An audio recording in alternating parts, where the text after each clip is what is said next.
Check, check, check. Check, check. There we go.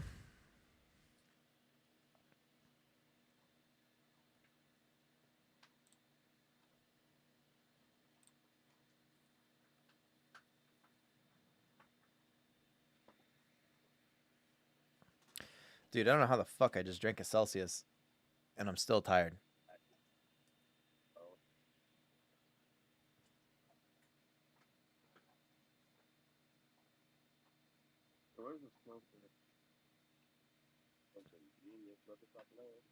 Wait, hold on a second. What the fuck?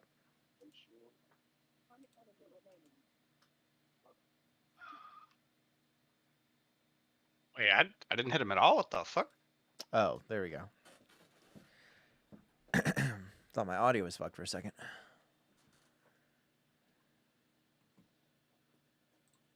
All right.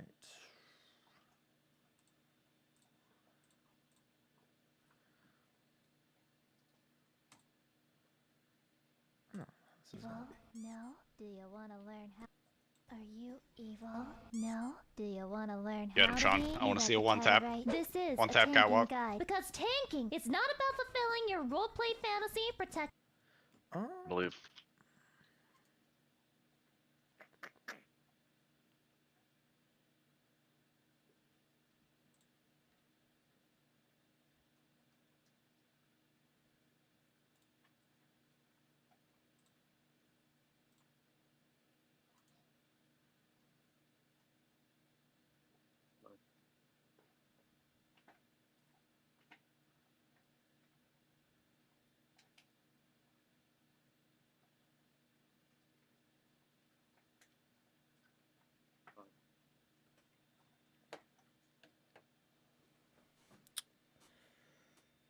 Huh.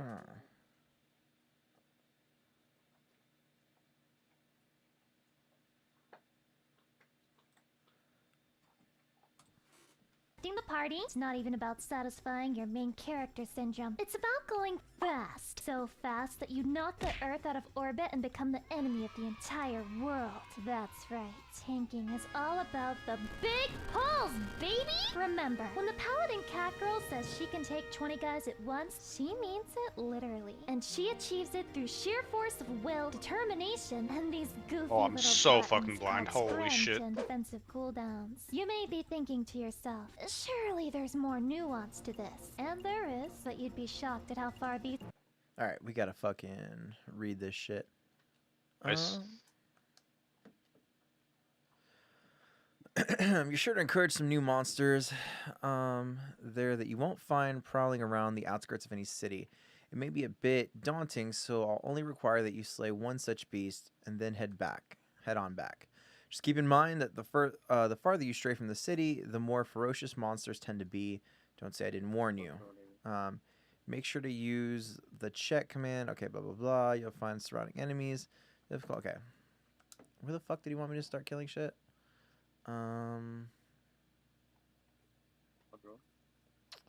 I'd like for you to go to fight some enemies in Kronstadt. Okay, so what? I just have to kill one? There's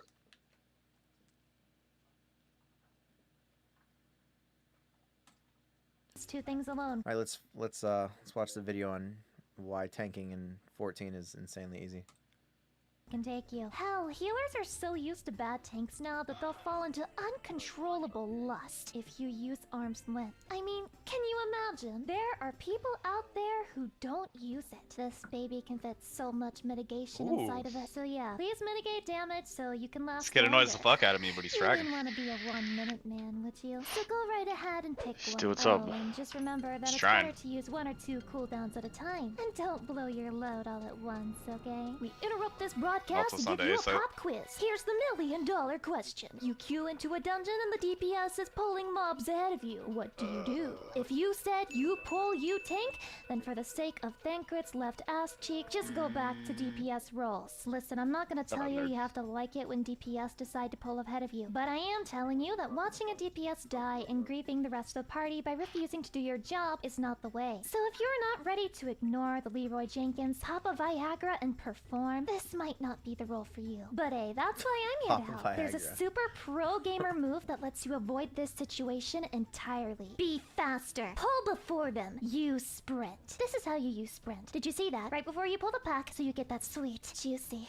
succulent. Yeah, but then you 20-second get a fucking sprint. party Pathetic crying that you're pulling DPS wall to have wall. no hope of passing you. After all, you control the my. pace, and the pace is Evan? always full fucking throttle, baby!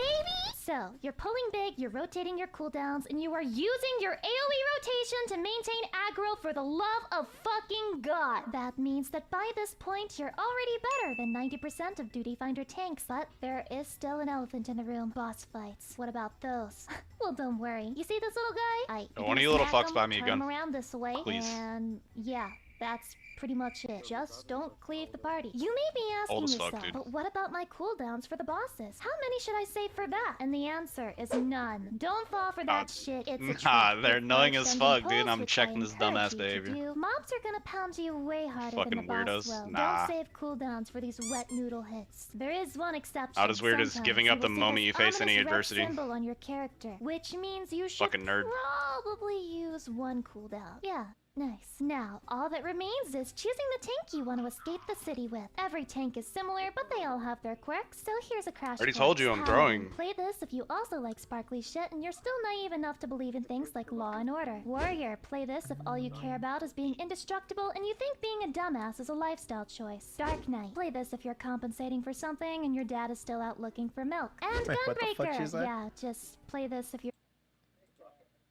This if you also...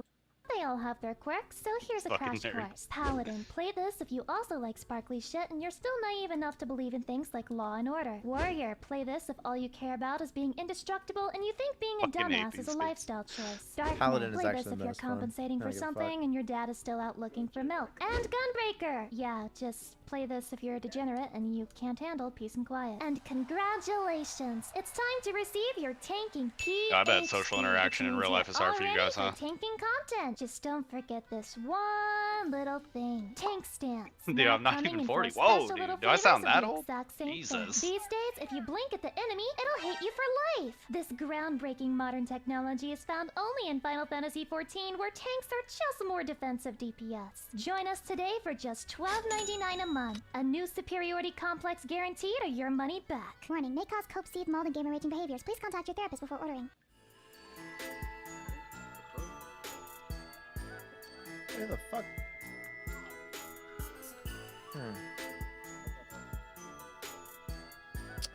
Well, that was an interesting video, wasn't it?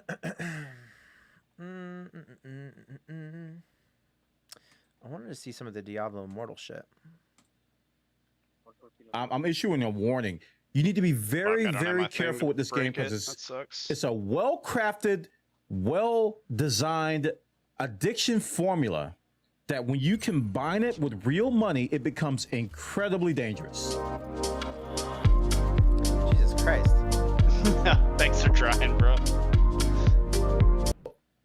Diablo Immortal and the ever controversial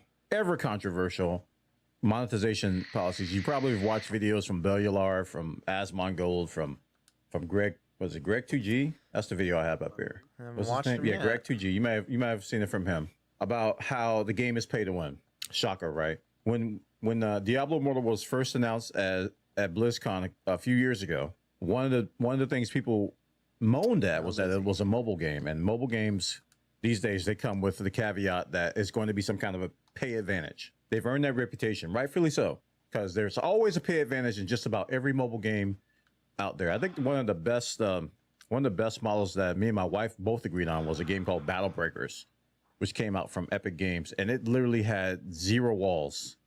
It was amazing. You could play all day, every day. You could just farm your heart's content, and your money basically did absolutely nothing. The only thing you got was a battle pass. And my wife and I gladly paid for that battle pass. And it was one of the best mobile experiences I've had in many, many years. But generally, mobile games have a reputation for being pay to win.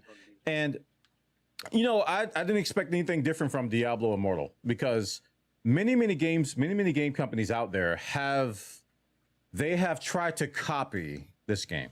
Like even using different franchises, there have been all types of action RPGs, right? I mean, isn't that what Lost Ark was? IPs that have gone mobile, and they have all types of monetization policies around it, but they've all tried to copy that Diablo formula because Diablo has one of the most addictive gaming formulas out there. Out of every video game ever made, Diablo has one of the most addictive, even more addictive than slots, poker, and shoots and ladders. I don't care. It's like Diablo is king because it offers these constant hits of dopamine in the form of loot drops. And when it first came out, it almost ruined a lot of our lives. Like I was in school when I was playing Diablo 2, and I almost flunked out because that's all I wanted to do. Diablo 2 and there was no money involved, thankfully. You know, there was no money involved. You just bought the game and you played. But I was farming all day, all night. Diablo 3 was some like, fucking forget homework. bullshit, I'm just gonna farm. So Diablo's got a reputation for being super duper addictive, like insanely addictive, right? And that's why what made it so popular. That's why people are so in love with games like Path of Exile. They love these games because they offer these just constant dopamine shots of loot drops. You know, you farm, you sit there and look like a zombie for 48 hours, and then you get the drop, and then you've got enough energy to do it for another 3 years because of that one dopamine shot. It's so addictive, so addictive. So Diablo Immortal came out on June 2nd, which was yesterday, I believe, right? And a lot of videos have come out since talking about how it's pay to win, and it's mostly revolving around the legendary gem system and a system called Resonance. And essentially, I'm gonna try to not focus on those details. I'm gonna link a bunch of good videos, mainly the one by Greg 2G here. This is probably one of the better ones because he goes into detail as to what people have speculated and calculated regarding that. So I want you to watch this video. I'm not going to watch it on stream. I'm not going to, you know, but I want to link you to it. I've watched it a couple times and I still haven't retained all of it, but I kind of gleaned some points from it that I want to talk about now. a lot of what's in here points to the high end of the spectrum. So a lot of us play these games for a few hours a day. We get a few good drops, and then we put the game down. I'll call your parents. That's a lot of us, right? But not all of us. There's a subset of players, and a lot of them in the ARPG genre that want to min-max. They want the best of the best gear. So that's their driving factor for playing over and over and over and over and over again. They just want to they want to get the best chess piece. They want to get the best gems for it. They want to get everything to min-max their build. That's how they have fun, and that is what drives the game for them. Diablo Immortal, and again, like I said, it goes back to what I said about, just how addictive this can be. Diablo Immortal has put monetization around. And you really got to win that, farming. Dude. They put monetization around the farming. The most addictive part of the gameplay loop of Diablo, they have monetized. Now, how did they do that? Well, they have these gems, these legendary gems that you can farm, and you have to have a certain item that is a paid only item to get a guaranteed legendary drop, right? Now you can earn this item. Of course, people are like, oh yeah, but can't you earn it for free? Yeah, but it's very minuscule at the moment. And we're going to circle back to that too. It's very minuscule at the moment. You get a couple of these per month. Apparently is what they say. Good shit. So this monetized item will guarantee you to get a chance of getting a good legendary, because you'll get a guaranteed legendary drop, but it's not guaranteed to be good because they range between 1 and 5 stars. And apparently it's been data mined. I keep putting apparently in front of this because it's not exactly, I don't think it's ironclad. I think it's a lot of speculation. And even though the files say one thing, it could be doing another. Who knows? But it's a very small amount. It's like 0.05% rates for the best gem behind a paid item. And the thing is that to get this paid item, it's a very small fee. It's like a couple of bucks. So you buy this paid item, you go into the Greater Rift, and you're guaranteed to get a legendary drop.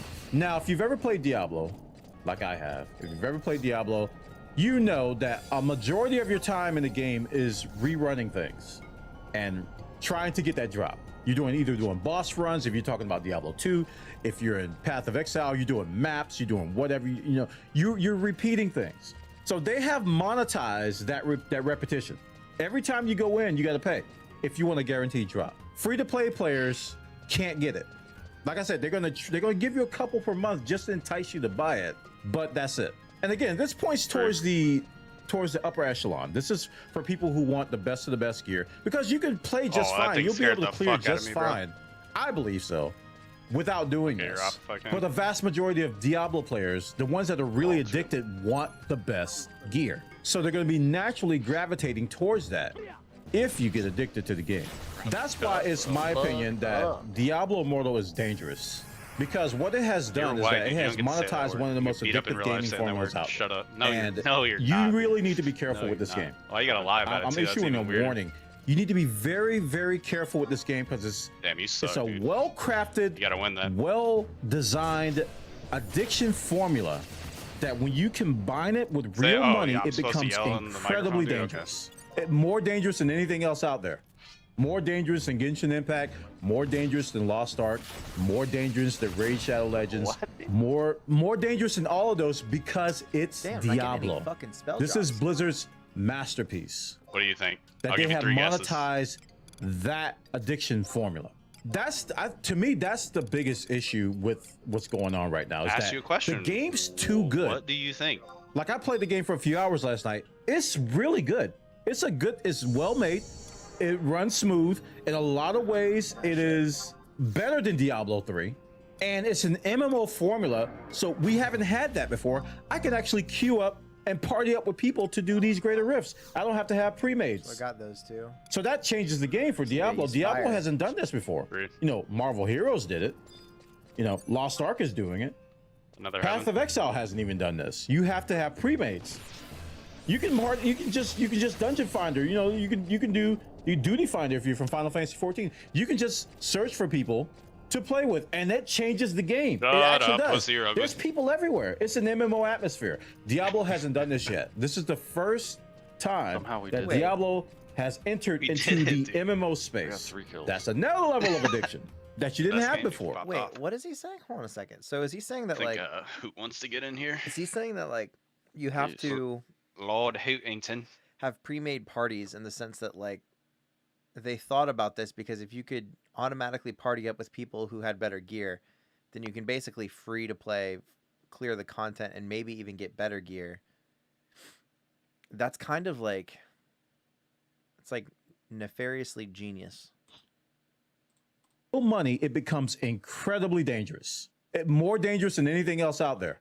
More dangerous than Genshin Impact, more dangerous than Lost Ark, more dangerous than Raid Shadow Legends, more dangerous than all of those because it's Diablo. This is Blizzard's masterpiece. Just escalate. That they have monetized that Playing addiction formula. That's to me, that's the biggest issue with what's going on right now, is that the game's too good. Like, I played the game for a few hours last night. It's really good. It's well made. It runs smooth. In a lot of ways, it is better than Diablo 3. And it's an MMO formula, so we haven't had that before. I can actually queue up and party up with people to do these greater rifts. I don't have to have pre-mades. So that changes the game for Diablo. Diablo hasn't done this before. You know, Marvel Heroes did it. You know, Lost Ark is doing it. Path of Exile hasn't even done this. You have to have pre-mates.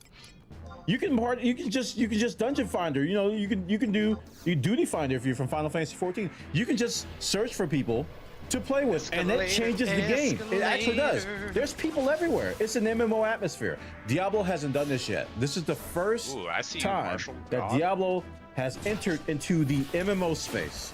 That's another level of addiction that you didn't have before. It's really, really, really dangerous. So keep that in mind. When you play Diablo, if you do decide to try this game, I hope you have a lot of self-control. I don't know if many other content creators are telling you guys this.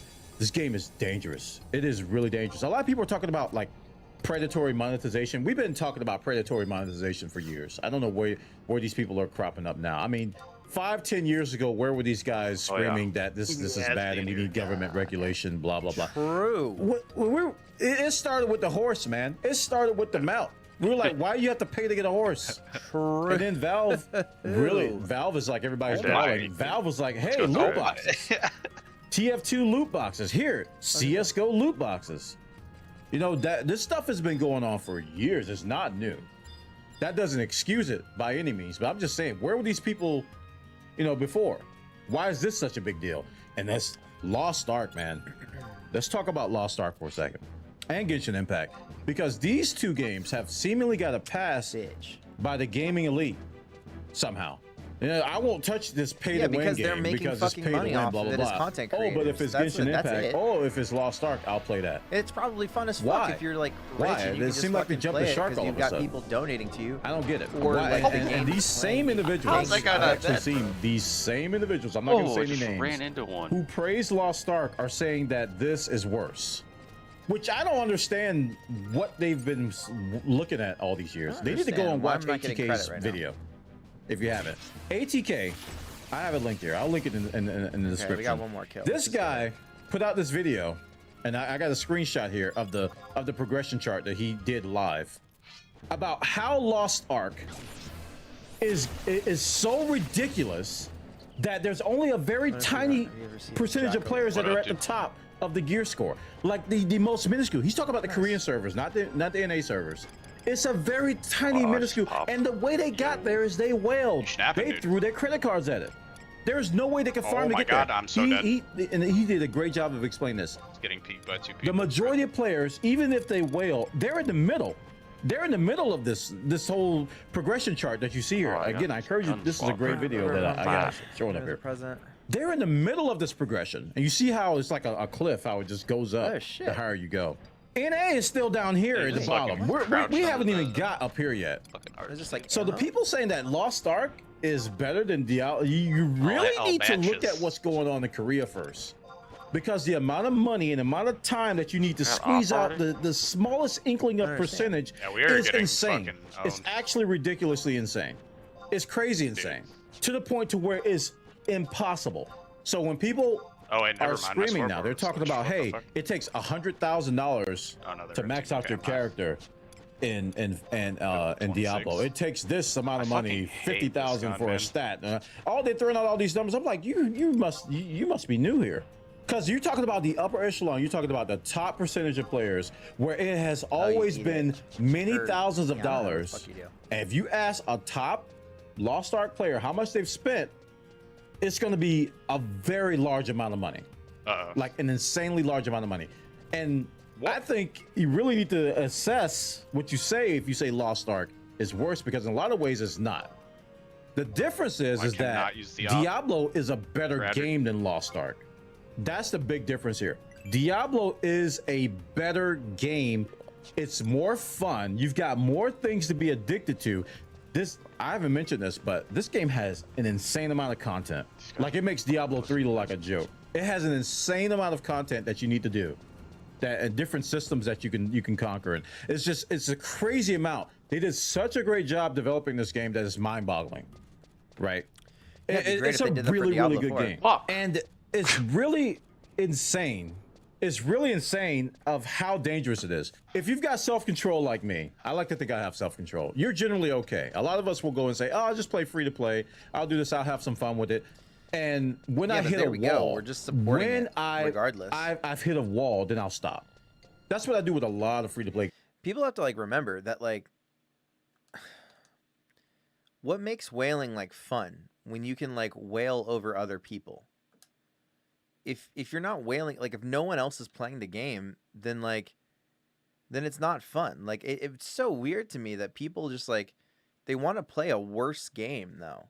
Oh my god, like she's so fast. Like kind of set against them from the get go. It doesn't make sense. I don't know. Dude, there's so many mid. And I just don't understand that. Games. I did that with Raid Shadow Legends. I did it with like gosh, what's You just gotta Clash Royale. Don't even Clash ADS. Royale when we played that for a long time, because Blizzard's coming out with a Clash Royale clone. Keep your eye on that one. I did with Clash Royale. I did with a lot of free to play games. I'll play free to play, and then when I hit a wall, I'll stop. Right?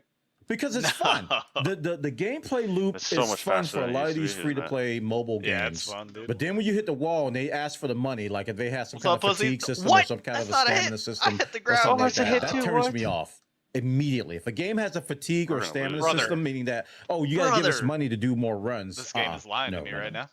You know it's also fun, like playing a game in totality, or like playing a game that's not gonna hit you with a pay to win wall. Thank that's, God. Like, obnoxious. It's one thing. Actually, I'll go on record for this. I forgot what the fuck it was called, like exactly, but there was like a Pokemon game where it was like they were little blocks. And it actually had a cap on like what you could spend to beat the whole game. And I think it was something like it was like 40, 45 They're on bucks. knives though. They can't knife us. If you I just played stay the at free to play distance. part of it, and unironically, it was actually really good. You didn't even need to like spend money to get like the extra stuff, but like when you added up like what you could buy, like what was available to like fully beat it, it was just the price of like a normal game, and we just it gotta had stay together, plenty bro. of hours worth We of just content. gotta stay together. So I don't know. I thought that that's fair, but like, you know, if you want to do free to play to the point of paying for like the normal price of a good game, I'm cool with that. But like, not this fucking bullshit where you gotta spend like, well, like, I'm not like, you know, it's definitely not like 100,000, but who the fuck knows? Maybe that game was like so sick. even like $1,000 to like beat some of the shit, you know. And then it gets weird too. Like, what is it, like the Yu-Gi-Oh card game or whatever? Awesome.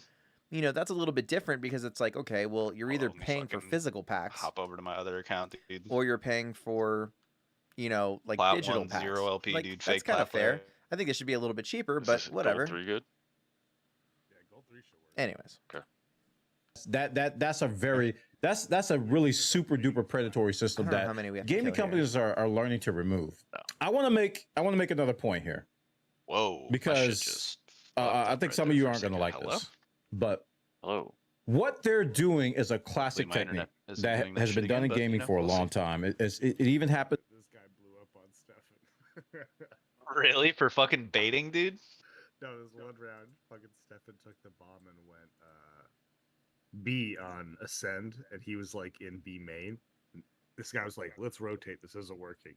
And all of us are on A site, and Stefan was still B main with the bomb. And he was like, Sage, alright? You're right there, dude? What the fuck you doing? What the fuck are you doing?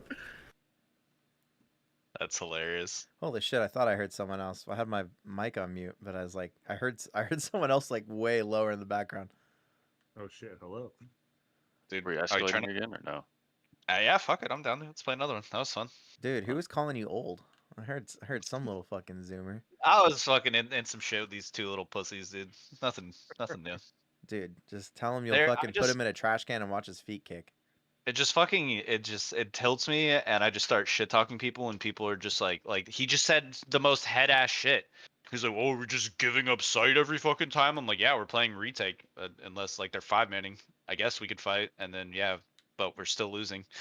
Or no, he was like, "Oh, but even on fucking retake, we're still losing." I'm like, "Dude, literally the only 2 rounds we've won retaking the site as a team. That's wild that you're saying that." And then he just started talking shit. So I had to be like, "Listen, both you and your fucking friend are weird." I made fun of them for their clan tag because they both had RU in front of their name. And they're like, "Clan tag, it stands for Russia." I'm like, "That's even fucking weirder, bro. Like, y'all are dumb. Shut up. Call your parents." We're Russia. What, did they have like did they even have like a Russian accent? Oh, they just sounded like little fucking suburban white kids, bro. You know the type. Be on 4chan, Yeah. thinks it's fucking edgy and funny. Yeah. You're just weird. And I'm too old. My fuse is too short. I don't have the patience for it, dude. Not what you Already used know, to be, mid. Lance. Not what you used to Yep. be. Yeah, my fuse used to be way fucking shorter. I used to be an idiot. I'm still am, arguably. Just running my mouth like an idiot to whoever, whenever, wherever. Because I thought I was cool or something, but I was fucking retarded. The good old days. Oh my, dude, this guy was literally on top of me. All right, where are you boys at, dude? We got to squat up. Oh, Don't mid. Sean down. Fuck. In non-free-to-play games, it happens in paid Oh, games. they're here, boys. And it's a psychological thing. I'm pretty sure that they hire psychologists and mental experts. I don't know what the degree shot, is yep. to do this. Need to heal.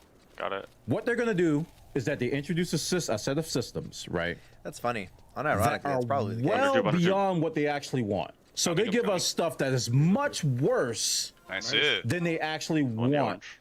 to have in their final game. And what's going to happen, mark my words, what's going to happen is that they're going to say, "Oh, we've listened to the player feedback. We've heard your cries. We're going to make change. We're going to make this right." And what they're going to do is they're going to dial it back a little bit. Now, where they want to be is like over here to the left. But they're just going to dial it back a little bit. And eventually they're going to get back to hopefully above where they want to be. So right now they've got this crazy wacky system with legendary systems, which is legendary gems, which is way off base.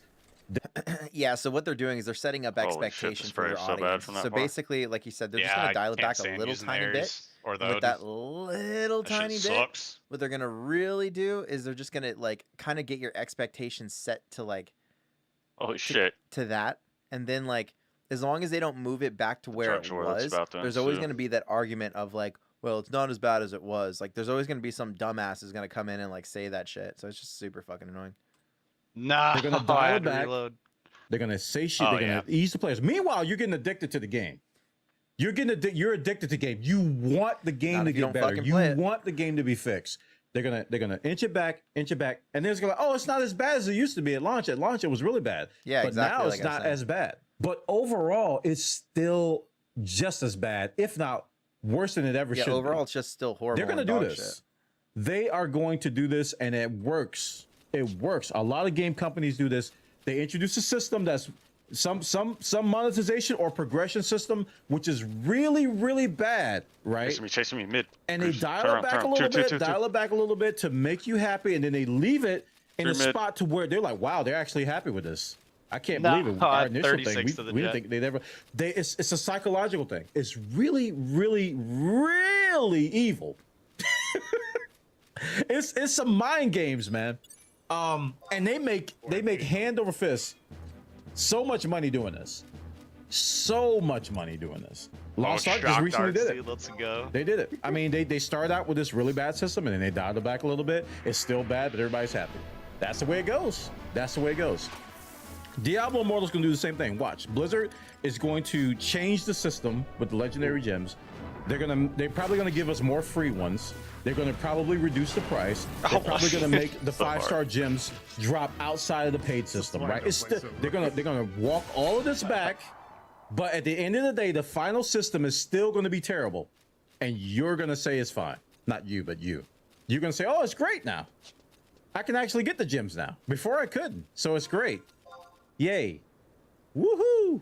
So listen, guys. I don't. Oh no, she's the Let me just tell you a little bit about my history with these types of games. You guys know I play mobile games. I play mobile games all the time.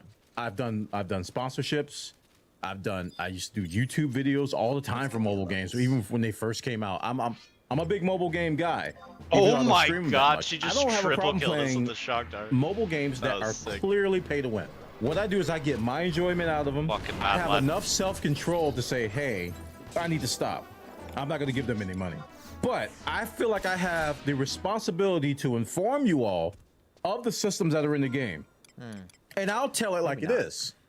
Yeah, one, is this game pay to win? Absolutely, it's pay to win. I'm not going to defend it. I'm like, oh yeah, it's pay to win. If you have a problem with pay to win, don't play this. Don't play this at all. Right? You're going to hit a wall of this. You know, I try to inform people. I'm like, you're going to hit a wall here. And no, that was not a teammate. Okay. If you think predatory systems are bad, you don't want to play this game, right? So I feel it's my responsibility to tell people the truth and let them know that, like with Raid Shadow Legends, even when I did the sponsor stream, I'm like, yeah, it's absolutely pay to win. It's pay to win is all get out. This is pay to win, and I didn't care if the sponsor didn't like that. I was like, whatever, man. I'm telling it like it is. I don't care. It's the same is true with this game. Catching up, to me, Diablo Immortal is a very serious issue because the game is freaking amazing. You will play for 44 hours and you won't even miss it. It is that good. It's a really good game, and they have monetized the loop, which is so incredibly brilliant and evil at the same time that you gotta respect it, but you gotta be afraid of it as well. It is incredibly genius. Like somebody at Activision they've got the 5 head, man. They've got the 6 head going on over there. At the end of the day, the game is pay to win. Yes, it is. If someone asks you, hey, what does one think about Diablo Immortal? Does he think it's pay to win? Yeah, he does. It's pay to win. Yo, get the raise, get the raise. There's no doubt about it. There's a direct tie between money and power. Okay, get it right. A direct tie. And it has a PvP component. I haven't even looked at that yet. And I haven't even talked about resonance. Like the whole resonance system is just crazy. Resonance is just, this is where you can learn about this thing. And Greg 2G's video, he talks about resonance. He brings up some good points about their resonance system and how you get some bonuses like real games to gear that are insane. It's hella fun. It's such a nice little reset, never see as a regardless of what happened free-to-play last game. So a game gets seriously pay to win when you can only get these things by paying, and there's quite a bit of that in Diablo Immortal. But like I said, I think a lot of these things are gonna get dialed back and they're gonna get removed, and they're gonna move the game back a tad. They're gonna move it back, you know, like a bunch of different pegs. They're gonna move it back, back. But where they settle, where they come to steady state, is still going to be a problem. So what am I going to do? What is one going to do? I'm playing on Wirt right now, WIRT. Sadly, to make a guild, you got to pay, it seems. So I don't know if I'll be able to make a guild, but I was going to play with my community because it's a fun game. But I am going to be issuing a warning every time I can. I'm like, listen, this game is dangerous. And honestly, the games are this game is dangerous if you have lack of self-control. If you have a gambling issue, if you have an addictive personality. Let me tell you that they have combined one of the most addictive games and all that fun with your credit card. Like just and it's probably the most seamless way to take your money that I have ever seen in my life. It is really, really predatory. It is really, he gets lost in the sauce of the game. Really strong. I think like he understands how the game should go, but like I was telling my wife about his it. game sense is still kind of weak, and like he doesn't know when he should like abandon whatever dumbass idea he has. Another run. You know what I'm saying? Like, let me do another run. I'll get it this time. Another run. It's like a cha-ching. The next thing you know, you're gonna be spending $20 a month. Yeah. You keep like playing, it'll be like $4. I don't know, like a 4v3 or something like that, and like I got a raise. we're planning on site. There'll be 2 people on site, 4 enemies retaking, and he like does like a slow walk flank while we're trying to hold down like the defense for the retake. Like, okay, I'll just keep playing. And by the time he gets there, before you all know 4 it, it's people like are playing. up, and wow, he's the only one you're left. paying A minimum of $15 But that a shit comes month. with time. I'm telling you, man, there's some smart people. You're paying a minimum of $15 a month just buying these That tokens. night, And I I haven't started even talked roasting about the him for it now, cosmetics. so. This is some of the best One way to cosmetics break I've a ever bad seen in habit Diablo ever. is to roast somebody for The doing that Diablo habit. Charging armor like that a you get in Diablo subscription fee is 3 not and a Diablo problem. 2, it doesn't hold a candle It's to not what the they're going to be $15 doing a in this month. game. It's like Putting the this- fucking the $100 cosmetics a are month. insanely Right? good. Like, that's So I the didn't even problem. start talking about that. I'm just talking about gear. And Battle Pass, I haven't talked about that either. They got a Battle Pass too, which there's going to be some stuff there that you want. So What there's up, more team? money there.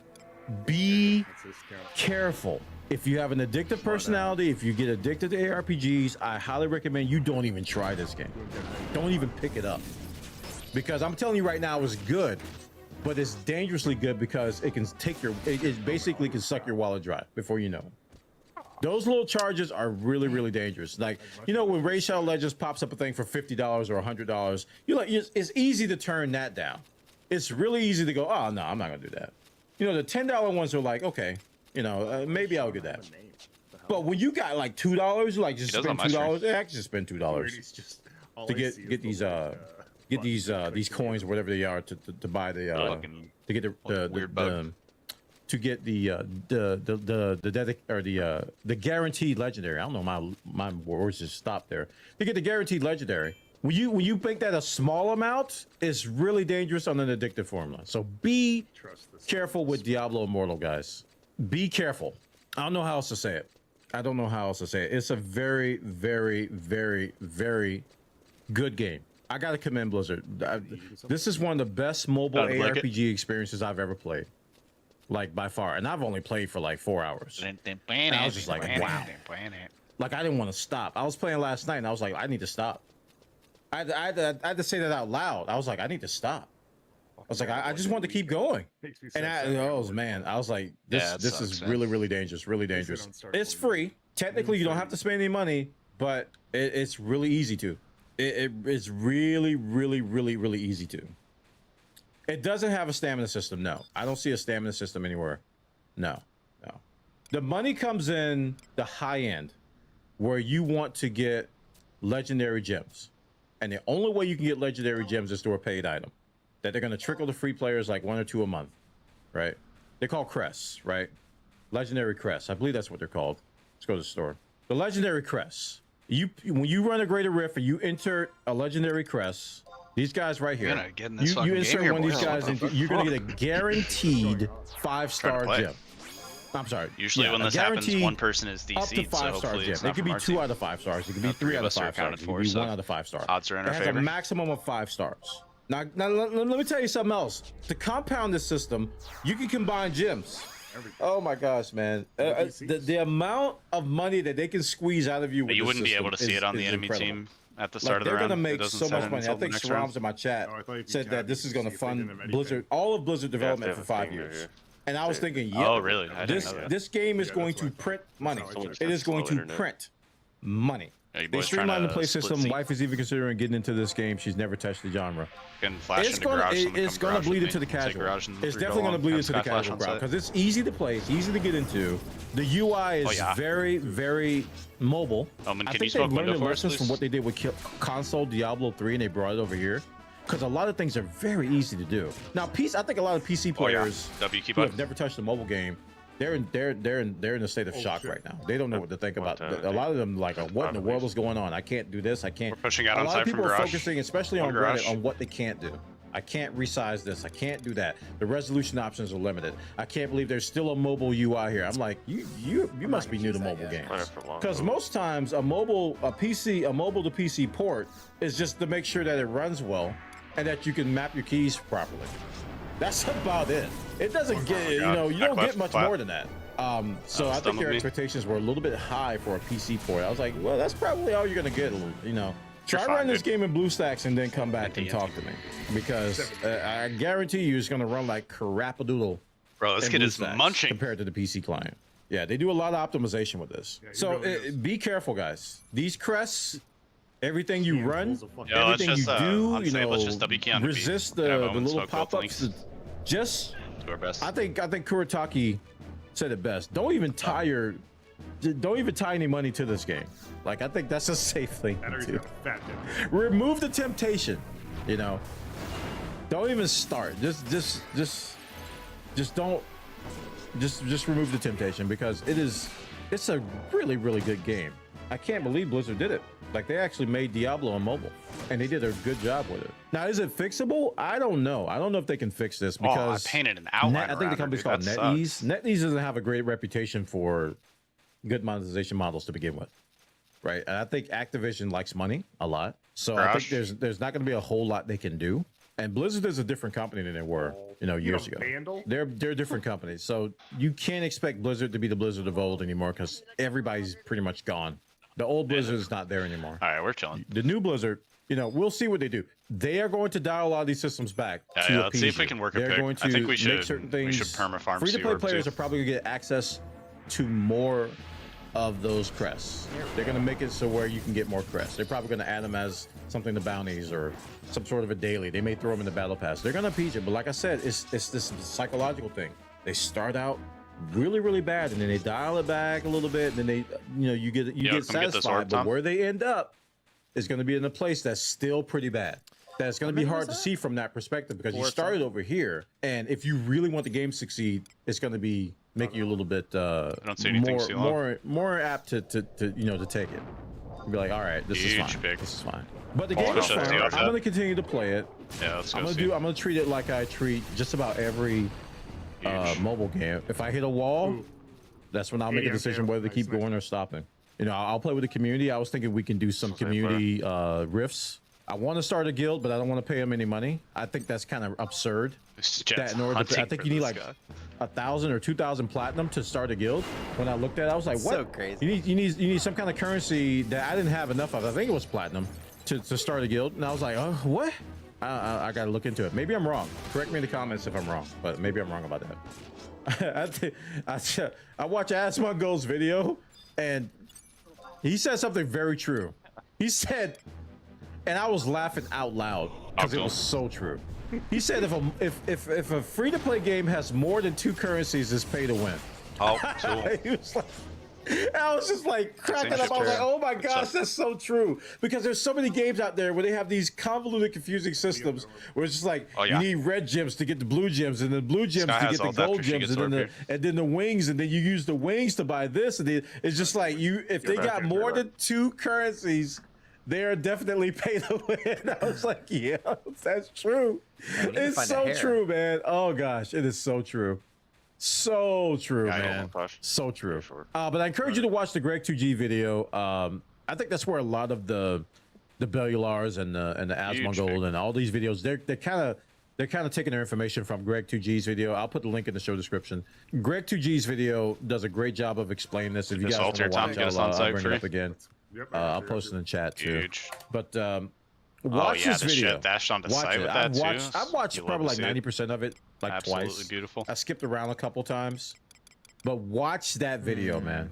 Watch it. They do a good job of explaining why these legendary gems and the resonance system. Like I think this is one of the part. Let me show you a screenshot.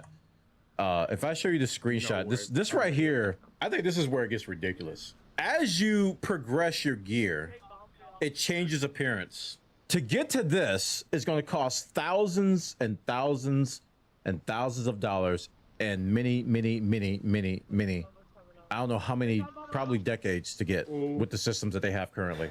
Yeah, this is going to be nuts. Yeah, he has no idea. This is tied to resonance, and like resonance has a direct pay cost to it, and there's no way free-to-play players can even remotely see this stuff. So you're going to see people walking around looking like this, and if you don't drop any money, you're never going to look like that with the current system. You're just not. Never. Fucking never. You're never gonna look like this. This is the base peasant gear. Yeah, this is I have alt, gear. so let's just fucking run it down C and mid again here. So I'll just alt and try and get a pick. It's pretty crazy, man. It's pretty nuts. And this is on top of the addictive. Like I said, man, this is on top of the addictiveness of the game. The awesomeness of the game. The game is really good. It is really good, chat. I can't emphasize that enough. Diablo Immortal is a very good game. Blizzard knocked it out of the park, man. This is a good Diablo. They made I'm like, what happened to? It's like, why? How is a mobile game better than D3 already? What's going on here? Like, I'm having more fun with this right now than I had with D3 when it came out. I'm not kidding. I was like, they did a good job, man. Really good job. Yeah. But this monetization is scary. It's It is garage. really really, really scary of what it can do to your wallet if you don't have the self-control. But we can point and laugh when we see shiny people. Ha ha! You're a whale. Then we go in the corner and then we secretly cry. We just start crying. I wanted to. Yeah, I man. got fucking caught. So check this out, guys. I can go on and on. We'll continue to rough. talk about it on our live stream. We stream at twitch.tv/wanna. You come by. We'll continue to talk about it. I'm gonna be playing some today, but be careful. This is what I want to leave you with. There's more to learn, but from what I've learned so far, this game is dangerous. I think that's gonna be the title. Beware. This game is dangerous. It is very dangerous. All right. Thanks for watching. I'll see you next time. The fuck? You really need to be careful with this game. Okay. Got Yeah, the he money. knows. He knows. Watch that. Flash, you dummy. Oh Ooh. my. Oh, dude, he better.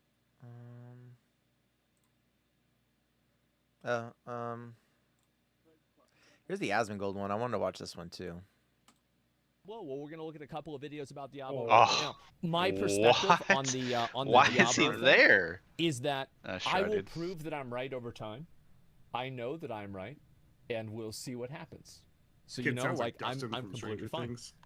and I understand that this is something that will Yeah, it does. this will take some time for people to agree with, but whenever it does, people will see where I'm coming from. Here we go. Okay, Quantum. The difference with me and Quantum is that I actually get what I want done. That's the difference. Is that I think it's going to happen. Because I'm different. really That's it. right.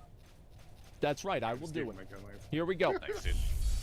Total accident. Sorry, not grab the back. Surely, for sure, it's gonna happen, guys. Hi, Zizrin here Yeah, with a dude. video about Whatever, man, Diablo Immortal. Inside. This is going to be a game review, and I'm going to slow talk down here. I'll about try the and get game there. in general. This is It's not a pretty good. sponsored video. Oh, you're saying I'm Before not we fucking start, good, dude? my mother said How if you could don't you? have anything nice to say, don't say anything at all. Never been very good at listening to my parents. Yesterday, I downloaded and installed Diablo Immortal, and I started that playing bitch with is. my good friend Ty Here we go. Killer. We got to level 20, and honestly, full disclosure, I've only played 2 hours in of this the because I fucking couldn't really middle stomach point. more. Honestly, let's start off with the worst, because Yeah. that's Huge probably what a drop lot on of people are fuel. here for. Of course. This is Huge. Oh wow! Borderline Insanity. Wait, he didn't even buy the beginner's pack. This is only $1. Oh, mid. You're losing so much money. Look, this is only 89 We should go. cents. We should go. The Mad King's Oh, Trove. no. He can He's buy already that right been now. What's he doing? For the program. Me. And that this is coming value. from a player like, I don't even like the monetization in Lost Ark, and I even consider Path of Exile's stash tabs pay to win. So for me, obviously this is literal insanity. I haven't even unlocked all of the cash rewards yet. Like for example, early on, it just showed a battle pass, and I was like, oh, there's a free battle pass. Wow. Not bad. And then there's an empowered battle pass and I'll a try and go in the garage, collector's they have an empowered option on battle that. pass. That's the good one. That's what you And got to get. In the battle pass itself, Perfect. it Probably actually think we're gives you going gay. materials to upgrade gear, Oh, gems, absolutely. and material Up to like that, level like 19. something Yeah. in your gear and give you power, and you get materials to upgrade Yeah. That gear. sucks. Yeah, So it's of insane. course. Get ready for some Absolutely. So this is $9, right? And you get 30 days worth of benefits in Yeah, I hate addition to to see daily that. login rewards. Garage. You get monthly rewards, so this is 6 inventory expansion rows, and you lose these at the end. And then you get this Fuck. if you log in per day. I was gonna try and get a However, pick since we were in a look at 2v3 this until shit. I got facial feared.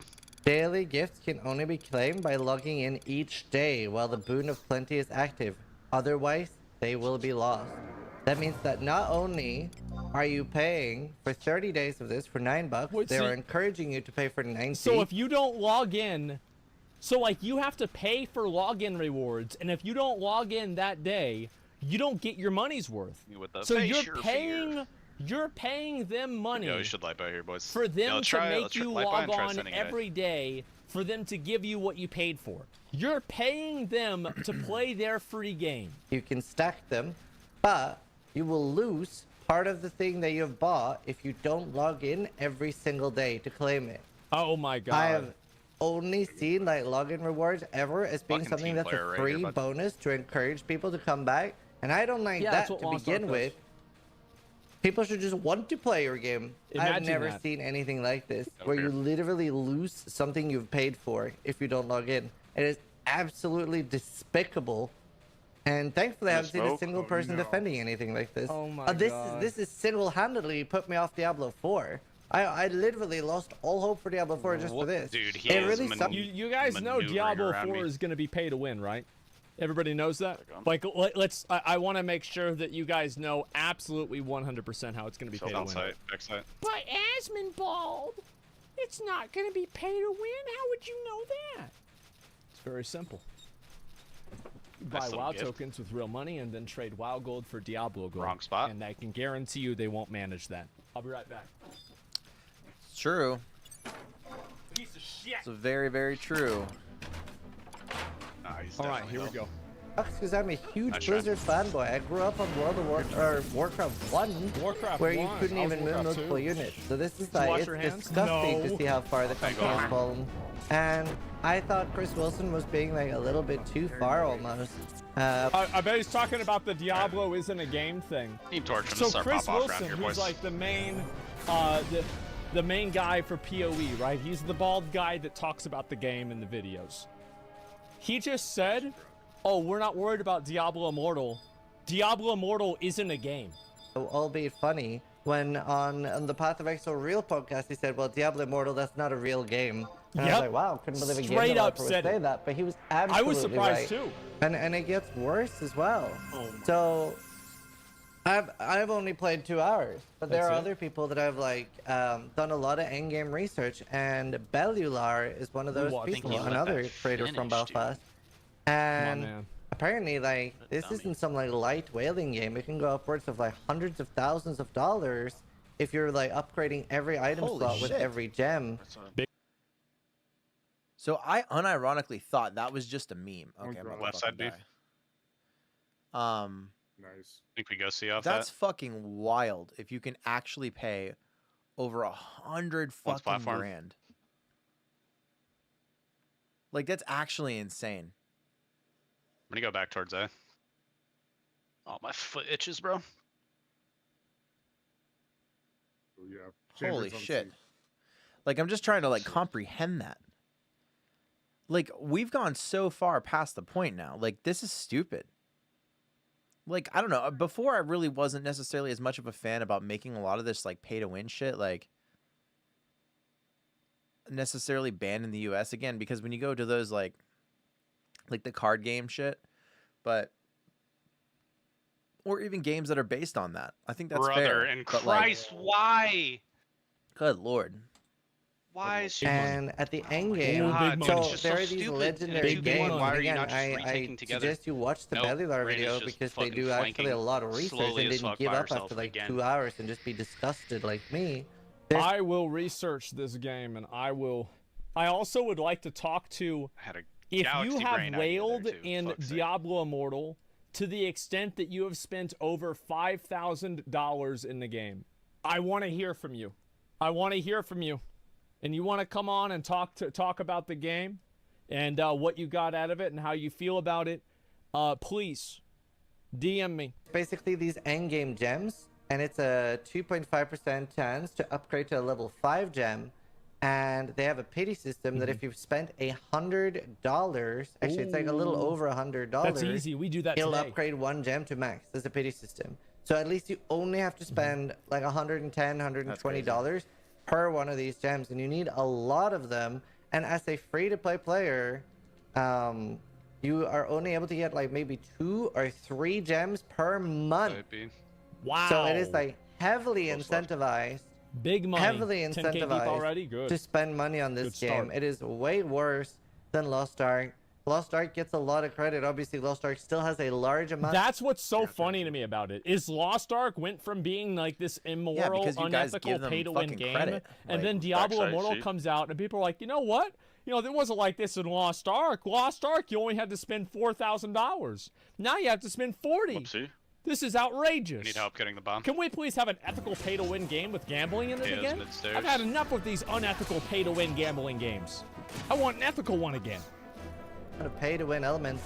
But just a quick definition of pay-to-win, because Yes, B, left often side. people start. And whenever I said, yeah, he's going to define pay to win, I probably will agree with him, especially because he said PoE stash tabs consider that. Is that I want to take the people that have stuck in spent B window. the most Stuck in B money window. on Need help. Diablo Just Immortal, watch me from B mid. people who have absolutely wailed the fuck out in this Maybe game. they're not. If No, you no, I'm want to good, I'm come good, I'm on out, I'm out. stream and talk about the game, please DM me. Hacking the definition. When we say pay to win, we mean anything that impacts the gameplay. Does money change your gameplay experience? It's pay to win. We're not talking about winning in the winning sense. So whatever way you want to label that, that's unimportant. Don't attack the definition. So generally that's what we're against. That means I'm also against stash tabs in Path of Exile, or speeding up upgrades in Warframe, or buying. You see, like, I'm actually okay with games being pay to win. What I'm not okay with is whenever games have gambling mechanisms that incentivize the pay to win. I think the developer should have the right to make a game pay to win. I don't think that us as, like, I don't think that we should have the right to tell a developer, you can't make your game pay to win. Yeah, I don't think so. Question marks. People are not happy about this. So you think that you think that you have the right to legislate that video games cannot be pay to win? That you can make them do by threat of law that a game can't be pay to win? No, that's a lot. Yeah, that's obviously ridiculous. Guys, that's a lot. Dude, That's a lot. Let's go. Heroes in League of Legends, right? I just don't like money changing your gameplay experience or what you connect. Kind of vile. Just vote with their dollars, opinion. but people it's aren't not gonna what fucking do gaming's that. about. For some dumbass And reason. I've never seen anyone try to squeeze gamers for money quite like this. Didn't Blind as fuck. Yeah. imagine it would be this bad. That being said, I am not a mobile gamer. I would not really like a ARPG on a phone. The only reason I will play Path of Exile on a phone when it comes out is because I'm a Path of Exile content creator and I will feel a need to cover the content. Of course, yeah.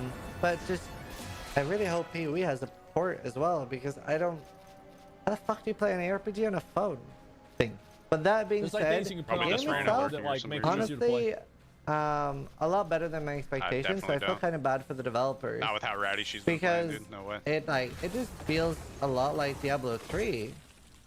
I think that's a good point. It's like, imagine being a dev for Diablo Immortal and putting all of your work and like effort and like you know, like passion into this game, and then having the game turned into a Skinner box to remove money from people's accounts.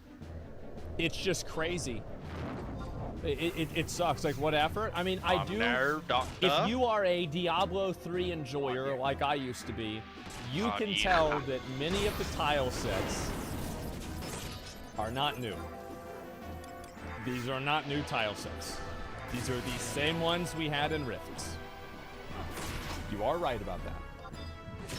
And it's pretty smooth. Like I can cast abilities while moving, which I've seen PoE feels pretty good too. Yeah, 2 bosses. And I as know far for as sure. the phone game goes, I was more impressed if anything.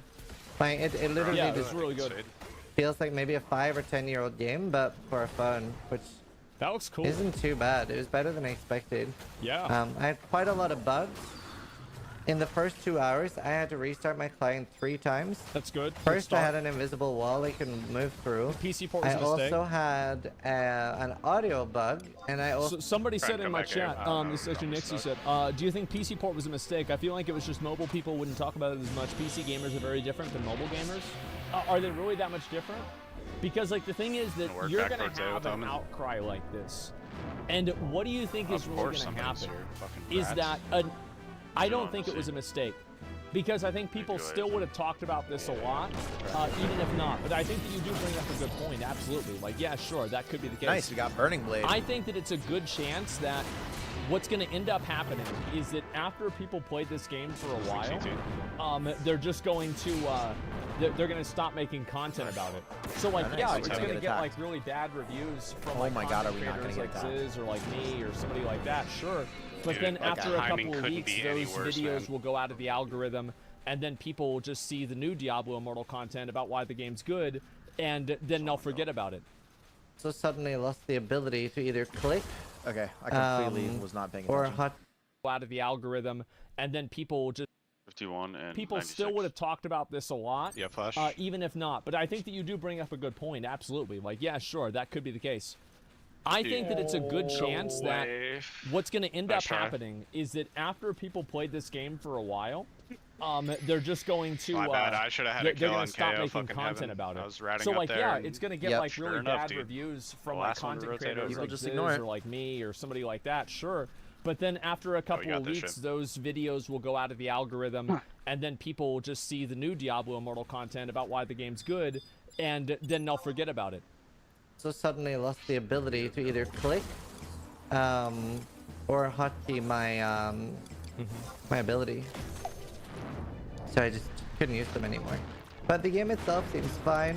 From people that have tried it on a hang game, it has an awful Right free-to-play side, experience where White you mode. are basically forced to use money. Some people that were asked that were Good. already level 60, like how much money they've used Good. to this point, they said it's not bad. I've only used $100. That's pretty Backside good. left I mean, feet. you play a game, you only spend $100 in a day or so. That's like $50 a 30. day. That's not too bad, guys. Yeah, what do you think? That's pretty good. Yeah, he's only spent $100. So far. And that was like just to get to level 60. Yeah. Yeah. All the like monetization 2 or 3 options are days. not available at low level. They unlock as you progress. Wait, that So, training regimen sucks ass. Damn. awful. I don't really have words. Don't play this. Don't give it money. I shouldn't be If you really have to try it, at least don't spend any money. Buffed. We're gonna play it. We're gonna give it money. We're gonna show you guys. I'm gonna show you guys what it's truly like. I'm gonna do it. I'm gonna do it, boys. I'm gonna do the whole thing. I'm gonna show you guys Here we what go. it's like. We gon' Can't believe this- get it twisted. Oh, up in here. That's right, man. Oh Hey, you my see that, dude? God. Like Took her as I fucking head said, off. I actually thought about doing a gambling stream without a sponsor, just to fucking play up how great gambling was, and just to make it Yeah. look as bad as possible on Twitch. I was like 50-50 on doing it. And the only reason why I didn't do it is I just don't like gambling. Whereas Diablo Immortal is kind of fun to play. It all started with horse armor. It's like, can you imagine like the gambling sesh? Me, Greek, Train, I gotta break XQC through sitting in a this. fucking gotta Discord break call, through this. all of us losing our money at the same time. Gonna frag. Bro, that'd be great. That'd be so fun, man. Holy shit. What's this here? Yeah, 'cause he's a bitch. Let me see. Ziz in chat wants you to check tweet. Oh, what's up, bro? Okay. I got it. See long, they're up. Okay, They're up. I'll pull that up as I soon wrote as I down, finish sorry. this, okay, man? Yeah, I got your tweet. Yeah, They're Zizrain's in. in I chat. have no What's idea. up? Thanks I for the see two. video. It's great. My name is Isrin, gamer, Gamer. and I'm disgusted. Mobile gamer. Thanks for watching, and try to give less money to mobile games. Got two. Sub if you like the video. Both on side. Wait. Right, Wait, 30 this days one worth of too. benefits in addition to daily login rewards. Oh. Dude, you So popping off I with the have to pay Sharif for over this. here? And not only do I have to pay for this, but I actually have to log in as well. So if I Oh. You don't want your sheriff, Sean? log I can in spy Spectre. every Well, you gotta 30 log days, in, I right? get less Why out of wouldn't my you log in? purchase. What? Where do they That's go now? right. I don't see. It's definitely gonna be A long, and I'm gonna get a pick lobby out the gate. Holy shit! We That's love so fucking no, crazy. I'm getting something we love wrong, Diablo right? Immortal. I don't have to Talking about log out the in gate. every day, Out the fucking gate. right? Who's getting it For something I twisted? pay. I'm getting something Witness wrong, me. right? I'm getting something wrong. Oh, I hit her So, 101. What a We cunt. have ourselves a little itsy bitsy tweet here from Zizrain I'll as hold well. Orb Let me if you link wanna you get guys that. a video. He's in Sure. chat. I'll Add push it Zizrain, down say there. thank you for the video. It's a great video. Zizrain covers a lot of PoE stuff, and this is a bit awkward. I'm not subscribed to on this account. Pretend you didn't see that. Huge. So anyway, provides a lot of PoE content, especially. Oh he's my. probably one of the main guys that I John watch for Mitchell. PoE. And so make sure to give him a follow, give him a like, give him Yeah, a I sub, blew that, especially dude. now, help it with the algorithm. Oh, 294,000 views. How fucking great is that? Good job. Seems you're starting to get in the hang of things. Bro, I swear every Next, I'd game like that for you to I've go to played fight lately some has just enemies been in reverse Karnstead eco Highlands. curses What the left and fuck is right. this? I did that already. Wow, they planted C. Okay, I think he just is telling us. Oh, it's free kill. Think Which that's one of my Covey. enemies to defeat, try. Okay, well, fuck that. I don't remember who it is. Yep. Missions here in Solid plot. Bastock. Who wish to serve their country. Are you one of them? Okay, this is what I wanted to do. Yes. Good, this is your first time going on a mission, is it not? She'll Put the push through fucking it. Bastock music on. The details are as follows. You must go to the Zurin mines in the Whoa, western whoa. section of the mines district. Once there, Oh my you are to God. collect a My. report from Good the shit. overseer. What a You can god. consult the mission section of the main menu to review your objectives. Speed and I saw him efficiency. just grab for Okay. his wrist. I was like, what are you doing? Now that I think about it, I don't think I've set my shit And there. so listen, this is the most Don't ambitious fucking game we touch ever created. That's true. I It think you is. scared Have the they fate. ever tried to steal money from Freak people her out. this much? I don't think Should know so. what the fuck was So going on. what happened in 4 months? Or are the gems yeah. not considered gear? Brokey So Joe this is a gear. post that was made by don't Sheriff light armor. Hey, you dude, have pick your phones? style. Okay, yeah. this is don't you guys have Yeah, all part of the plan, baby. Calculated. Made those plans weeks ago. phones? Don't you guys have phones? Made this post. These stairs look I really normally good. lurk here on Diablo. I like reading all the feedback and taking in the hot topics of the day. I think a reality check is warranted here. Could've Almost crossed all of the short. facts presented in this Couple A post lobby. are fabricated. In Diablo Immortal, there's no way to acquire rank up gear using money. There is no That's 50-50 it, boys. system on the rank upgrade. The links cited as proof don't link to the proof Some of the bad smoke assertions at telling me all. when to peek You can inside. choose to a variety of skin tones, retake off including my arrow black, stock. during character Blind as fuck. customization. I encourage everybody to form their own opinion about Diablo out yet. Immortal. Wait, we It's can a wait. game myself and the team have Ready, I'm poured arrowing it now. years of bloody Out, sweat into making. If you're curious about the microtransactions in summon. the game, Oh. factual information is available elsewhere. That's Where you cool. can check the game out for free whenever it And, comes like out. added all that shit And you too. want to know what's really sad?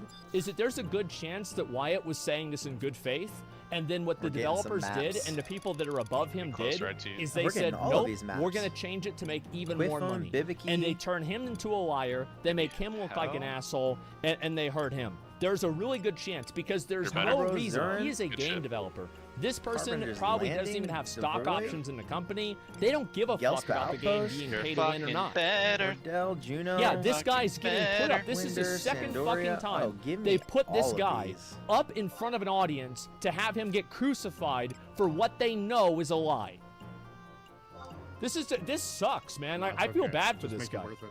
Okay, I totally really was do. listening Like to it that, but absolutely what the fuck? sucks. Stock And the options in the pressure. company, and then what the developers did, and the people that, Oh, I'm just happy I clutched that out. or Thank are God. the gems not Yeah, considered good gear? shit, good shit. It So was this smart is of a you when post you that like was heard her made, but dismissing how the fucking chaser great down is when you that? saw her going Good long. job. Yeah, And so 'cause I saw listen, her this is the people most smoking, ambitious like, game we ever motherfuckers. created. That's true. It Mhm. is. Have they ever tried to steal money from people this much?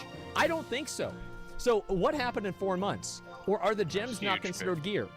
So this is a post that was made Lot of by gun talk, man. Don't You Have Phones? Okay, this is don't you guys have phones? Don't you Thank you, guys have guy. phones? Made this Halo. post.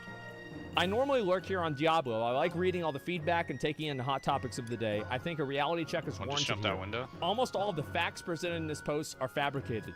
In Diablo Immortal, there's no way to acquire rank up gear using money. There is no 50-50 system on the rank upgrade. The links cited as proof don't link to the proof of the assertions at all. You can choose to a variety of skin tones, no. including black, Just during Karage? character customization. I encourage you're everybody good, to bro. form their own opinion come about from Diablo C-Linker. Immortal. It's a game Yeah, bomb that. myself and Yep, the yep, team back have B, poured back B. years of bloody sweat play in the the bomb, play making. the If bomb. you're curious about the microtransactions in the game, Or fucking factual murder, information dude. is available elsewhere, Good where shit. you can check the game out for free whenever it comes out. And you want to know what's really sad? Is that there's a good chance that Wyatt was saying Nobody this in saw good that, don't worry. faith, and then what the developers did and the people that are above him did is they said, nope, we're going to change it to make even more money. And they turn him into a liar, they make him look like an asshole, and they hurt him. There's a really good chance because there's no reason. He is a game developer. This person probably doesn't even have stock Yeah. options in the yours, company. baby. Yeah, they he don't sh- give a fuck about the game Dude, being this pay kid to is win or not. eating Say the stuff entire right here, game. that's it. Yeah, this guy's getting the put up. fuck? This is the second fucking time they That's put this crazy. guy up in front of an audience Nothing to ain't have right. him get crucified for what they know is a lie. That Pushing the sucks. shot. Even though This I is just this pushed last sucks, round, man. I'm I still feel pushing. bad for Yeah. this guy. I really do. Like it absolutely Take sucks, out my probably, arrow. but you can never prove that. think No, they're you're right. I fucking can never sending prove that. But like, I'm not going to immediately demonize the guy.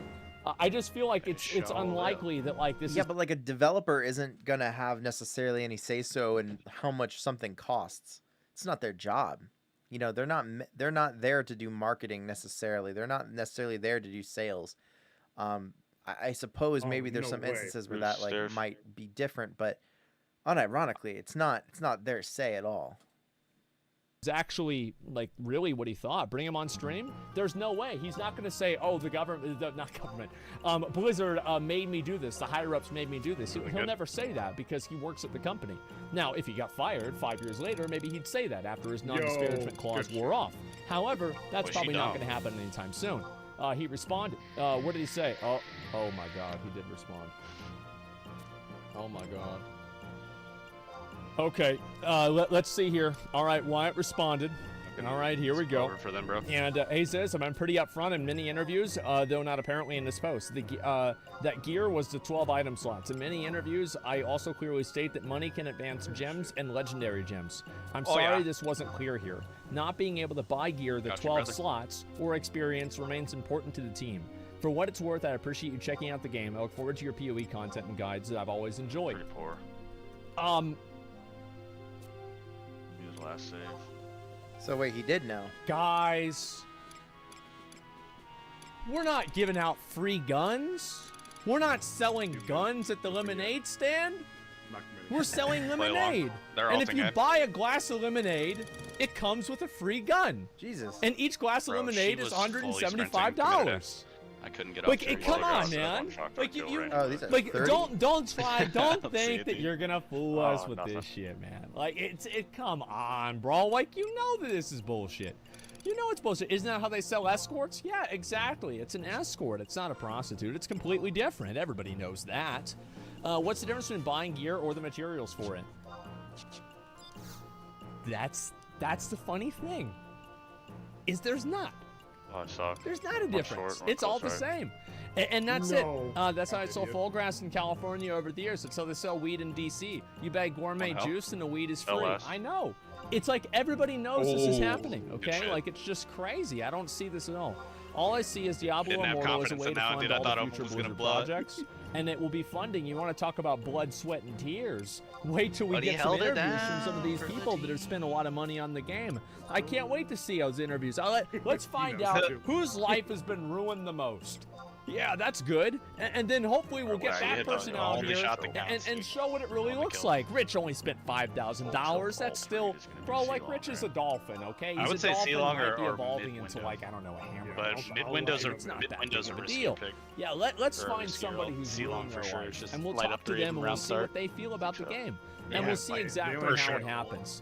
Yeah, let's talk to a beached whale. That's about it. And Mega Shield is charging up. Oh, I bet he is. I bet he fucking is. Are you willing to go the full 100K? I don't want to spend $100,000.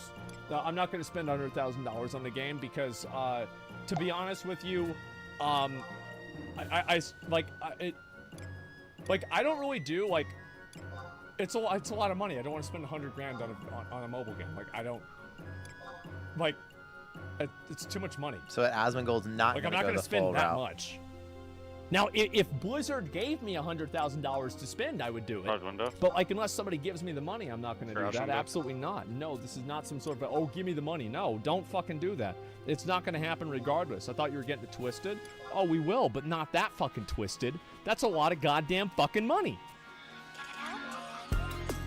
I don't know. It sounds like he's backing out a little bit.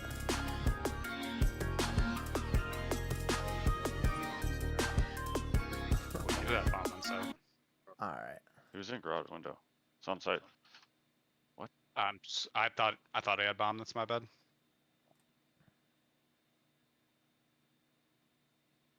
Oh, that works. Didn't realize we had bomb Fuck down. it, let's do some Amber Heard memes. I was like, do we have it down? Uh-oh, Bellular's going on a roll too. We'll do that one first. First shots, dude. Well, everyone, hot off the news that Diablo Immortal has, of course, been banned in the Netherlands and Belgium for how it's monetized, the Bureau of European Consumer Unions has released a full report, right? Basically on what looks to be about loot boxes, but it's far more about how the games industry basically routinely exploits consumers. And now what's happened is 20 organizations from 18 different countries are calling for further regulation. Right? Now the thing is, with these sort of big-ish reports, do the people who do the report actually understand? They know what's going on? And the thing is actually that this is a really good report.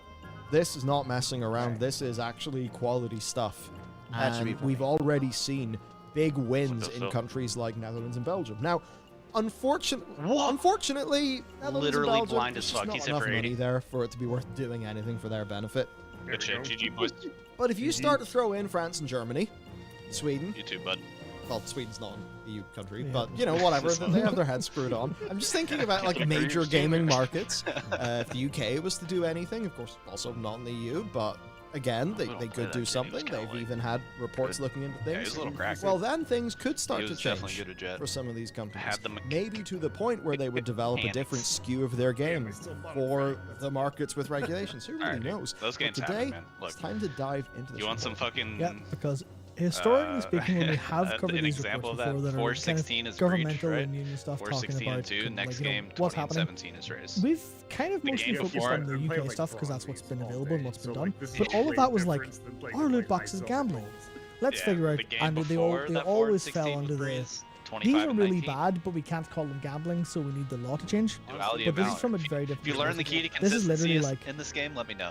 And before you consumers say all across it's the to not world peek everything are on literally defense, I know being that, dude, but psychologically that's just more exploited fun. by video game developers and publishers. That's like, they clearly started going, well, what are these loot box things? Yeah. But they came out at the end going, honestly, like my score was better than the other guy, but This my is- damage was this is really bad.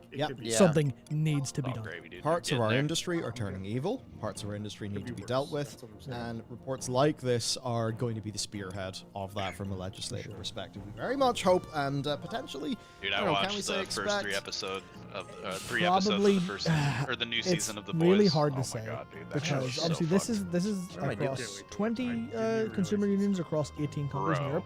11 pretty minutes big. into This the isn't first like episode. That's all just I'm gonna say. Norway or You'll know even exactly just, what I'm like, talking Germany or about when it something happens. going, "Hey, we have a problem. It is literally like everyone's going, this is a problem that we need to look at. So hopefully there's something done and picks up traction. Yeah, so what it's talking about basically is exploiting cognitive just get up biases and fucking the and morning, vulnerabilities dude. through deceptive Walk design, waffles and using watch an episode aggressive before marketing work. practices to push sales at every opportunity. Meaningless or misleading transparency I honestly would have disclosures binge watched about it today. odds. Maybe it's because, better that they are as it releasing the turns rest of out the in episodes loads of every games, Friday, but- whenever they tell you what the odds are, there's Yeah. actually fine print that means that those are not what the odds are. New That episodes might are be gonna come shocking out on to you, Friday, but that shit was that's good. true. Opaque algorithms, skewed probabilities, using layers of virtual currencies to mask or distort how much So things fucking actually boring, cost, man. the very high cost of freemium and endless grinding, the risk of losing content at any time, and targeting loot boxes and Yeah, it's like false manipulative advertising. practices at Like down kids. at a basic level. So, very wide-ranging, Heard and it sucks, basically or what it's the not report that wants to good, see or people is are that like- video game companies it's must like, be okay, banned from yeah, using like, deceptive designs to exploit customers. That's the sort of thing, maybe in the past I would have said, oh, now I don't know if I want the government banning all of these things because maybe, but nah, Like, fuck it, it's cast a getting too black bad. actor for That's what I said. Yeah, man. Yeah, like, Government, people are getting regulate really the upset. shit out of our industry. Fucking please. That's exactly I want what our I said. industry to That's make a lot less of money and Disney owns for Star more Wars when companies they- to not be fucking Mace economically Windu was up viable in by that shit, doing dude. what they He do was a good guy, he because was they're black, bad for and he got his own humanity. custom fucking Games lightsaber should be color, a bro. force for Yeah, but, good, like, even not when a force Disney for took ill. on Star Wars, And they did, I like, mean, the even most times, you recent know, shit, I've been at a few UK trade events. One dude that I've was just have seen a little talk in a small group of I want people. to repeat that. from a very that part again influential because- industry to make Don't less get me wrong, money Disney, and they're still pieces of shit because I'm they've banning been all of to these things China's because maybe will, but- and in the nah, Chinese fuck it, it's getting too version bad. of all of the, Yeah, episodes man. that have Finn Government, in the poster, regulate like the the shit movie out of our poster. industry. Fucking He's please. completely I want photoshopped our out. industry to He's make not less even on the money fucking and fucking for shameless. more Because companies to China's not that be racist. economically viable by doing And what they Disney's do just like, sure, because I they're mean, bad for biggest fucking humanity. market on the Games earth, so should we be a gotta force for gobble up good, that not a communist force dick. for ill. And I mean, even times, you know, I've been at a few UK trade events. I've seen a little talk in a small group of people from a very influential, head of a pan industry or Hanging out the across ass the industry before. organization in the UK. You know, advocating for this stuff, saying loot boxes aren't gambling. You know what? I know who you are. Fuck you. Yeah. You are making our industry evil. In the same way that like the UK's got a massive problem with sports gambling, and sports It's gambling fucking basically is bad. fucking evil. The games industry is turning evil in certain Wait, ways. you don't have I hate lineups this. on this map yet? Right, all in-game purchases should always be denominational in real-world currency. Then provisions for the protection of minors. Games likely to be accessed by minors, just no loot boxes at all. No random content in exchange for real money. Nah, pick whoever. you And want. also zero pay to win. I'm playing this guy going More transparency then, which is, things like explicitly informing consumers of when there is KO. algorithmic decision making. Because it turns out I feel the like odds of shit that you buy in some of these games Do it. I'll play Viper. that are displayed to you are wrong, and there's actually algorithms based on your player profile that dictate what you get and how that works. That's why I think this report pretty impressed me, because they used a couple case studies, we'll get into them later, but one was FIFA 22, and they were like, based on what's been said in these different sources, because they sourced everything nicely from reports and like interviews and stuff, they're like, based on what has been said about FIFA at this point in time, and based on the fine print, we have no reason to believe that they are not actively changing probabilities based on your player profile, how likely you are to spend since the last time you got actually lucky in a pack, stuff like that. So it's just the the invisible hand behind manipulating the currency, manipulating the probability of you getting the card you want, just to make sure you stay hooked for longer. That stuff's all happening, and everyone has always said that too. Like, you always get something really good at the very beginning. Shop. But the people who write in this report are smart enough to go, we fucking know what you're up to. And of course, saying that consumers should have the option to use games without the algorithmically driven stuff like that it influences. 70% sure I remember. Also, better and more enforcement, just quite broadly. And if other things don't alleviate this, a ban of paid loot boxes entirely. Do you agree with that? I think maybe the algorithmical stuff will be like too difficult to actually get through in terms of banning that, because it's so ingrained. But this one, yeah. Usually, I usually have a couple asterisks when it comes to seeing what government or government affiliated things want to do. But I'm looking at this and I'm just like, go for it. All this straight on. I know it's fucking up this happens tomorrow. We have better games in 2 years. Yeah, absolutely. And as somebody in the games industry, I don't give a shit if people lose their jobs over this, because their games aren't financially as viable anymore. Because what they're doing is evil, and I don't think the economy should be rewarding evil practices.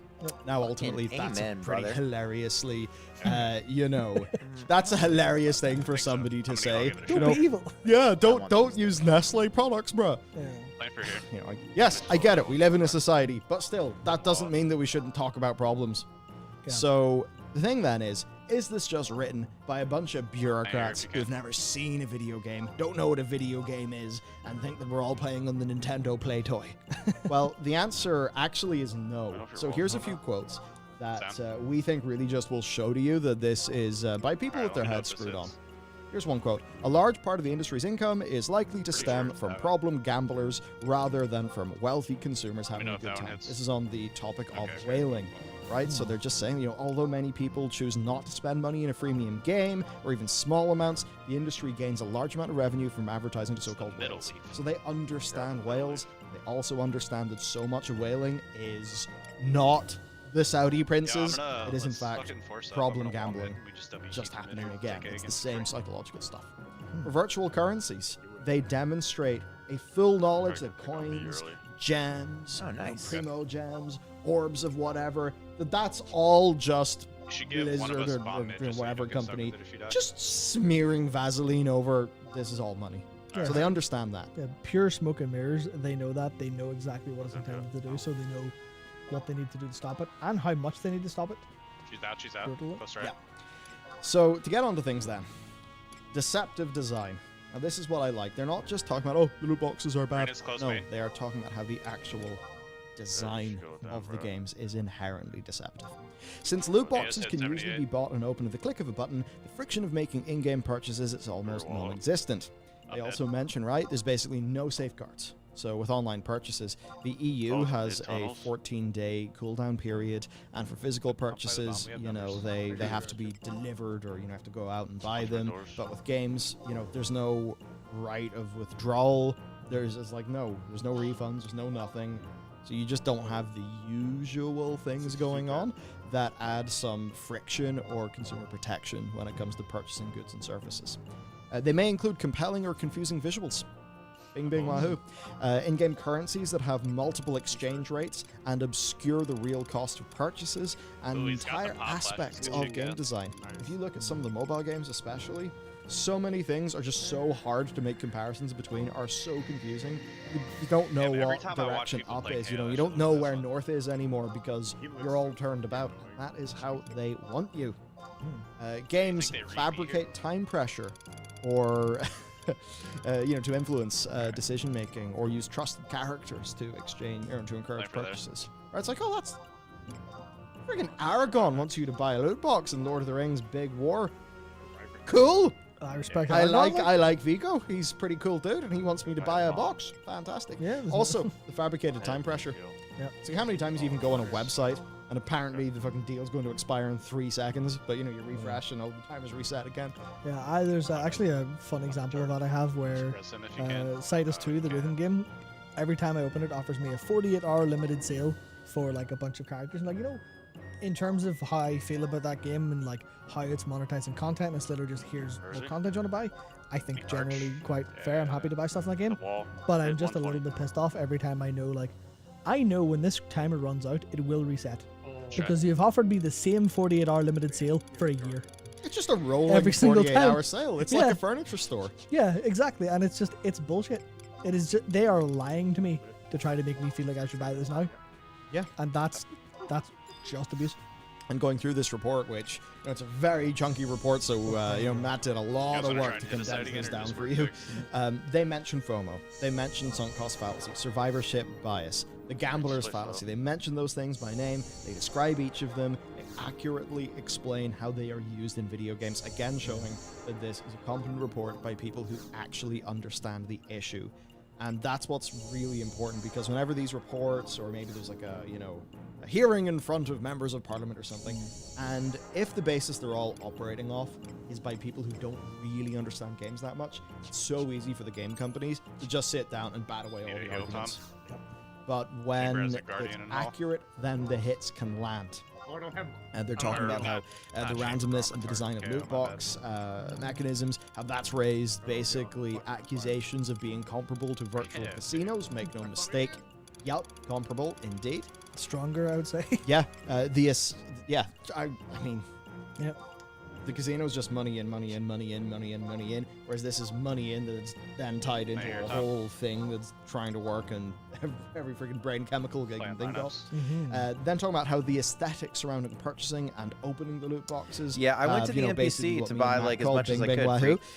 Right, the design of the loot boxes, the whole experience is extremely but these ones I don't think you can buy at the On NPC. behavioral psychology, player feedback, and user data. The digital nature of games then, of course, means that developers can continually just, you know, have live feedback telemetry for all of this, so they can just be behind the machine, tweaking the knobs. That should be good. I mean, imagine if you go into a casino, but I'm only gonna buy like certain base spells, and then I'm not buying shit for a long ass time. Full on, you have like a full player profile. Because I went out to go farm some stuff too that I thought that I could just get like really quickly. In front of it, and it's just changing everything. Yeah, you know, even like it's even fuck that bitch. All the casino stuff, but it can just be done with so much more specificity within the games industry because of the tech and data. Yep, absolutely. That's another thing I really appreciated about this report is I should probably. It's very well written and very well considered, but it's like they're afraid. No, I haven't been to the Juno NPC, but you're right actually. Now that I think about it. It has so much access. I can probably to hold off. It is on so much these, access because I'm pretty all sure. Of the fact that says designed to trigger a dopamine release. I think that's I can fairly farm people can poison understand still. commonly, but that being written down in like an official way is like that's what they're trying to do. Oh, as really? As well as the careful design decisions. Wait, really? I'm an idiot then. Well, whatever. I didn't really buy too many, so it's not the end of the world, but Playing lineups. Hey, lineups. Just keep Viper up. Walls down, walls whatever. down. At least for stock now for a little bit. Because I have to start knocking out some of these missions. You have a trip here. Okay. Yeah, it has a mandal. Walls up. Ooh, good shot. Shooting the first molly. The accolade warp. Walls going down. Walls going I'll down. have to walls like going look down. that shit up.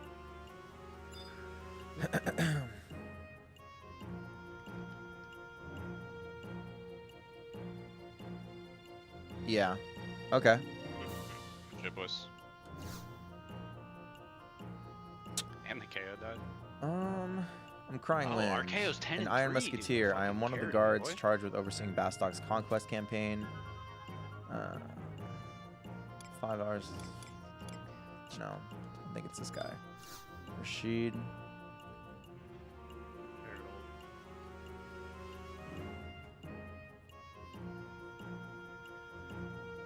Yeah. Let me get the bomb, Tom. I don't even remember who the fuck the guy is to warp to Kronstadt. I thought you could just get like the teleport crystal or something.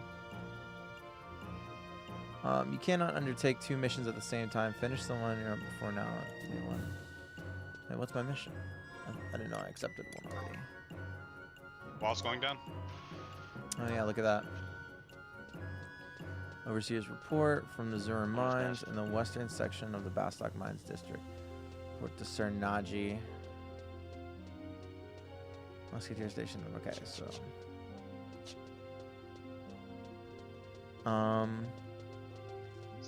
Which, yeah, if you can tell me which NPC it is, I can find it. I have op if anyone wants.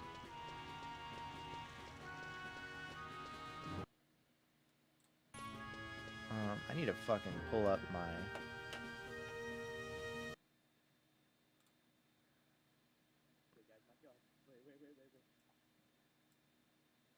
No. There's the Rhapsodies. I like this. Mission missions up through rank 2. Yeah, send it. I can also when we get on site.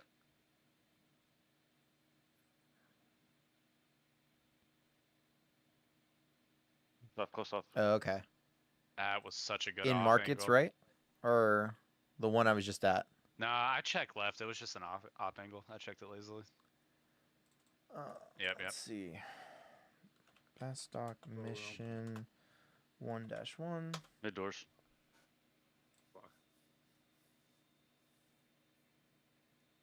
My bad.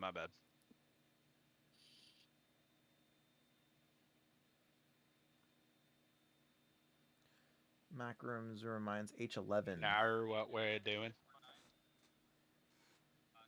Yeah, no, you're right. I ran out with my dick out of my hand like a retard.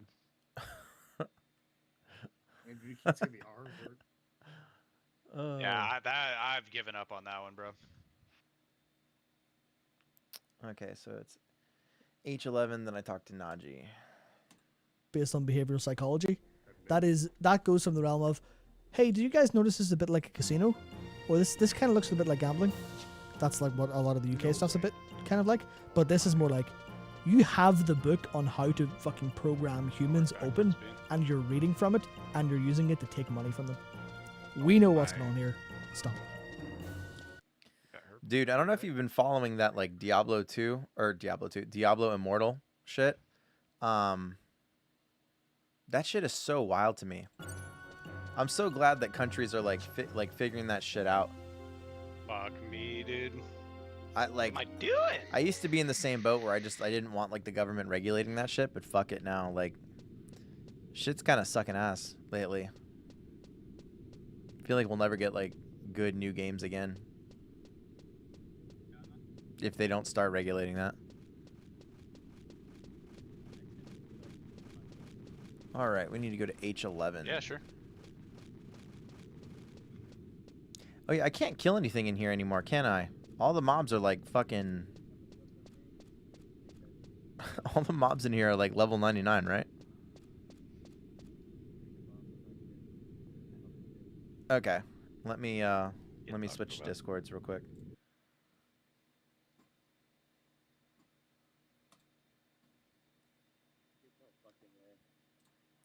You guys gonna be on for a minute still? Probably, yeah. I'll probably go to bed pretty soon. Heard that. I'm gonna hop back in here in a little bit, but I'm gonna switch Discords real quick. One on B. Yeah, no worries, man.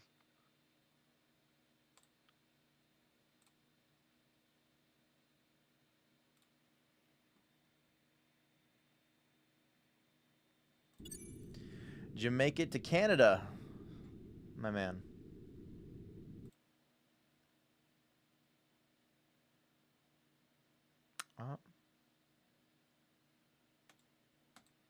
Yeah. And they say it's going to get worse. Yep. Because based on the topic of like the tech and the data, they say industry actors tout the use of machine learning to personalize games based on behavioral data in order to maximize spending. Probabilities can be altered based on user data. And the extent of this in the industry is basically not known. Because it's all a black box.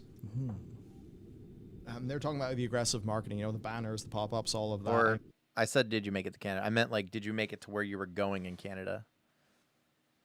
Because didn't you say like you're in the process of moving? So I don't know exactly where you have to be when or where. Remember you said you slept last night in Canada.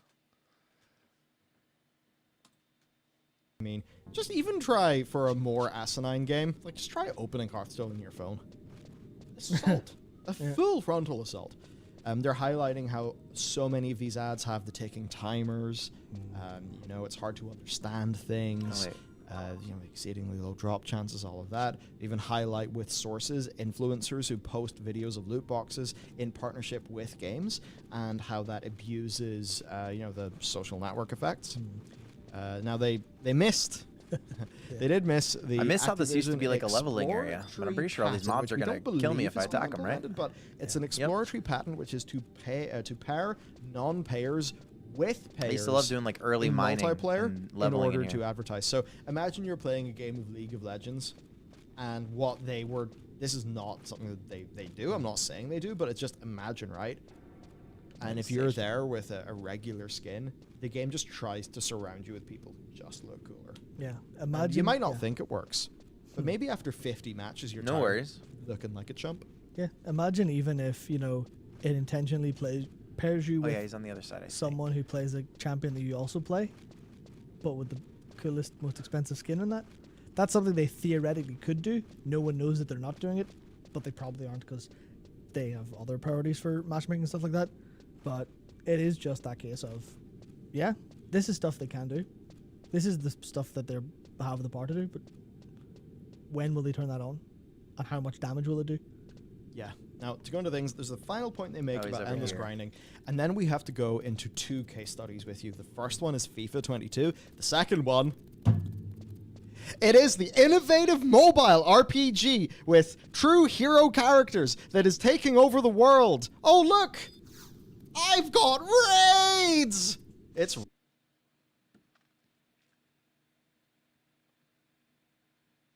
Tether your phone. You know, you should be able to use Discord on your phone. I mean, I use it. It's pretty convenient, to be honest. Oh, you must be the courier. I've been expecting you. My report is ready. Be careful on your way out. Remember, you should give my report to Naji, one of the Mithril... Okay, I gotcha. I gotcha.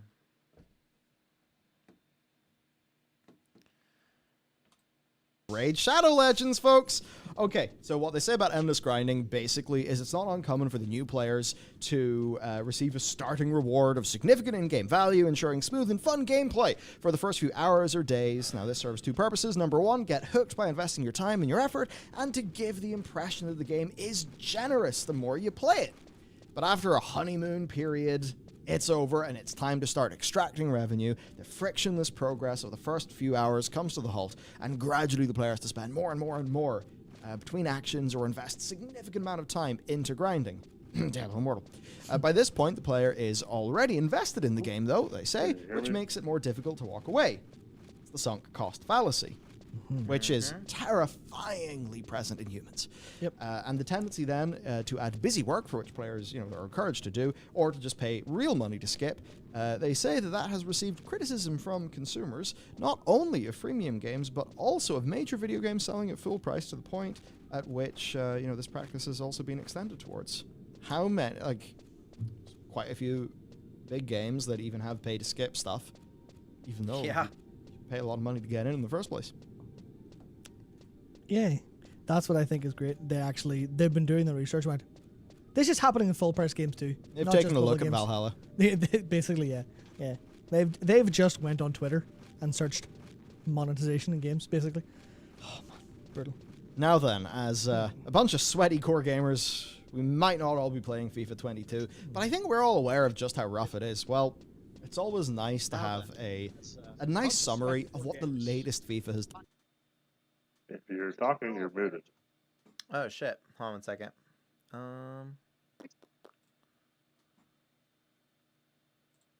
There we are. What up? Can you hear me? Yeah, I can hear you now. Heard that. Finally got you in Discord.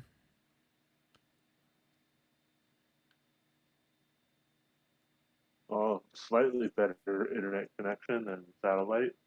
I don't know how much better, but That's a lot. This seems a lot better. What are you using your phone right now? phone. Well, for whatever reason, my laptop won't connect to the Wi-Fi at the hotel. But my phone will, so my phone's connected to the Wi-Fi and I'm tethered to my phone. Oh, that's interesting. Yeah, hotel Wi-Fi is always kind of hit or miss. Doesn't really matter where you go. So, you're saying that you can basically buy like every spell now in Juno?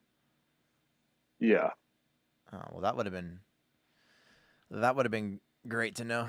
I didn't spend too much, but I did knock out the basic stuff. I went out and tried farming like more of the stuff, but I don't know. I don't remember what recast timings used to be, but I felt like they were a little longer than I remembered. Or not recast, repop is what I meant to say.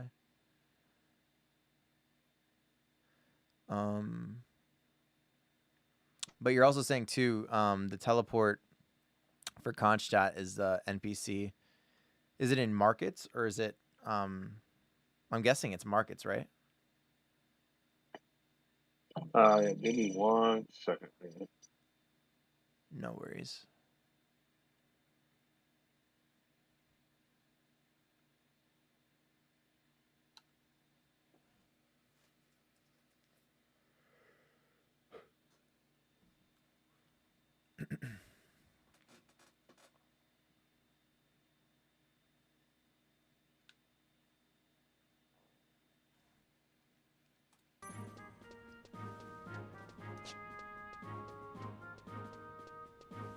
That's what the other one is.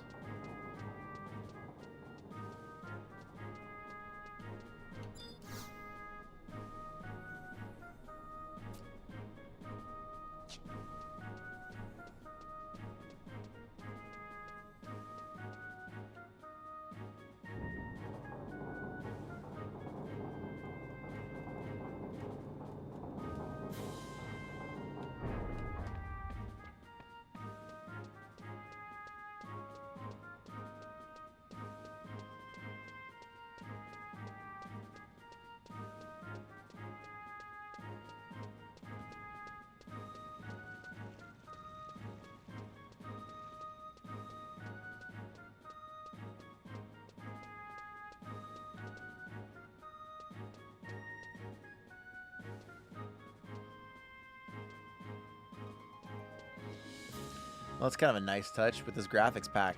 Like the top of the buildings, which you can't even like really see that well. I'm pretty sure they also got like a makeover. Looks really good though when you can see them.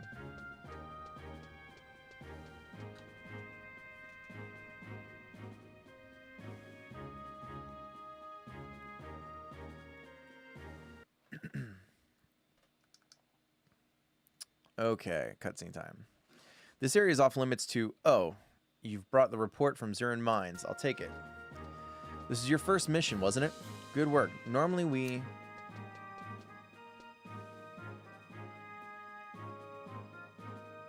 Let's turn that off real quick. Sir Lucius, how may I help you? Naji, you mentioned a report? Yes, sir. This adventurer just brought the last one. I was going to bring them all to you later, sir. Show it to me.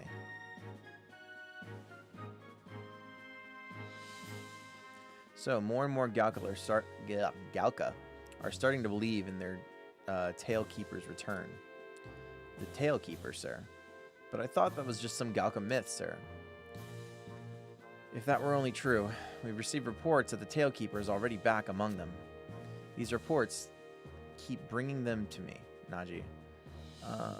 We would not want to bother the President with such trivial matters. Yes, sir. As for you, adventurer, you have done well. Bastok needs more people like you.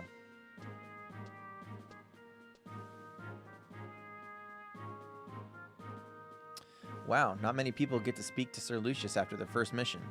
He must see something in you. Keep up the good work. Blah, blah, blah, blah, blah, blah. Oh, wait, I can take missions from here, I think. This President's office is not good at business.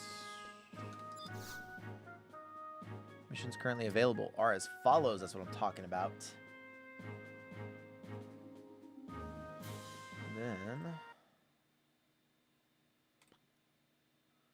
geological survey. This one I have to go to Dangraf Wadi, right? Dangraf Wadi is like a higher level shit, I think.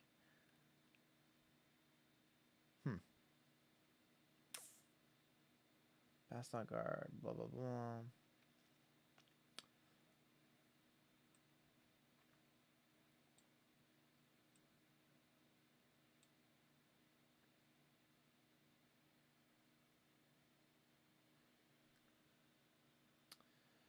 Select the mission. Just start the emissary and NPC. Okay, so we talked to Sid. Go to South Gustaberg. Okay, Dangraf Wadi. And then we have to go to I-8. I think I remember the way. In the southeast corner of I-8, stand in the geyser. Okay. To the ledge. Oh, yeah. You stand in the geyser. It blasts you up, and then you have the key item. And then we return to Sid. I remember now. And then I think if we do this right, if I set my home point to the right place, I can just warp back.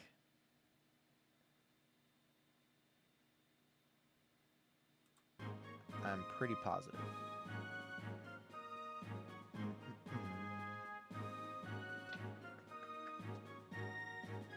Almost geological survey.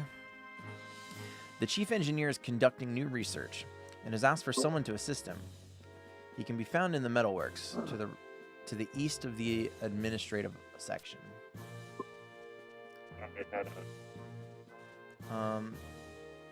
The chief engineer's laboratory is on the second floor of the metalworks. You don't know his name, and you call yourself a Bestocker. A Bestocker. Was that always a thing, or was it Bestockian? Was Bestocker always a thing, or was that Bestockian? I always feel like I thought it was Bestockian.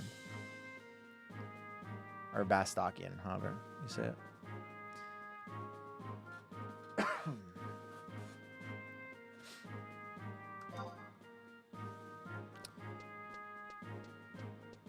Chief engineer's name is Sid. Any Bestocker would know that. Now go to see him. I thought it was like I'm almost positive there was a quest that said like Bastockian or something. I don't know. I feel like a lot of these things I'm like re-remembering now. So if you watch the opening movie, he says the Republic of Bastook. Yeah, he does say Bastook. I remember that. It sounds even weirder if you say it like that. Bastooker. Yeah. I'm going to turn you up just to make it easier on you. There we go.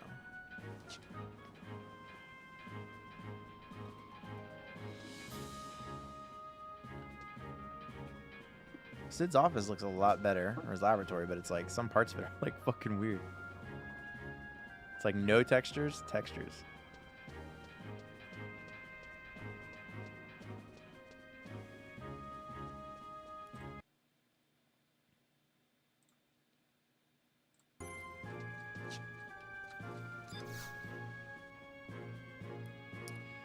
Yeah, what do you want? I'm a little busy right now. Yeah, I'm Sid. Oh, you're here about the mission? Right, I was expecting you.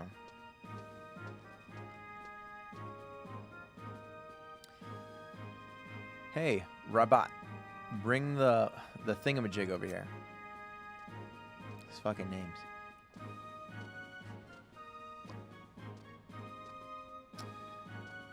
This is only your second mission, huh? Most of the young ones in Bastok don't have the guts to go adventuring. So I'm counting on you. Do your best. Here? Well, this mission's not all that tough. You just have to go out. Rabat, old buddy, if you brought the thing, don't just stand there. Say something. Bitch! I brought the thing. Gah. If you don't quit that, I'm gonna start calling you Silent Mountain or something. Stuff like that. That's not. Wait, say that part again.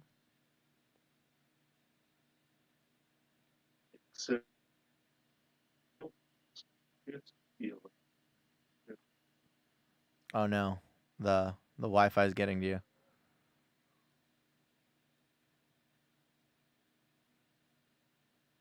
Quite strong enough internet to stream and talk to you.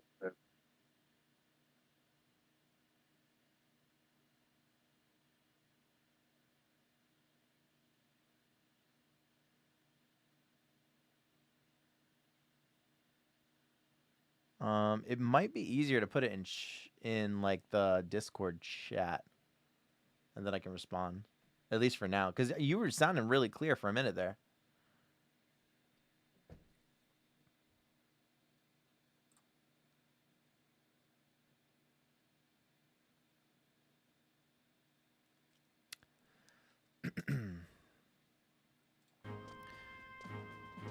You would not, Chief. You are not like the others. That is why I work for you. Sheesh. I like the guy. He works hard. He's thorough in his research and all.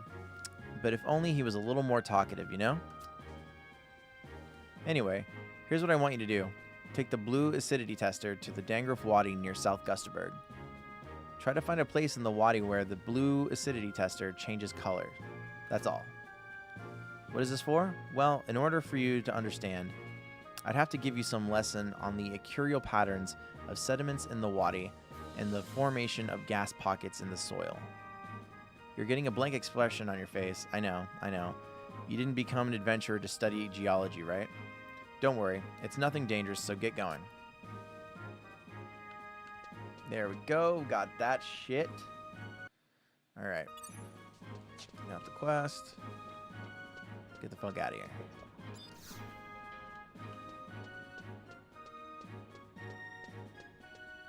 Wait, I have a warp ring, right?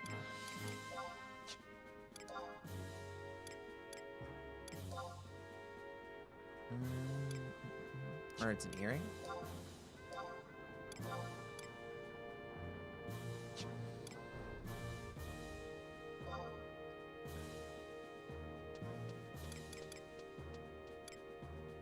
Oh, fuck, it's re-raise.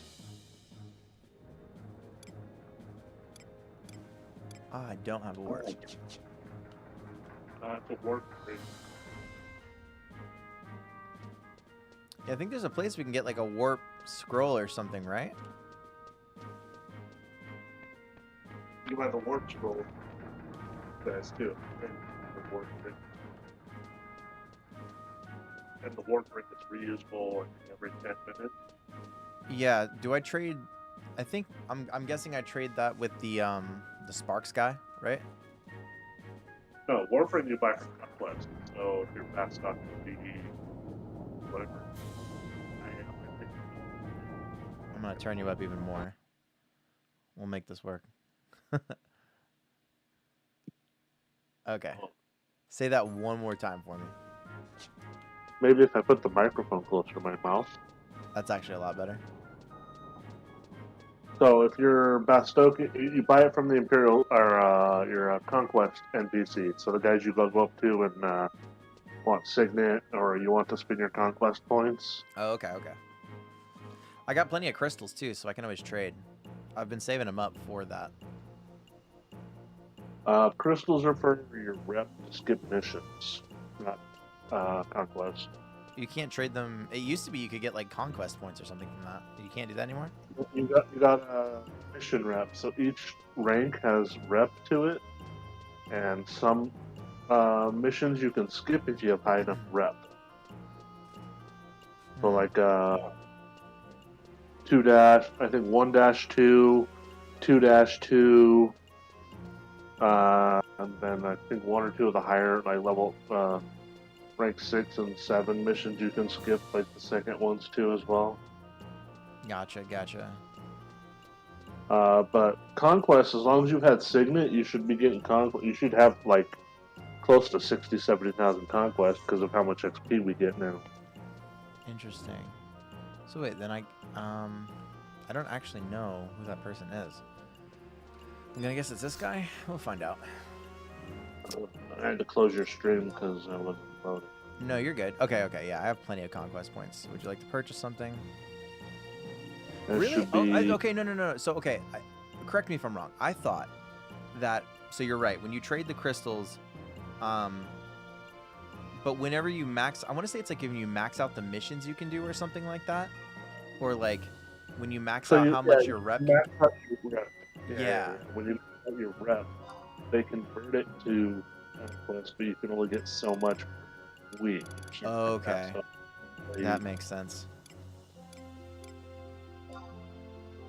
Warp ring is 5,000. And how many? Also, a way to make money is there's movables in all the crafting guilds now called Imperial movables or something like that. You trade all the single crystals to them, and then when you get like 144 of them or something, you can pull them all out, and you can get a stack of clusters. And a stack of clusters will sell on the auction house from anywhere from 60 to 100k. Holy shit. That's like way easier now. Dude, that's so funny. It brings me back to like... Say it clusters, again?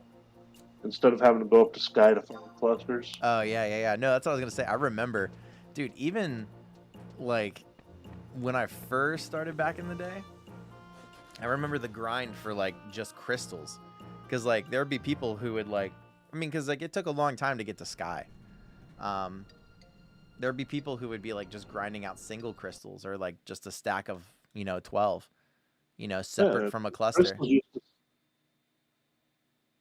Crystals, the singles used to, well, for a stack of 12, that's how I made a lot of my money too, was...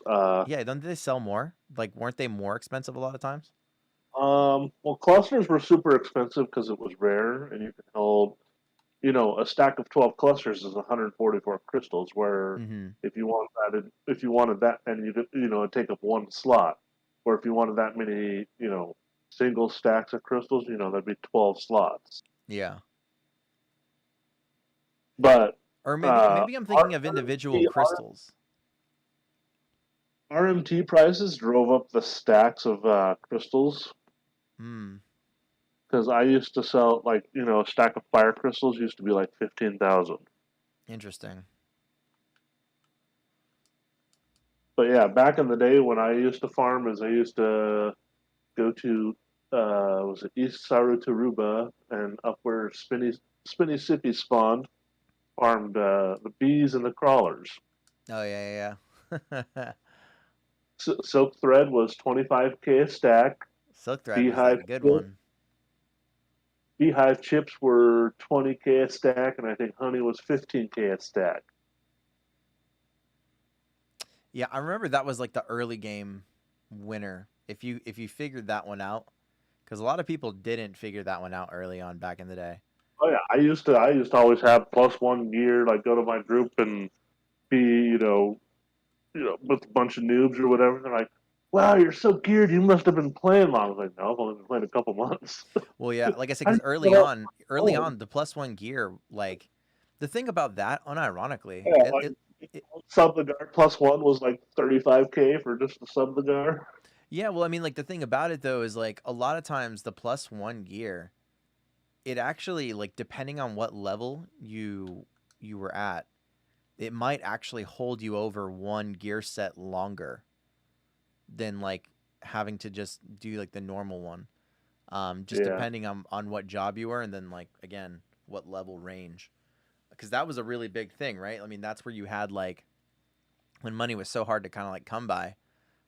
That's when you had people who, and I did this one time because I was just like a dumbass little kid, but like I sold like I barely had enough money, and farming was like taking forever, so I sold like, I think it was like a body piece or something, and I ended up like leveling down, and I was like in that really shit like position of not having a fucking body piece, or like I don't know if it was like a weapon as well, but I don't know. It was a fun time. I think I got lucky in a party like just kind of let me in, but I was sweating bullets on that one.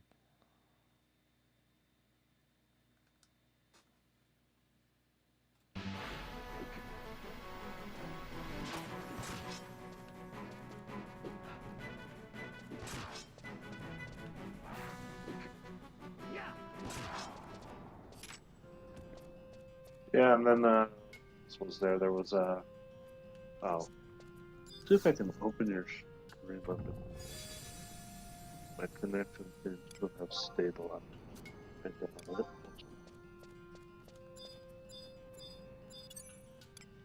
Yeah, you could buy the warp ring. I think it has a 5 or 10 minute recharge. Oh, it's a 5 or 10 minute? Okay, well, I'll just do that next time. I grabbed a scroll just to have one, but the ring obviously is going to be pretty useful if that's the case. You know what, too? To make some money back, I'm just going to buy fucking scrolls and put them on the auction house. And then hopefully another sucker like me comes around. Oh, people do it all the time. What scroll is it? Is it refresh? I think you can buy from the NPC for like 30k or whatever, but people buy it all the time for like 150. Yeah, well, not even that much, like 50, 60k on the. Dude, I remember refresh back in the day. That was one that got a lot of people. And it. Yeah, well, because you used to be able to only get it from.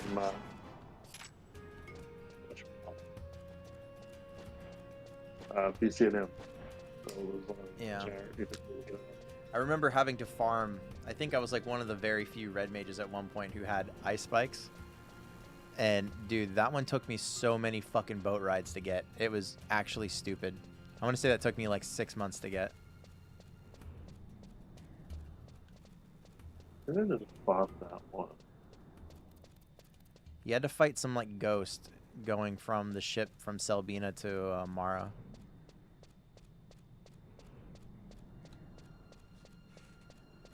Yeah, so when I played, you played before I played originally, and then I probably played a hell of a lot more. Yeah, I want to say like when Wings of the Goddess came out, that was kind of like, the thing is I would at that point like I was still involved, but like at that point I just wasn't involved as much, and things were like already kind of started, like the game was already starting to change, and like I don't know, that was like a period where I kind of just went through and I just didn't play as many games and stuff like that. I was like, I think that was like when I was younger, and I started like doing a lot more music related stuff. I don't know, but I don't really know what the catalyst was there, but that was the thing. Yeah, well, my cousin and my brother played originally. They played NA release, so PS2. You know, dude, I don't like, the thing is PS2. I remember because I had a PC. Well, actually, I feel like back then the specs were a little bit depending on. Oh, you needed a high-end PC if you wanted to play on PC, and I know my cousin, you know, built a PC just to play Final Fantasy 11. My brother built a PC just to play Final Fantasy 11. But my cousin also had his girlfriend at the time was playing on PS2. He actually went through. He was working at Best Buy at the time. He actually went through, I think, 6 PlayStation 2s. Oh, you just fried them. Yeah. But they were all under warranty, and he worked at PS, or so he just sat there and exchanged. That's hilarious. Yeah, I thought about that one a lot. There we go, and I should have the key item now.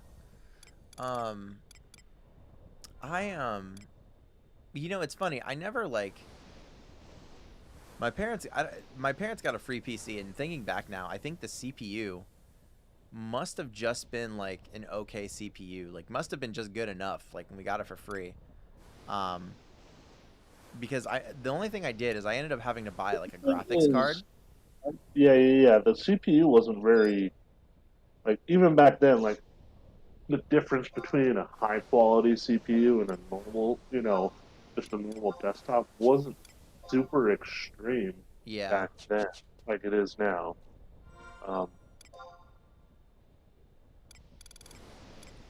Yeah, so I remember having to get a graphics card, which was that was it had to be NVIDIA. I think my cousin and my brother both bought one. NVIDIA GTX 6900, GFX, whatever they used to be called back then. Dude, I couldn't even tell you. I had to buy 2 graphics cards, throughout my entire time. Ah, fuck me, I forgot to set my home point. Yeah, I ended up having to buy like 2 graphics cards total. And like one of them was for like a garbage PC where they were like, I don't even know. I don't remember even how I got it, but I remember like the guy at the computer store was like, I don't even know if anything is gonna fit in this socket. So like, I don't even know how I made that one work. But the other one, it was something stupid. Like, I'm pretty sure the guys were like kind of hustling me a little bit too as like a little kid. Although like, I don't really know what like all the different PC spec costs were back then. I just know it was like the graphics card cost me because I don't remember how long it was. I fucking saved up. $200 to $300. Yeah, I want to say it was like $200 at least. Because like for a kid, it took me a long ass time of like finagling like money and just putting it aside. Yeah, no, it took me a while. Okay, I want this one. Oh wait, no. Wait, yeah, I do. Yes, I do want that one. Yeah, no, that was I swear to God, every time like my ability to like save money, I learned it from Final Fantasy 11 because remember like back then, like having a subscription cost for a video game was like a newer thing that wasn't like something that was commonly like known or like wasn't commonly a thing. I remember like I asked my dad about it. I was like, "Hey dad, like if I save up and like get this game, like it's got a monthly cost, or like if I save up and don't make you buy the initial game, which had like a higher end cost." I was like, "Would you pay the monthly cost?" He's like, "Yeah." And I remember like I don't think he actually thought I was gonna do it. And then like when I fucking, because my parents are split up, so I remember I bought it. I think it was like with my mom when I bought it. And I brought it to my dad. He was like, "What the fuck?" he was like fucking pissed because he remembered saying it. But yeah, same thing with like I remember I couldn't even like play the game for like a while too, because the whole graphics card situation. Like I kept like DCing like crazy. But good times. Teaching kids responsibility. All right, I'm gonna read this. Back when I played originally, like I didn't have a debit card, so I used to always have to go to 7-Eleven, the debit card from them. Oh yeah, because everybody still had checks back then too. Like not like having a debit card wasn't necessarily like a. I don't even necessarily know. Like, I feel like having credit cards was probably a little less common too. People probably had them, but I don't know if it was as common. Yeah, they had them. It was more like an emergency thing. I feel like. Yeah. At least that's what my parents always said. Blaze Spikes, Warp to Retrace, Sleep Get to Utu Semi Ichi that you don't need to do the quest for that anymore. I think you still need to do for Knee, I'm not sure. You can see it here.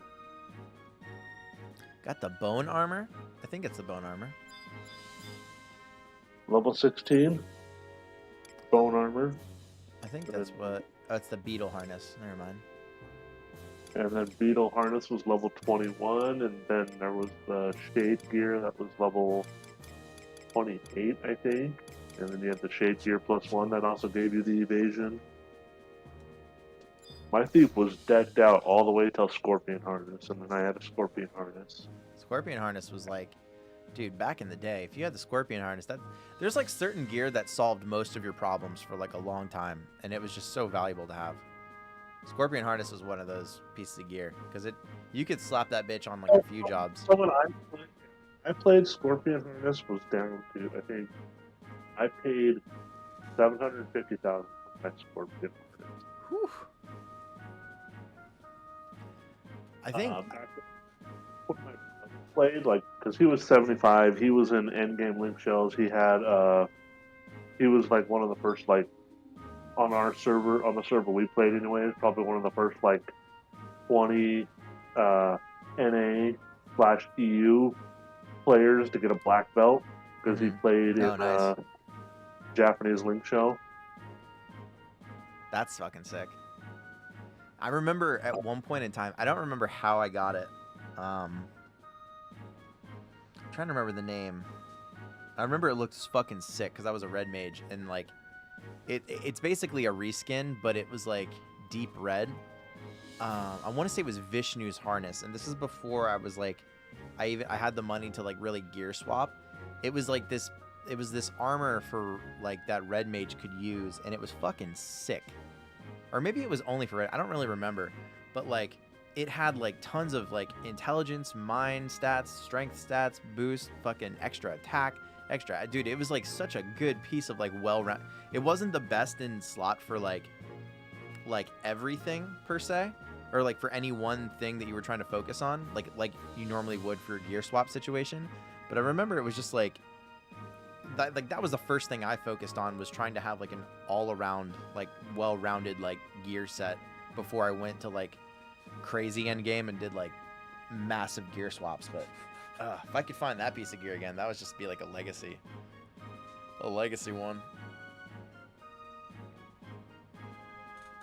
Although I imagine, like, with how fast I'm leveling, I don't know how fast, once I probably get past some of these missions, I imagine I'm gonna like hit a point that's gonna ramp up a little more quickly.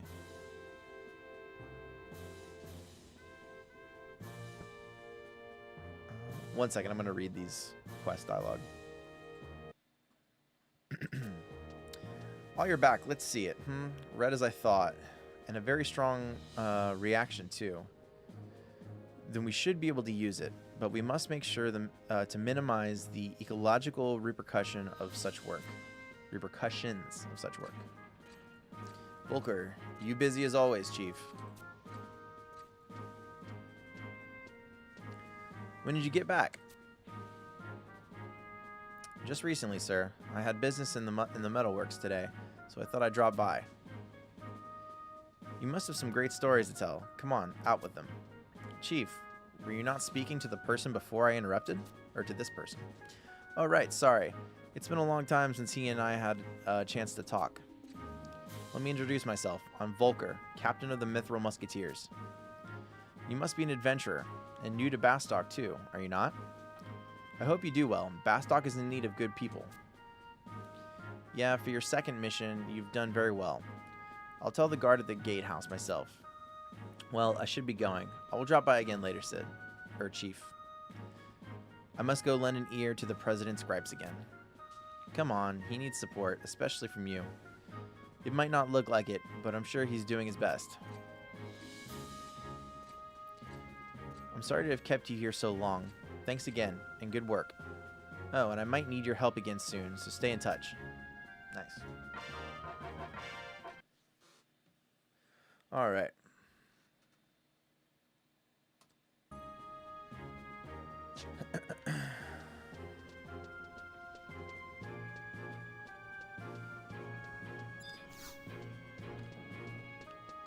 So if all goes well,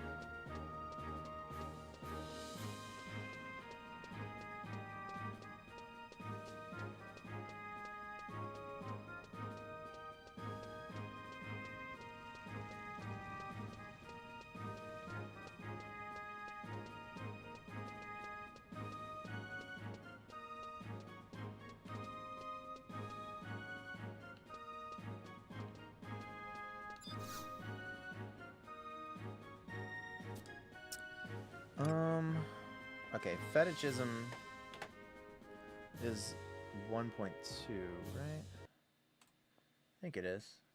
Yep. And then segmentation from Gaston Bickard. Go to K3 in North Gustavberg to enter Palbron Mines.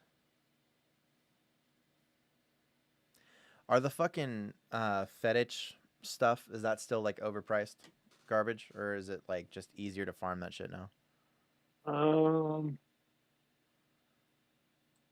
It's, I don't even know if the people even sell that shit anymore. Probably. I remember that was a fucking, people used to get the new players with that one.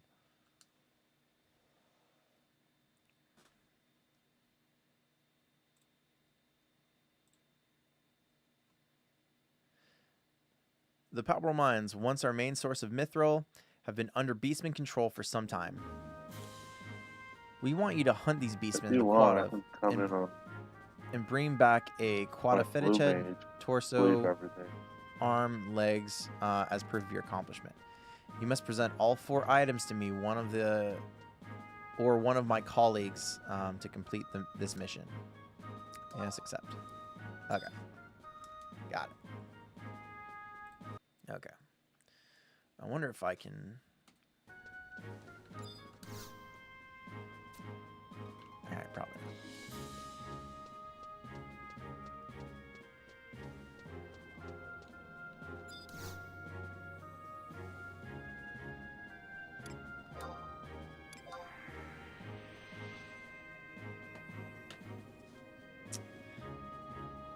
I'm gonna be right back.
There we go. Now I can actually fucking hear me again.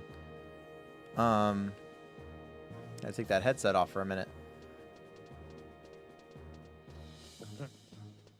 Dude, that's another thing with, like, those streamers who do, like, fucking insane hours. I get such a fucking migraine. If I have, like a headset just clamping my head for, like, more than a few hours.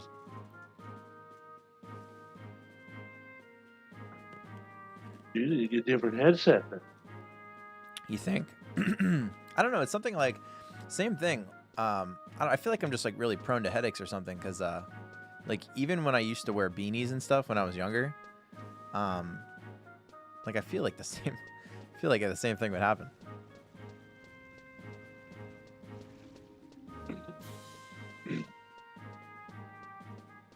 So, like, your standard, like, over the head phone headset, I can't wear. I have to have the ones that have, like, the strap on there and then have the metal board on the top. Yeah, the ones I'm wearing now, they're not. So I do like a bunch of different things for my job, and then on top of that, like, I do music stuff on the side too. So these headphones I use for, like, anytime I have to do video editing or, like, audio editing. They're meant to, like, kind of neutralize all your frequencies. So they're not really necessarily meant for comfort per se. So that's definitely a thing.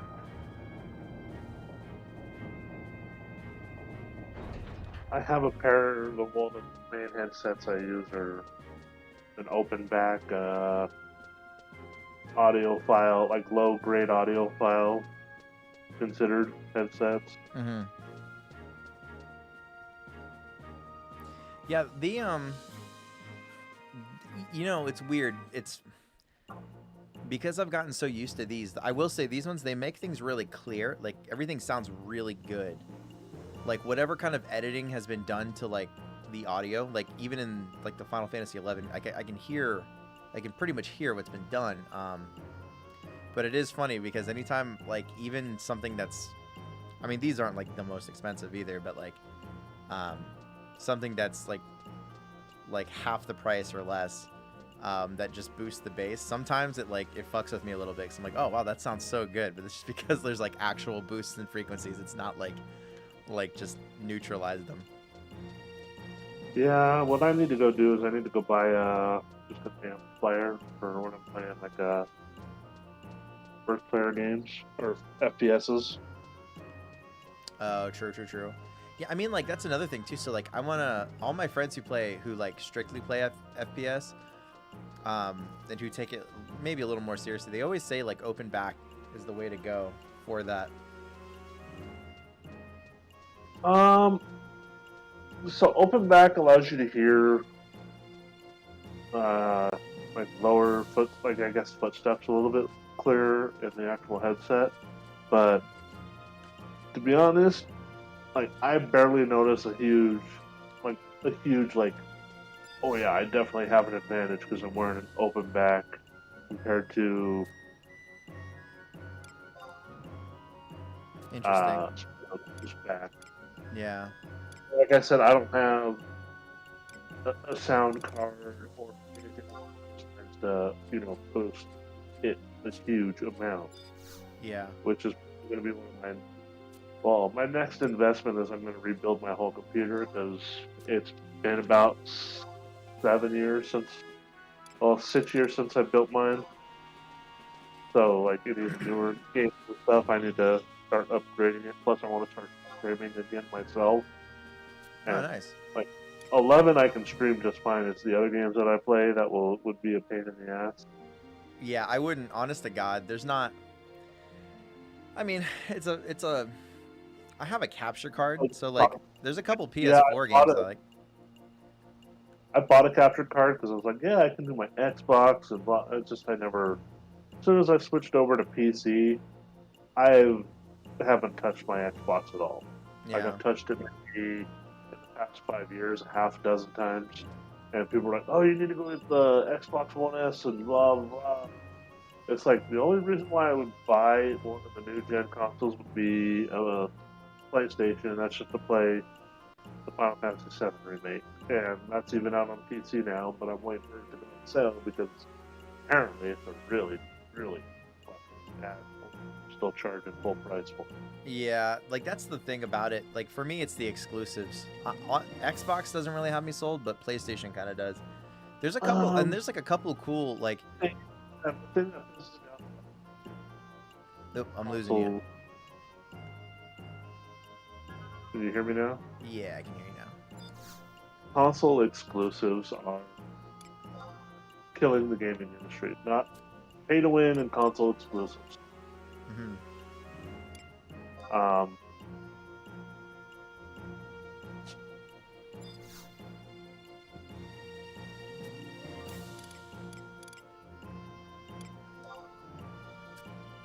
You know, pay to win, like, what was it? That it leaked to where if you want to, without spending, like, what was that Asmongold video I just watched part of, where if you don't want to spend... that shit's not even, dude, that's becoming, like, a huge thing. Apparently it was leaked that you could spend, like, you can spend up to, like, or something, it would take you, like, $100,000 or something to get all this shit in the new Diablo Immortal thing, which is, like, that's fucking bonkers. Like, that's actually insane. So yeah, just to beat the game in a small amount of time, like the least amount of time, bare minimum you need to pay, I think it was $100,000, and the limit cap for how much money you can spend on the game itself was like $11 million. That shit's buy insane. absolutely everything in the game is $11 million. And people wonder why Blizzard got booed to fucking shit when they're like, oh yeah, Diablo Immortal, your new mobile game. Well, the thing is now is like again in Europe they're starting to like ban all that shit, and they should. Like they need to ban loot box. Well, no, here's the thing. They need to like because it's weird. Like I've been saying this for a minute. I used to be very like hands off with that shit. Again, because you run into this weird spot where it's like for instance, the because I think it's a really good example. There's a couple really good examples. One of them is the Yu-Gi-Oh card game one. It's structured the same. If anything, it's actually a little bit cheaper, I think. But it's structured in the same way that, like, okay, if you played the physical card game, you would have to still buy packs, and it's still kind of like, I mean, there could be an argument as to whether or not that's actually gambling too, but like no one's ever really talked about it. So, and that's like geared towards kids. So maybe that's a conversation that needs to be had too. Although I feel like that's. Say it again. But in my opinion, I remember the original Yu-Gi-Oh ones that used to get on like Game Boy and stuff. You used to be able to just enter the card number at the bottom of the thing and get whatever card, you know, in game that you had in real life. Mm-hmm. But then again, you know, if you're developing a game for free, yeah, you need to kind of recoup costs. How are they going to do that? By adding quote unquote loot boxes. Yeah, and so like, you know, here's the thing.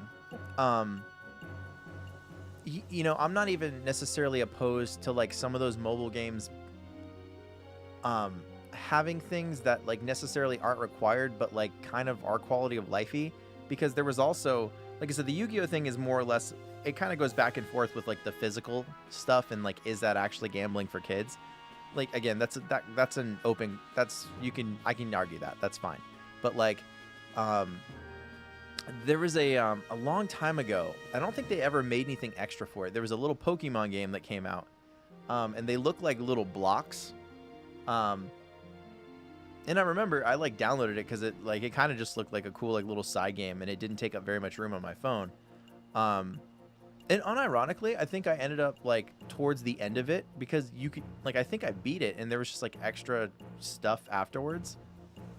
It wasn't pay to win at all. I think I ended up spending like $35-40, but like that's like the cost of a normal game. And if anything, maybe it's an expensive cost for like a mobile game, but like it was unironically coming from like the Pokemon company. It was like pretty fair. Yeah, I mean, you look at people who play games like Genshin Impact. like they'll fucking spend $100,000 on fucking Genshin Impact just to play the game. Yeah. Not even to win, just because they want to play and have the best items. There's shit like that to where games like that need to be limited per day. No, I agree. I'm right there with you. Yeah, these things are tough for obvious reasons. Because like you said, I don't necessarily want the government like going in and like being necessarily, because like the thing is like what kind of door does that open later on, right? Like let's say someone starts bitching about like I don't know, whatever crazy thing they say about video games all the fucking time, right? And then like because one thing happened previously, it opened the door for like more legislators to come in and just like make like sweeping changes, right? Like that would suck. Yeah. The biggest thing is like the biggest culprit. I mean, you look at Diablo Immortal right now; they're the biggest one because it's the newest one. Yeah. But look at FIFA, the gambling fucking boxes for. Yeah, that shit's pretty egregious too. No, I agree, man. I like, you know, Loot box, like I don't mind gambling box like loot boxes, like cosmetics and shit like that. But you got like EA where it's like you're trying to build a whole fucking team of, and you know, the NPCs or whatever. It's like you have to buy these boxes to get the cards to build your team. I'm kind of, you see, the thing is though, is it's like the Buck's never gonna really, because like in theory, I think I agree with you. Like cosmetic shit should never be bad, but then it's like, okay, well, what about mounts? Then like what they're really gonna do is they're gonna take like. They're just gonna take every single like piece of side quality of life thing or like side kind of content thing that they can monetize, and it's not gonna inhibit any of like your play experience, because what's gonna end up happening is all these like corporate executives are gonna say, okay, well now we have to restructure our games, and we have all these games that are structured as such, right? So how do we do that? We take every single in-game thing that was cool that you could get through the game, and we stop making the game pay to win, but we take all those other things and we make them part of like the loot boxes or like whatever, right? And so it's like now you're gonna still have like bland games. Blizzard does with WoW. I mean, Blizzard already does that with like WoW for like the mounts. Some of the best looking mounts in the game, you have to buy. Yeah, it's trash. Final Fantasy 14. They're some of their best mounts you can still, you know, grind for in game. But a lot of players were upset with one of the last ones that they added because there was no mount like that at all. Yeah, I know what you're talking about, that like mech thing. Yeah. I mean, yeah, and like that's my thing is like people forget like Yoshi P is not gonna be there forever. He's just not. You know, but Square Enix like is not. Square Enix, they don't actually have a great track record. I wouldn't trust them necessarily as far as I can throw them, because in my honest opinion, like I've said this from the get-go, 14 is getting more and more, like I love 14's story. I love it to death. And to be fair, so far it hasn't become like a pay-to-win mess. But like we don't know if that can change, and it has been getting like very noticeably like so much more casual all the time. Like when I go and like always been casual. Say it again. 14 since Rome. Well, I guess since Heaven's Ward has always been a casual game. Yeah, no, for sure. It's just gotten more closer to the grind that WoW was, because you had, you know, Beastman. Well, I guess Heaven's Ward had it too. So did Stormblood, but they weren't emphasized as much for getting that gear progression. Because around the board you had the Beast Tribe, which was a part of your gear progression, and then once you started, if you wanted to build your relic weapon or whatever it was, I think Heaven's Ward had similar things. They kind of took all that out in Stormblood. Yeah. But 14 has always been, I'm in the same boat as you. I love the story. I love the patch content, but I'm not going to stay subscribed, play new story every 3 to 6 months. Yeah. I'm just not pay, $45. I'll subscribe. I'll wait till the next time I play 14 will probably be after the last patch for when they announce the new expansion and do the last patch for Endwalker. I'll resubscribe for a month or two, maybe 3. Do all the content, level up a couple craft jobs, and then unsubscribe and go play Escape from Tarkov or come back to 11 or whatever else I'm playing at that time. Yeah, that's kind of my thought on it, to be honest. Just because, but my point in that is like, it's not that it's casual. It's that like, it's the degrees of casual play, right? So like, when I'm in like the Facebook groups or like the Reddit threads, and I'm starting to see people who will like even identify themselves as like pretty casual, and they'll like explain themselves, and they're like, yo, this is getting too casual for even me. Like, that's when it's like, when like the like we're getting to like the thinnest layers of like what casual is at that point. See, 11, okay, I would say the only hardcore MMO I ever really went hardcore into was 11. And even then, I'm considered kind of more of a casual character because I never really got the gear progression. Can we also say that like 11 by itself isn't actually hardcore per se? Like, people forget, like, and that's why I had my buddy on last night and we were talking about it. He played EverQuest. EverQuest was actually fucking hardcore. EverQuest had WoW's penalty plus Final Fantasy XI's penalty. For like, so it's just death penalties. Okay, there's games like WoW, you had to pay some gold, which over time that can add up. Well, you gotta set a run back to your body too. So zone takes you, in classic sometimes took you, 5, 6, 7 minutes. Yeah. What fucking do, and then you go pay 20 silver to an NPC. Yeah, if you didn't know what the fuck you're doing, that 20 silver could make or break your wallet, but yeah. Where 11, you explained it to yourself earlier, or EverQuest, yeah. But when I say hardcore, I'm talking more endgame, not necessarily, death penalty. Because essentially, the death penalty is gone. Yeah, so I understand you personally. 14 is not hardcore. If you look at it compared to any other modern MMO, like even World of Warcraft, like the prep for World First and endgame rating and stuff like that is nothing compared to like even just World of Warcraft.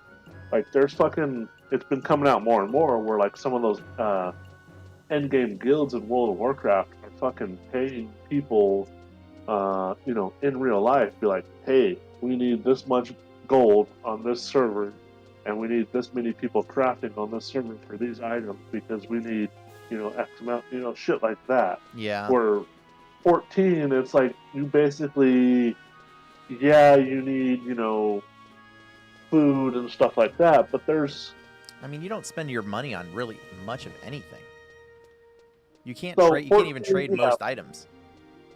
For raiding, you buy pretty much your pre-pots and your, your strength potion were majority, and food doesn't even go away when you die in 14, where like 11 it goes away. Yeah. To be fair, I feel like that's one of those things that it could be okay, depending on the content. So like I said, majority of your money that you spend, the hardcore thing, mechanics tend to be a lot more punishable in 14, but once you actually get the mechanic down, most of the endgame link shells in 14 have it on farm by week 2 because they know the mechanics, because they have it down.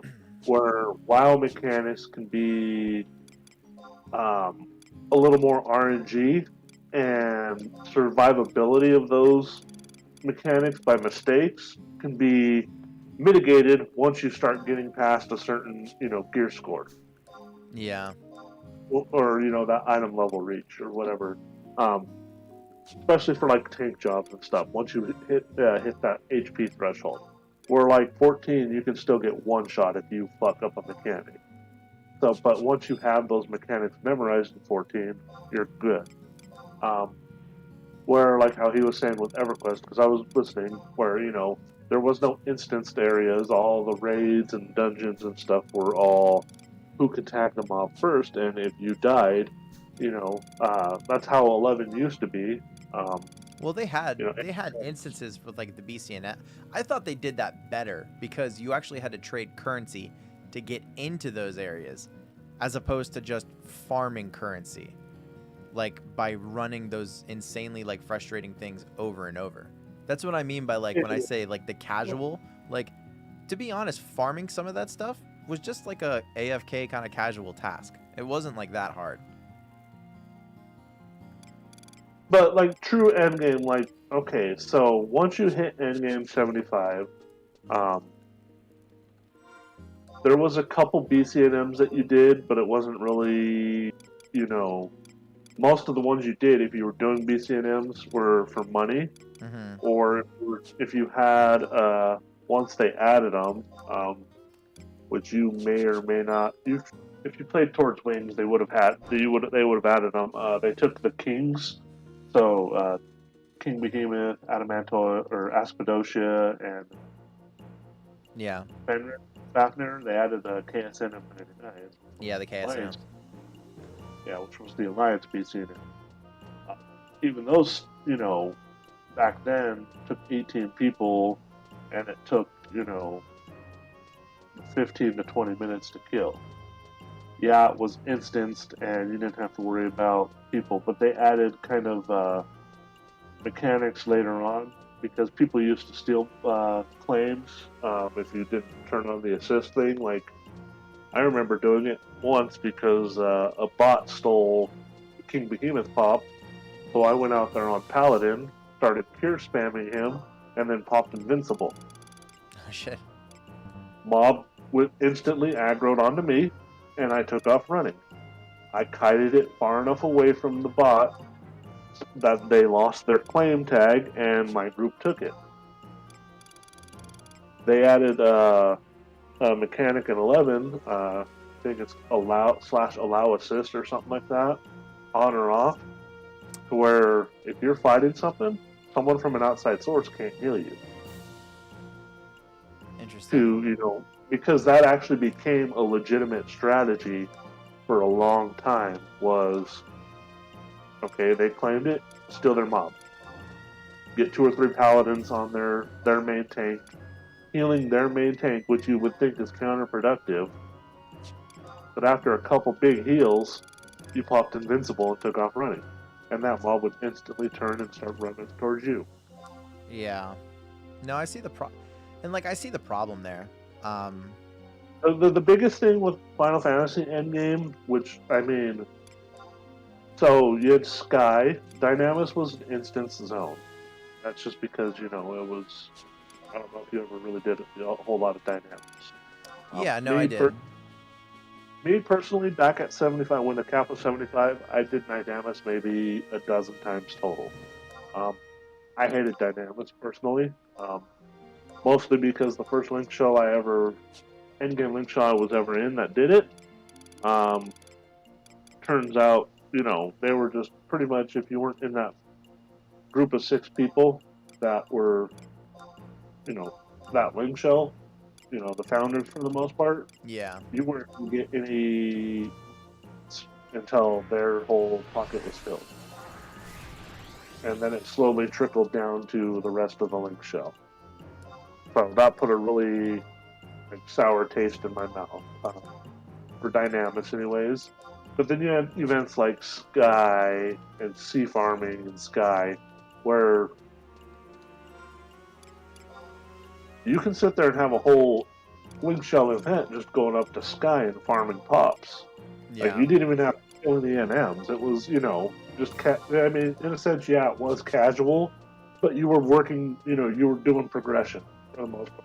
Yeah, but I mean, like, that's just the nature of it, right? Because it's a very, like, this game was very, like, you had to communicate with people to pretty much do anything. And then Wings of the Goddess, they emphasized, then Treasures of Erden came out, which is people, depending on which part of the Final Fantasy community you talk to, the ones who say 75 era was the best era for Final Fantasy, they're even split between themselves between COP and Treasures, yeah. COP, Treasures, or Wings of the Goddess. Well, Wings of the Goddess, I think the argument that I've heard most people make is that because Wings of the Goddess has like level 80 shit. No, it doesn't. Well, some of those, yeah, there is. There's gear. I remember there's gear you could get for that. Level 80 you didn't go to level 80 till the first Abyssia. Where's it at? Hold on a second. The first Abyssia was when the level count was from 75 to 80.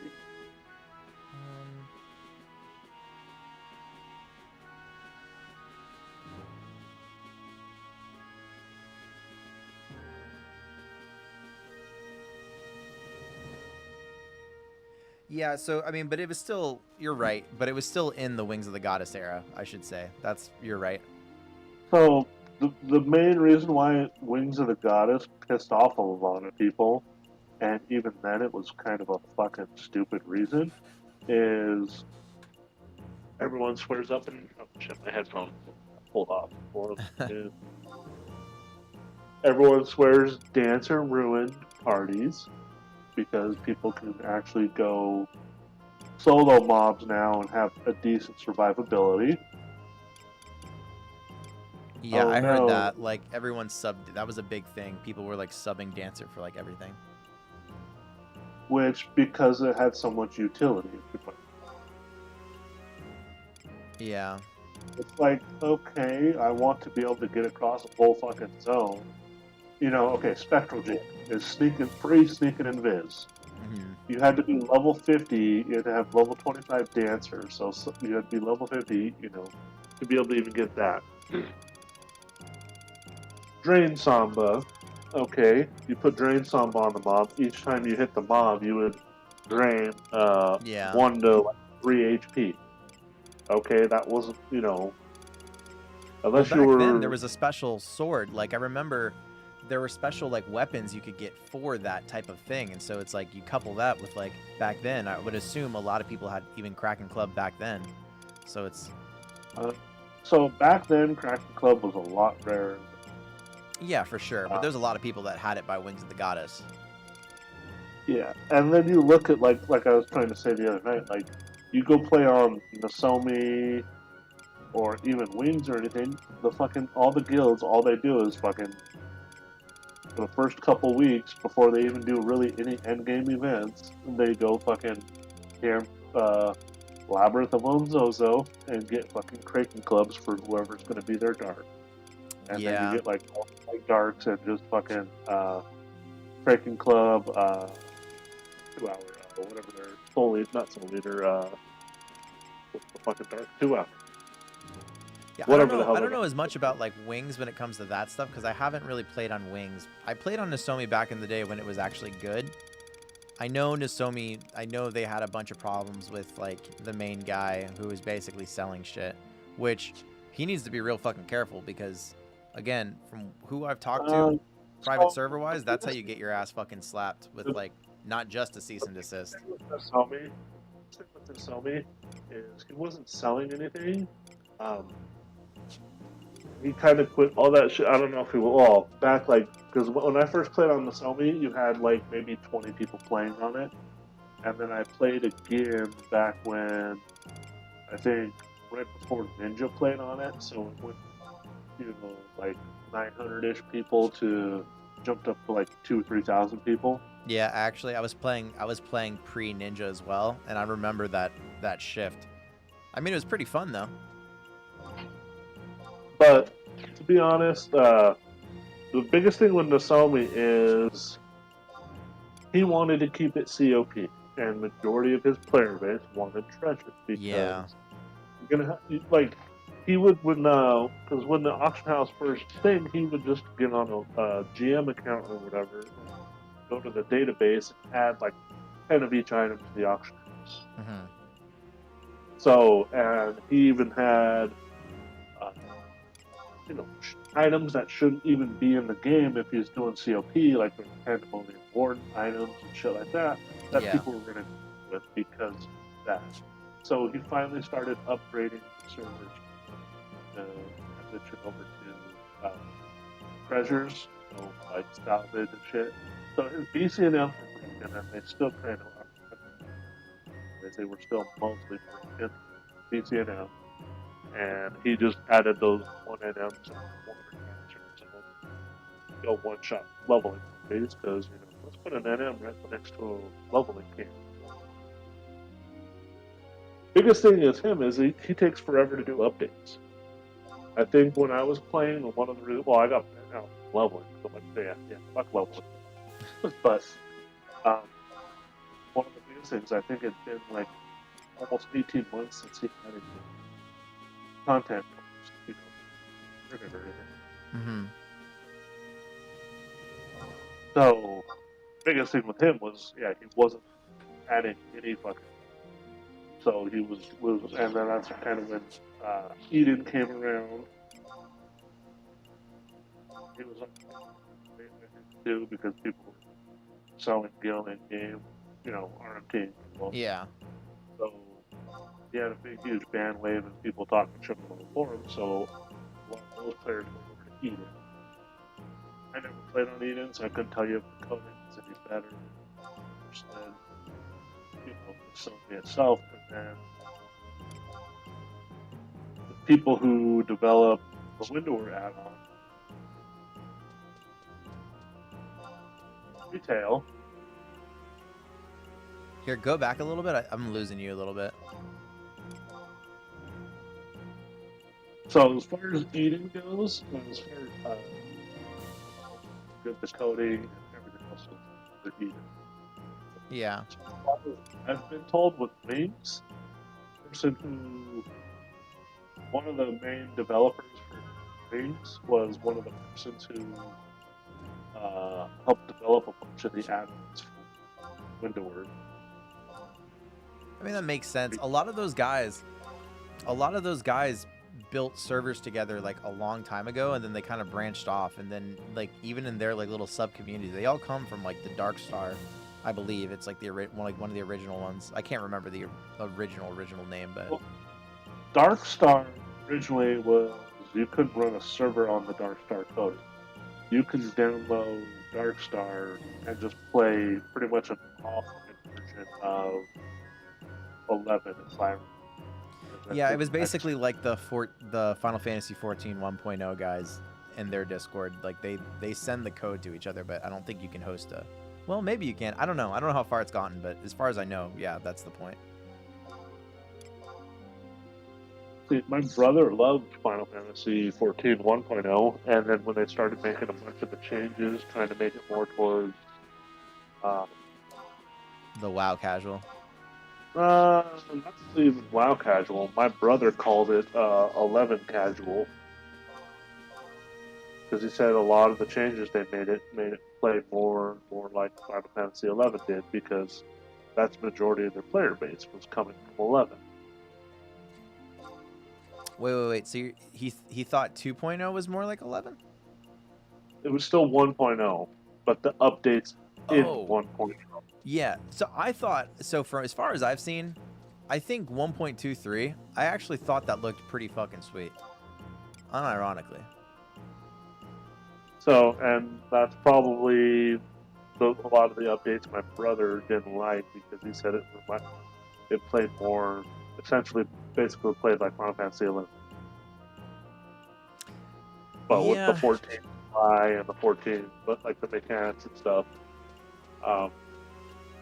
That's also when they had mob tagging, and you can pretty much level up 1 to 50 in about 30 minutes. In 1.0? I think 1.2 or something. It was 1.0 though. My brother said he leveled up pretty much all his because he quit, and then a lot of his friends went to a different server and they got him to come back, but they pretty much power leveled him by mob tagging because. I wonder if they patched that out because, like, as far as I've heard from and I've heard from like a lot of people that played 1.0, everyone always told me that leveling was a fucking grind, especially because that you only had 50 levels. Even in 2.0, I'm pretty sure it was like a little bit more grindy. I don't know. I wasn't there at 2.0, and I wasn't there at 1.0 either. But I didn't play 2.0. 1.0 I couldn't play because my computer was patchy at the time. Like it was more than enough stats to play 11, but it wasn't good enough stats to play. Well, yeah, 14 1.0. The graphics looked incredible for the time, but you also needed a fucking badass piece. Dude, the crazy thing, I don't know if you've ever gone through and looked at them. There's like guys who have like they just have like YouTube channels of when they screen captured them like streaming, or I don't know if it was necessarily streaming, but they like screen capped them like playing 14, and it like the frames don't drop. It looks like it's on max, and it looks like incredible. And I'm just like, dude, the machine you would have had to have back in the day, you would have legitimately had to have a top tier, like everything to make something like that work.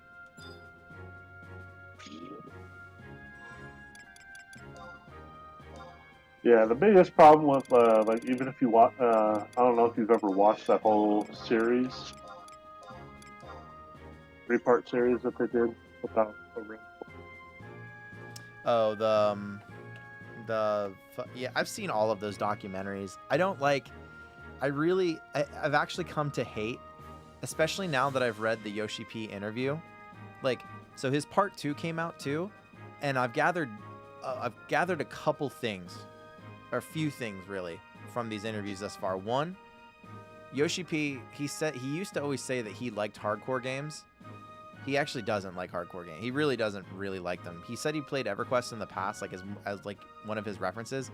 In the interview, he says that like he started it for like a second, but then didn't, like he stopped because he wasn't really like a fan of it. And he said, and he kind of tap danced around it, but he basically kind of said that he like never played 11. He followed it, but he never played it. And then another thing too is like everyone like. Tanaka fucked up for sure. Like, there has to be some blame for him no matter what because of his role with 1.0, but we all know that like game development is like, it's not just one person. And like, it's really weird that like Yoshi P really didn't kind of come to like Tanaka's defense when Tanaka like legitimately saved Yoshi P's ass like way before that by giving him the trash collection algorithm, which is like supposed to be like a pretty hard kept secret back in the day. He gave it to him before he even worked for Square Enix or Square Soft at the time.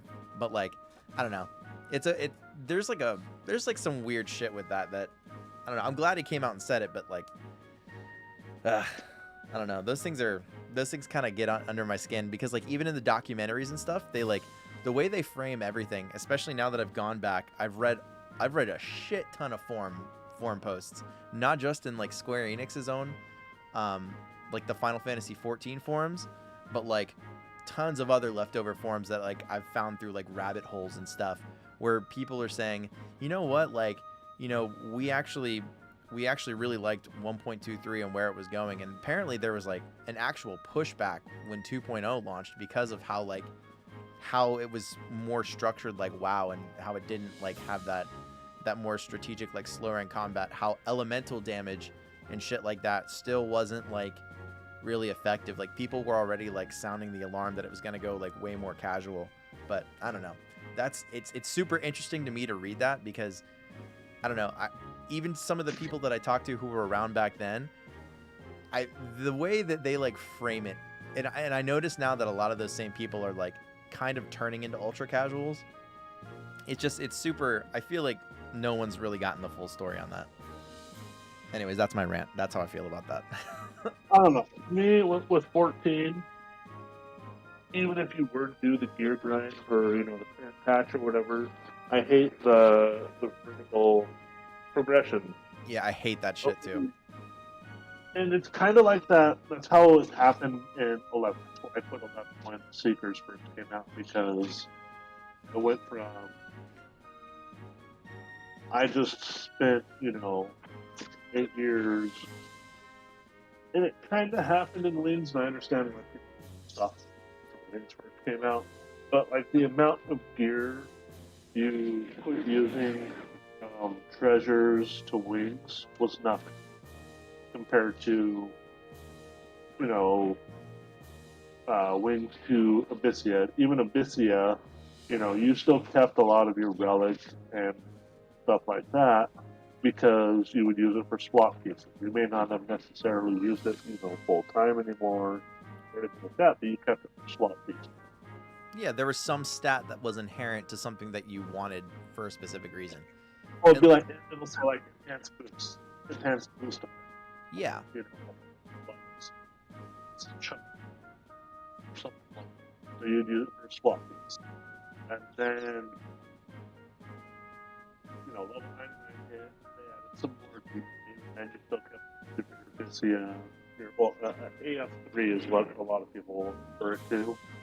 So AF1 is your level 50 to 60, relic gear. I'm losing you a little bit again. I had you so clear for a minute there. Yeah,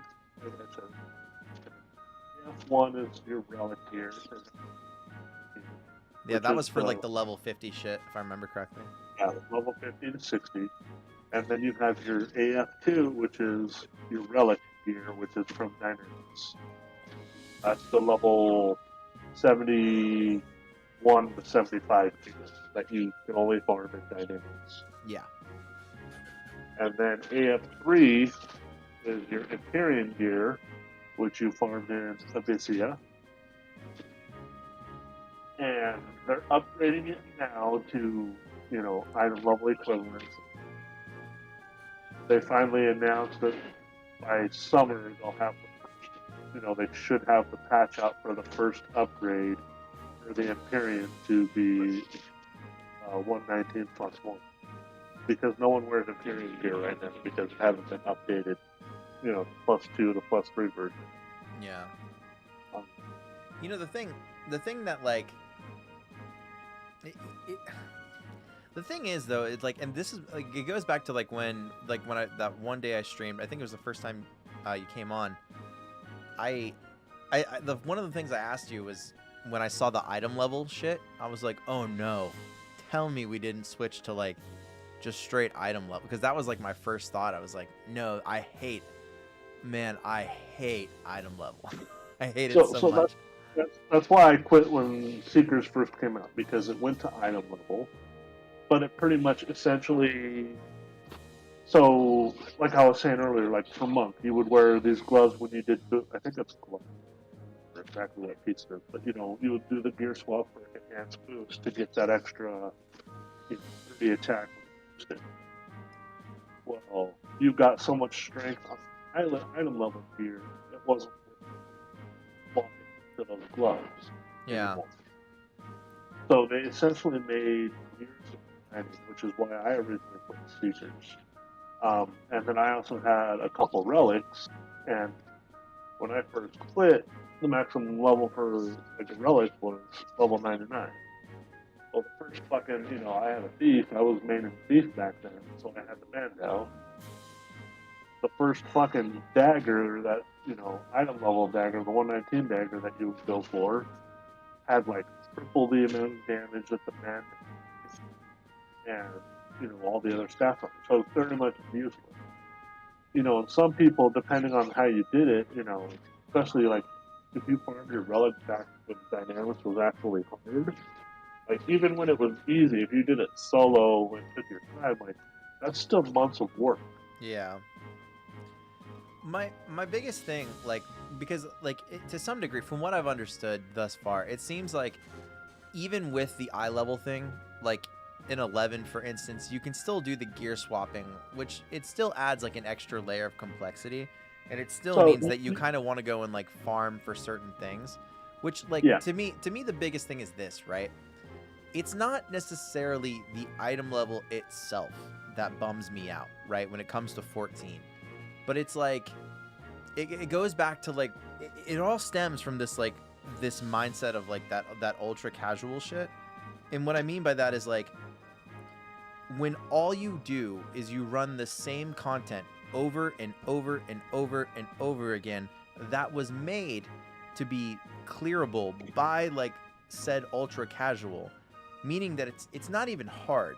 It doesn't matter how many flashing things you get on your screen that say, like, congratulations or good job or you did it or, like, dungeon completed. Like, it doesn't matter. Like, it doesn't feel good anymore, right? Like, you can only have so many of those dopamine hits before, like, it starts to kind of wear off. And, like, even worse about that is, like, I with 14, I really, this is one thing that, like, if a game, and I'll live by this now, if a game's end game is glamour, you've got a fucking problem. Because, like, here's the thing, like, when you look at 11, or even at most other games, honest to God, like, the gear that you can get easily, like, I to some degree, I agree, dungeons and shit should be passable, right? But, like, I don't think they should necessarily be, like, AFKable, which is, like, unless you're using the minimum item level for dungeons, which is, like, that's just, like, an arbitrary, like, piece of, that's, like, an arbitrary thing you put on yourself because it doesn't flow naturally with the game. The base gear you get that's, like, easy to get, it should still make the dungeon, like, or, like, raid or whatever, it should still make it hard. In theory, you should be able to, like, beat the stuff. It shouldn't be impossible, but, like, it should at least make it, like, a challenge, right? And that was the thing, like, when it comes to endgame, right? It's like, okay, you're grinding out your relics and stuff. Well, like, why are you grinding it out? Because it's got the fucking biggest numbers attached to it. And yeah, sure, maybe it looks cool, but sometimes not everything looks cool, but it should make, like, the gameplay easier. It's like, okay, now I can go tackle Fafnir with my Excalibur, right? And it's like, okay, I wonder how much easier this is going to be now, or how much more damage I'm going to do, how much more, like, useful I'm going to be. And then maybe, like, because you have, like, because you're more sought out, right, to farm certain things, like, it allows you to go and, like, maybe make a little bit more money. But that's just because you put the work in and, like, you did all these things, right? Like, it all comes in. And maybe you don't want to farm a relic. Oh, okay.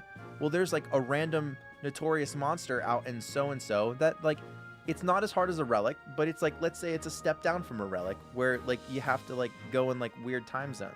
Or maybe there's, like, another NM, which is, like, a little bit lesser hard, where it doesn't farm as, it's better than, like, the base gear, but you do have to kind of go farm for it. Like, you know what I mean? There's, like, tiers of these things. When I say, like, Final Fantasy XI had casual things, it really did. You didn't necessarily have to have the best stuff. It helped, but, like, there were tiers to, like, the level of how you did gear progression. Like, honest to God, I really think 11 did it the best when it came to gear shit. And that's, like, to me, any other MMO I ever played, I really couldn't find what, like, 11 did for that. And 14 in particular, the fact that it went, like, the opposite direction in, like, probably the worst way, I hate that shit. Like, that's the thing that, like, man, that's the shit that gets me. And, like, some of the stuff looks cool and all too, like, it's cool, but, like, I don't, man, it's just, there's been a couple times where I've, like, done things and I'm just like, man, I really hate doing this. I don't know. 11 at the moment, like, it has some of the best endgame it's ever had. People keep telling me that. I'm stoked to get there.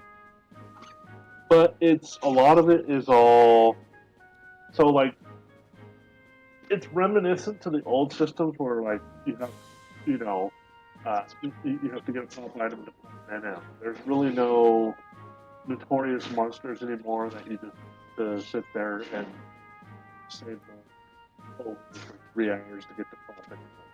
Yeah, and that's not, again, I just want to throw this in there. I personally don't care about that. I'm just saying that, like, in the previous example, there were tiers to, like, you know, the rarity of something actually meant something, right? It wasn't necessarily, it wasn't mandatory to necessarily have said item. Like, it wasn't mandatory to have a Kraken Club to, like, do content, right? It made it way fucking cooler and easier if you did have one, though. And see, that also depended on the server and the people, you know, on the server. Quetzalcoatl was extremely toxic. That's one of the main reasons why I left Quetzalcoatl too. I actually had a buddy who was leveling Bard, literally just hit what level? I think Shahir Mentos level 72 or something like that. Literally just hit level 72 on his Bard and got yelled at and kicked out of a party because he didn't have a Shahir Mental yet. And those were like 20 mil. Yeah. Who the fuck has 20 mil for a job? They just hit level 62. You know, I kind of wonder, part of me wonders a little bit, like, I understand that, like, the communities of servers was a very real thing. I mean, that's just, especially when you try to, like, monitor games that try to mimic real life to like, a lot of degrees, right? But, like, I also kind of wonder how that would be, like, if you could somewhat mimic that today, right? Because, let's be fair, right? I think we all remember the early internet and how crazy that was. It wasn't just Final Fantasy either. You can go to anywhere you wanted to, whether it be BattleNet stuff or, like, the first time Xbox did, like, internet stuff. Like, I feel like pretty much everywhere you went, people were way more obnoxious and crazy. Say what? It's Xbox Live, 12-year-old kids saying they fucked your mom. Yeah, people were pretty brutal. I mean, I think, honest to God, like, dude, I was a little kid. I was probably in there talking shit, too, if I'm being real about it. But, you know, like I said, I've heard that, for me, I don't know. Maybe people were just, like, nicer on Asura or something, or maybe I just, like avoided them. But I never had that problem. Yeah, so Quetz was very toxic. Yeah. Because I even had, not to the extreme where I got kicked from the party because of the leader who made the party. She ended up kicking the person out of the party, but literally just hit 75 on my Dragoon, and really the only haste gear that, other than, you know, the Valhalla turban, that would have been, that you would wear TP would be the dust gloves and the dust feet. Yeah. Do gear swap with those. Well, those were like, the NQ versions were like close to $1 million. I just hit 75. This was literally my first level 75. So they're like, okay, we need to get you some merit, so let's go merit party. You know, went and got the warp we needed, you know, some treasures left.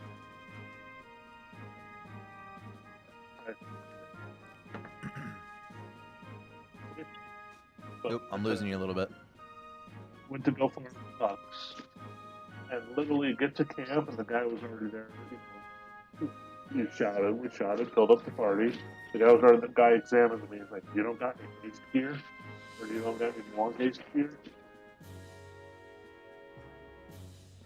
That's weird that they were just like pricks like that. Like, no one else said anything. I'd be like, I don't know. Those, like, I remember people being dicks and people like talking shit, but not like that.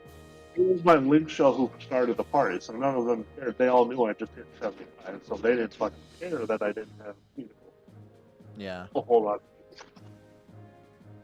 Like, I literally spent all my gear on, all my gil, a weapon, and I think I spent 1.5 because it was like one of the only weapons that you would use on Dragoon. Yeah. It was one of the spears. That's so interesting. Yeah, it's so, you know, and I'll be real, because I feel like because the fact that I played on Asura, maybe like that's something I've tried to recognize as like possibly being a bias on my end, because it's hard for me because I hear stories like that from, like, there are plenty of people who played 11 who said that they like really liked it, but then like their reason for hating it now, like if this is like when I talk to mostly like 14 players, they'll think back on it and they'll be like, yeah, like 11 was just like, it was actually trash, like that game actually like sucked, and like they'll just shit on it like non-stop and like so hard. And I'm just like, man, did you like, I thought you said you liked it, like did you, was that like your real like experience? And I feel like at this point some of it has to be like some of that, like that cultural like server that you were like, not necessarily just you, but like that other people were at, or maybe necessarily like a specific guild that you were like, or not you, but like that other people were in, because I imagine too that people probably, especially like if you got to know them a little bit and they felt like they were more comfortable like saying certain things to like people that they had known, I don't know, maybe they became a little bit more toxic there too. But yeah, no, that's something I've tried to like recognize as like a personal bias of mine. I don't know. Like I said, even for the toxicity and stuff, like I had a good link shot, so yeah, one wasn't gonna let you talk to people. But Quetzalcoatl was, I mean, I've heard stories about other servers having similar things. I'm trying to think of the other one. I know there was another one that was like notoriously bad. I think there was like maybe 2 or 3 that were like, that had like pretty bad reputations. Well, Quetzalcoatl was really bad because it was one of the first, I think, Japanese servers. It was one of the very first. And then it was one of the first servers that was open up to Americans. So you had a lot of Americans who either were playing because they had bought a Japanese copy of the game. And yeah. you had, wasn't that a thing? Where like Japanese players were getting pissed that Americans were playing? Oh yeah, you literally look at Japanese players' search comments, like when they're researching or something. Yeah. It'd be only. They literally would say that in their search comment. You know what's funny? I feel like I do remember that. But it's so weird because like, man, and again, maybe this is an Asura thing, or maybe it was just like I got lucky, like the players I played around were like super cool. But like, because I do remember even like English only, I do remember seeing that shit around too. But like, man, when I played with like a Japanese player, I feel like, especially because we had like the translate feature and like people were using fucking like AIM at the time, right? Like it wasn't like you had, like MySpace wasn't even out yet, I don't think. I remember people like being like super interested to like talk to someone from like the other side of the world, right?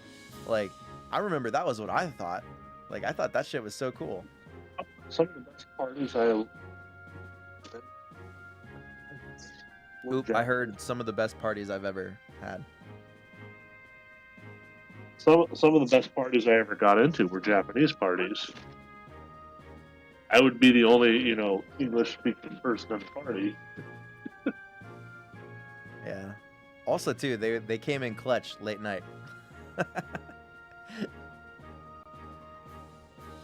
No, yeah, I remember like thinking that shit was so cool back in the day. I loved it personally. But like Quetzalcoatl was really bad because there was it had its own forum page called Quetzalcoatl Daily News, QCDN for short. Oh boy. It was originally set up to, set up for like looking for group, looking for link shell, kind of. Yeah, I do. Yeah. Kind of how FFXI Auction House Forum is set up. Yeah, that's what I was gonna reference. I think I remember people trying to sell shit on like some forums and shit. And Well, QCDN pretty much essentially devolved into a flame board. Into what? Say that again? Into a flame board. I thought you said something else. This person doesn't have this piece of gear. Don't play with him. This person only has this piece of gear. Don't play with him. This person, didn't weapon skill at the right time, so we lost her. You know what? Those people were toxic as fuck, and like, there are like, those are for toxic people kind of talking to like other toxic people though. Like I think most rational people would be like, okay, well you can kind of teach someone that, but unironically, that's another thing I don't like necessarily about like some of the newer MMOs and like 14 in particular, about the way they kind of like force you with players. And this is like, you can see this now with like the new PvP shit. Like they don't even want you to like taunt other players with like fucking basic emotes, even though you can't even chat. You can't even do real chat. Like I remember I used to like, I was messing with people and I was like typing like, not typing, but I was using like the auto chat, and like people started getting banned for that. And I was like, dude, you guys can't even tolerate like someone saying like thank you or good job or something, right? Like, but like, it's funny because like having a social like net to kind of like tell you, and like obviously what you said was like, it was kind of like, that's kind of like the bad example. Although to some degree, if you got someone who's on there who's just being a troll, and they're like, yo, don't fucking play with this guy because, or this girl, whoever, because they're just like, they're like purposefully like kind of fucking us. Like if that's the case, then that's actually like a good thing, right? Because like, it's a massively multiplayer online game, and obviously 14 is meant to be more solo, but there's a few legit posts like that where like, Beastmasters and stuff, like people who were just being dicks on Beastmaster, like sitting on top of XP camps. They would get called out for it. Yeah. There was like that. But a lot of it ended up being, a big, huge flame and troll board. Like, we hate you, so we're going to put you on QCDN, and the, bigger toxic community is going to hate you for it. And that was Quetzalcoatl. At least the majority, and then a lot of endgame link shows used it. So, like... Yeah, I can see for the end game that'd be a problem. A lot of that went away. Well, QCDN started dying when they did the first server. Because you had, I don't remember which server came first. That's awful. That was something, But that was Treasures of Opportunity was still out when... Yeah. Was when Wayne first came out, when they did the first server. And people are like, oh, the game's dying, they're doing server merges. It's like, not really. They want the server population to be as this, each server population to be this, and then each server population hung around, I think, 2 to 3K active players. Yeah, it's a good thing too, because then like it actually it saves them money on the budget as well, right? So it's like that, if they wouldn't have done that, we probably wouldn't have gotten like a Seekers, unironically, because of like, I think, what is it, they cut like the servers in like half, right? Was that what it was? So they had 2 sets of servers. They did one where a lot of this, and it was mostly just the servers that didn't have high population. Like, it wasn't even because, each server was below this amount of players, so let's try and merge it together. It was, okay, you have the biggest servers have 3 to 5K active players. Your normal servers have 2 to 3K players, and then your low-end servers had, 1 to 2K active players. Mm-hmm. So let's merge the, 2K players and the 1K player servers. Yeah, that makes a lot of sense, though. But yeah, you're right. They essentially, I think they had 36 servers at one point. They're down to, 12 or something like that right now? You know what's funny about that like piece of knowledge I have in my head? I'm like trying to remember how I even remember that, and I swear to God, the way I remember that is because I remember I want to say they had it in like 2 lists. They were like current servers, 2 lists, and like they had it the merge servers, and it was like 1 list. So like in my brain, the only way I remember that is like, okay, there was 2 lists, and there was 1. So I'm guessing they just cut it in half. Some stupid shit like that. I think after the second set of server merges, it was more than half of the servers got shut down. Oh, okay. Because like I said, I think they used to have like 30. So I know they had a shit ton, like a lot. They had like 30 some odd servers. Well, it may be half, and it may be like 16. Yeah. But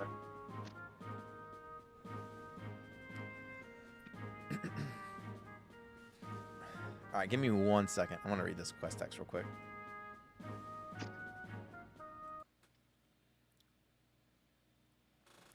All right. Good, you've brought all 4 parts of the doll. I am raising your rank to 2 for completing this mission. Congratulations. EXP was there. If you've been to Palbral Mines, you must know now that the serious nature of the threat these beastmen pose to our civilization. As a Bastalker, I'm never going to say that. As a Bastakian, you are expected to take on more missions, go on conquest to preserve Bastok's brilliant future. But I cannot give you a new mission at this time. You need to collect rank points before taking on new missions. You can receive rank points by participating in conquests and donating the crystals you acquired to guards, or by undertaking missions you've previously completed. Ask the High Guard near the gatehouse if you wish to hear more about conquests. Here we are, rank 2. And then, hopefully we can knock out the 2.3 next time. Hey, that's one of those Quadov dolls. I used to collect those for good luck. I don't think that's something I would be boasting about, Naji. I don't think, Sir Lucius. Some theorize that the Palbral Mines were once holy lands for the Quadov, and that Bastok forced the beastmen from their lands. And those dolls that you collect are actually idols representing their ancestral hero. Of course, this has nothing to do with your mission.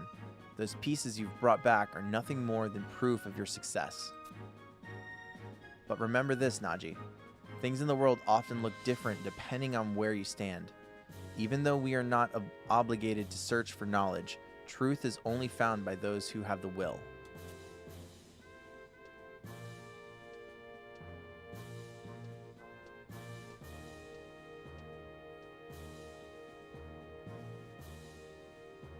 You know, sometimes I just don't get what he's saying. He's usually like that after battling it out with the senators. Poor guy. There we go. You know, I didn't think it was going to happen, but these, like, kind of softer cartoony graphics that they've added are starting to grow on me.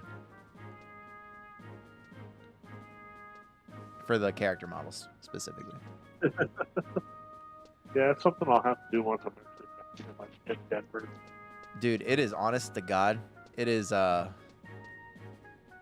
didn't realize how big of a difference it was going to make for like the immersion, but like I've played, like I said, I've done the private server game since like 2010, and it's been it's probably been like 3 years if I'm being honest now at this point since the last time I did it. But holy shit, I'm really glad I took the time to do it this time. So what's funny is I think I got a crafting bot banned. Oh, did you really? Nah. Yeah, because I'm in Garledge Citadel, and you know how you have to, for LB1, you have to kill the bombs in Garledge Citadel to get the item from them. Mm-hmm. Well, so they added like a quest line for crafters where you can make a shield to get, you know, plus I think 5 to whatever craft it is. Mm-hmm. And part of this shield in the quest line, you have to make crafting skill chains. Okay. Essentially, what you're trying to do. So you craft these orbs that are like reverberation. So here you craft the orb, and one of the items that you need to craft those orbs is the same item that you need to limit bridge. So there's usually a fucking bot killing mobs that drop sitting entrance to the zone as soon as the item drops, it's sent. Say like, give me. You were going good for a second. So you said like as soon as it drops. The bot starts crashing. Oh, okay, gotcha. Well, soon they're all in the same spot. See the farm around it. And I don't remember seeing the craft bot sitting at the entrance either. So like I said, I think I got them banned. Oh. How bad are the bot? I've heard Asura's got its fair share of bots and shit. Is it pretty bad? Depends on the zones. And even then, it's not even really bots. Like, okay, so like anything that makes money, like those spheres, like each of those, there's usually one or two of those bots in Crawler's Nest. There's usually a couple of those bots in Garlich Citadel. And then there's usually a couple of those bots in, what's the other zone? Eldamine Necropolis. Oh, okay. Because they're farming for those mats and because those spheres, the biggest way most people make money now, like especially the crafters, is essentially they make those spheres and sell it to the crafters who are trying to just make their shield. Yeah. That makes sense. It's close to 200 mil if you were to buy all the mats to completely upgrade the shield.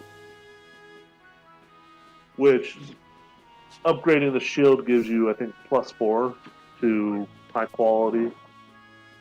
So, for like the abjuration gear, stuff that makes money, like the Croatia Moors, which is like a must-have weapon for red mages. Mm-hmm. Those will cost you, I think, they're 65-ish mil. Oof.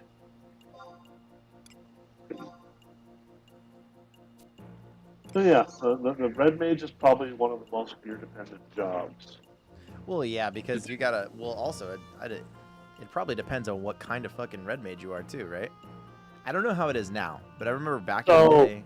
Red mage are rarely used for enfeebling nowadays. There's a couple, like last month's ambuscade needed a red mage who has an enfeebling set and stuff to, do the strategy to beat the ambuscade relatively easily.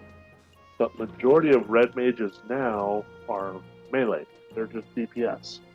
And the Croatia Moor. Wait, like melee as in like physical or magical? Physical and magical. Like the biggest spell shit? Yeah, the biggest part of their damage is the end spell 3s that you get from the job points. Isn't that funny? Dude, can I go on a little rant here for a second? It won't be a long one, I promise. But people used to shit on me until I was able to do it with another person. I don't know if you saw, his name was wait, who is it in here? Yiblin. He's in the, you can see, I think he's still in, like, if you look at the chat, you can see. I used to play with him, and he actually used to shit on me too, because like when the game first launched, obviously like when you leveled jobs and shit, it was super costly and it was like kind of hard. So like I sub jobbed a fucking warrior for the longest time on red mage, like for the longest time, because also too, I didn't want to pay for all the Utsusemi shit. Okay, okay. So I just I sub job warrior for the longest time, and then there was another person I found who did it. And what we did, that person, they were like a defensive red mage, and I was like an offensive red mage. And so we got like our gear sets based on that. I would do like, I would focus like I'd have 3 different gears, well, 4 really, but like I'd have a kind of backup like defensive gear set, which wasn't as good as the other person's. They had like Gembu shield and shit like that. So back in the day, like that was awesome. But I would have like a physical damage dealing set. I forgot what the skill is called. There was enfeebling, and then there was, what is it? Combat skills. Or no, not combat skills, magic skills, what I meant. Enhancing. So then I had like an enhancing set, right? Which could like, depending on, it was better for healing too, but they would have like a strictly like, I had enhancing, it kind of enfeebling. It was actually more like intelligence based, so for like damage dealing. But like, and then they had like basically like better healing and then like defense. And we used to fucking go to like Sky and even Sea, and we would farm everything that like normally took a party with just the 2 of us. Like no problem whatsoever, because we had the gear sets to like swap out. And like, man, when I tell you, there were times that like my damage, especially like in weapon skills and stuff, would compete with like other jobs.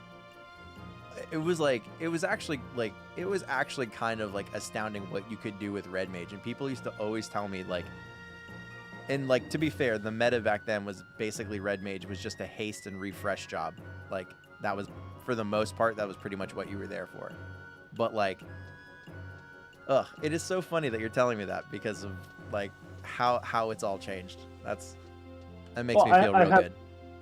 H2, I used to use H to go. I soloed Gembu once. Gembu. Yep, say that one more time. I heard you soloed Gembu once. Yeah.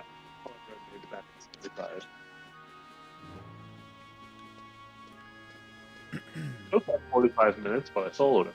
Yeah.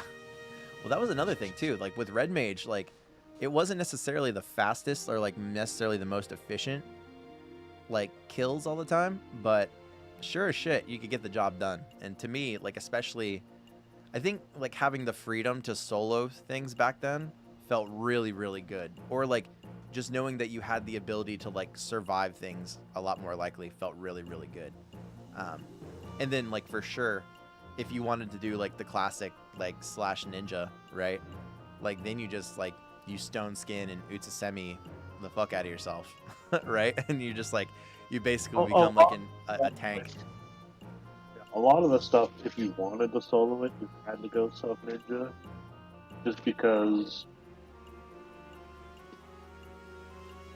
you'd have to kite. So Gembu, you'd have to gravity, so you'd feel the kite run away, but you weren't guaranteed, because you always got. Yeah. The gust spells, those were the ones fuck you up.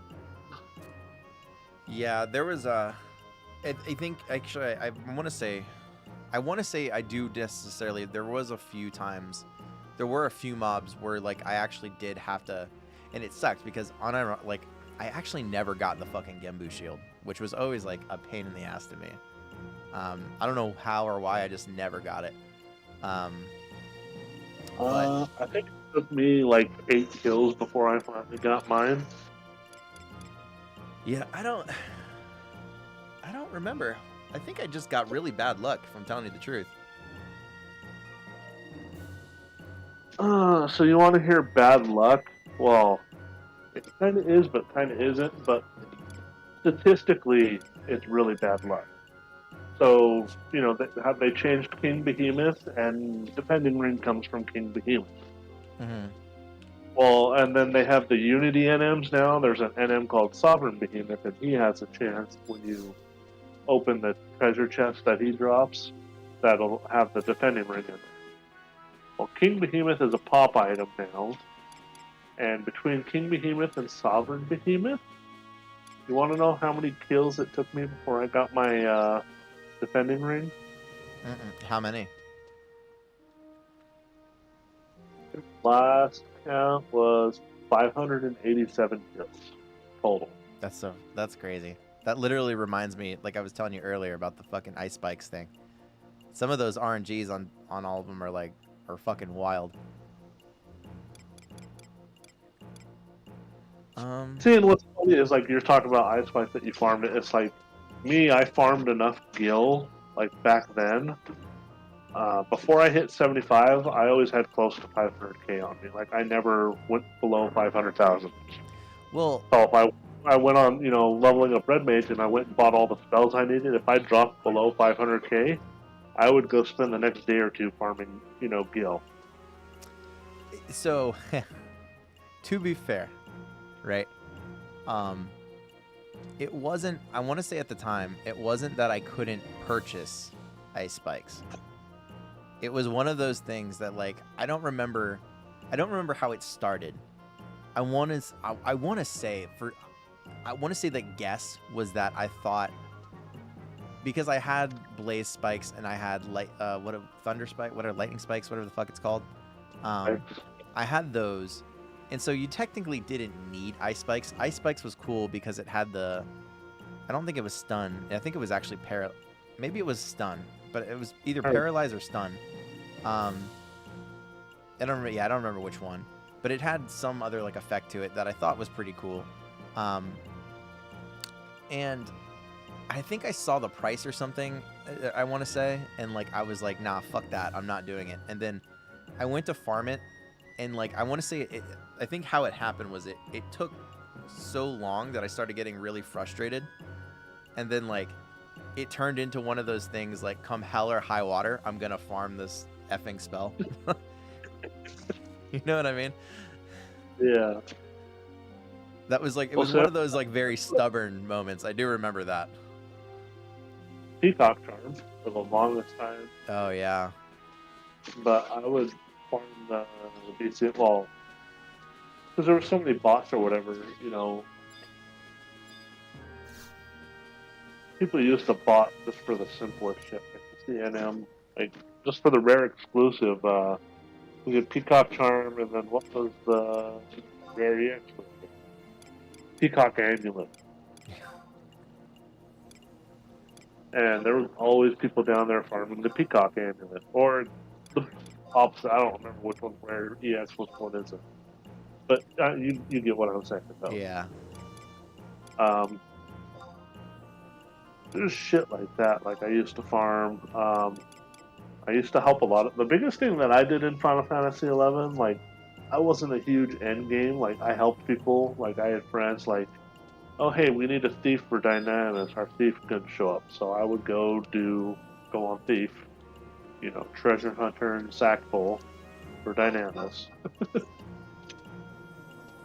I refused. I had Red Mage and they knew it, but I told them if they ever asked me to come Red Mage for Dynamis, I would remove them from my friends list.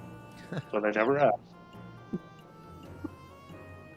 People used to get so mad when I would go into Dynamis again, because sometimes I would troll. Like, because like Dynamis was one of those things for sure that like it is a time sink. So like people, I think it was kind of fair if people got mad that like people were kind of screwing them. The thing is though, is like I knew how to like do so sometimes I would come in and do the Red Mage / Warrior thing, but I wouldn't tell anyone until we got there, and then some people would like look, and they'd be like, "What the fuck?" And like, to be fair, I think their reaction was justified, but they were like, I think a lot of times they were also pretty surprised that I was able to actually like contribute, but I don't know. It was just I used to like look back at shit like that, and I thought it was hilarious, personally, because like it'd be one thing like if I threw the party off like big time, like I don't know, like okay, you guys, I'll throw you like some gil or something. I don't know what to do. I would have felt bad, but luckily that never happened.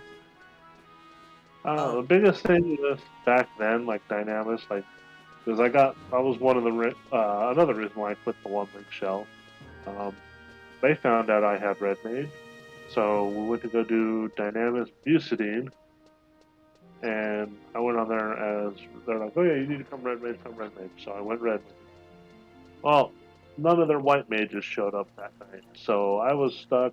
Oh boy. I was main heal, which Red Mage was main heal at the time anyways, for like merit parties and stuff, just because of convert. Like, yeah, you couldn't cure as much as a White Mage could, but you had an MP, so you were main heal. That adds a whole other level of stress. Biggest thing that pissed me off about it is there was like, I think me and one other Red Mage, and they had us trying to.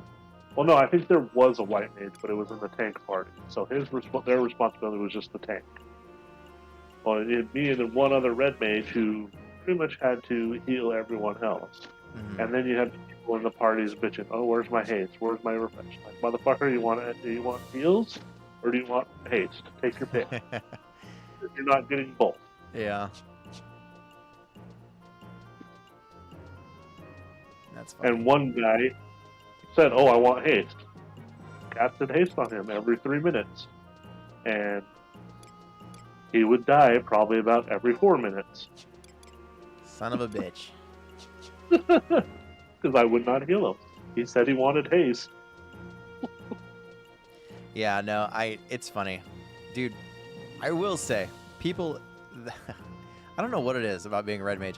People definitely expected a lot more than, I don't know. I feel like people's expectations sometimes were definitely way too fucking high. Well, when Red Mage first came out, like, level I'd say like Chains of Promethea even, Red Mage was still more of that jack of all trades, can be melee, can cast if they want to. Yeah. And then I think when Treasures came out and they introduced merit points, when the gear kind of caught up to Red Mage was able to become more of a healer / refresh whore, everyone kind of put Red Mage in that spot, and you couldn't really get out of that spot. Yeah. I think that's probably the most accurate. That's probably the most accurate thing I've heard about that. Because Blue Mage, I think there was an interview, I think with one of the designers. Yeah, it broke the fucking game. It really didn't break the game. Blue Mage was kind of garbage back. Like, who was it? That guy that was in your chat the other day. The guy who helped us out. He has like 3 different fucking names. It's what is it? Weeboo or Wubba Bear. He's on right now.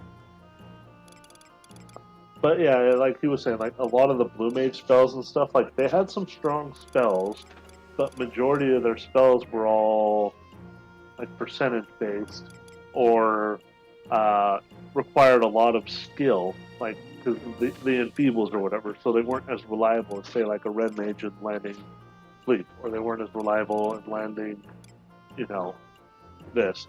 And then for the longest time, Blue Mage didn't have a refresh. So 1, 2, 3 fights, and you were out of it. You're actually right about that. I forgot about that.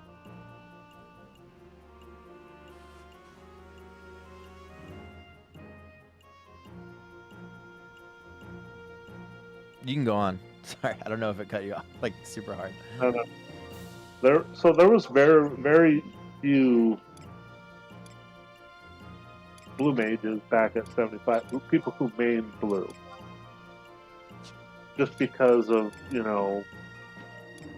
gear dependent. You had to have all the blue skill gear that you can get and stuff like that. They were good for Blue Mages were good for the content that they came out with. So like some of the salvage stuff, assaults, some of the assaults they were really good in, and stuff like that.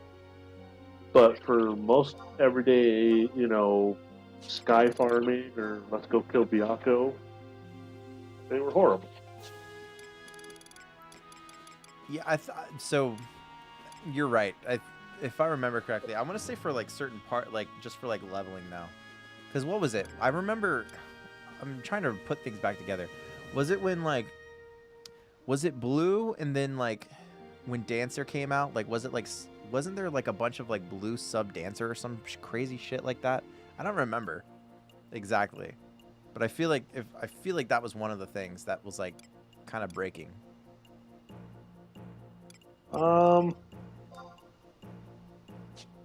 I know the biggest thing that Sub Dancer broke that they patched kind of right away was when they added the merit point category for Darks, where Soul Eater. Not Soul Eater. Yeah, the damage, I know what you're talking about. It's effect. Yeah. First level. And then that was before they added haste cap. So a Dark literally used to be able to, like, especially if they had an APOC Dark. Mm-hmm. I've literally seen, I wish back then I had a video, was able to record, but I was on, Xbox. But literally seen a Dark Knight. Well, some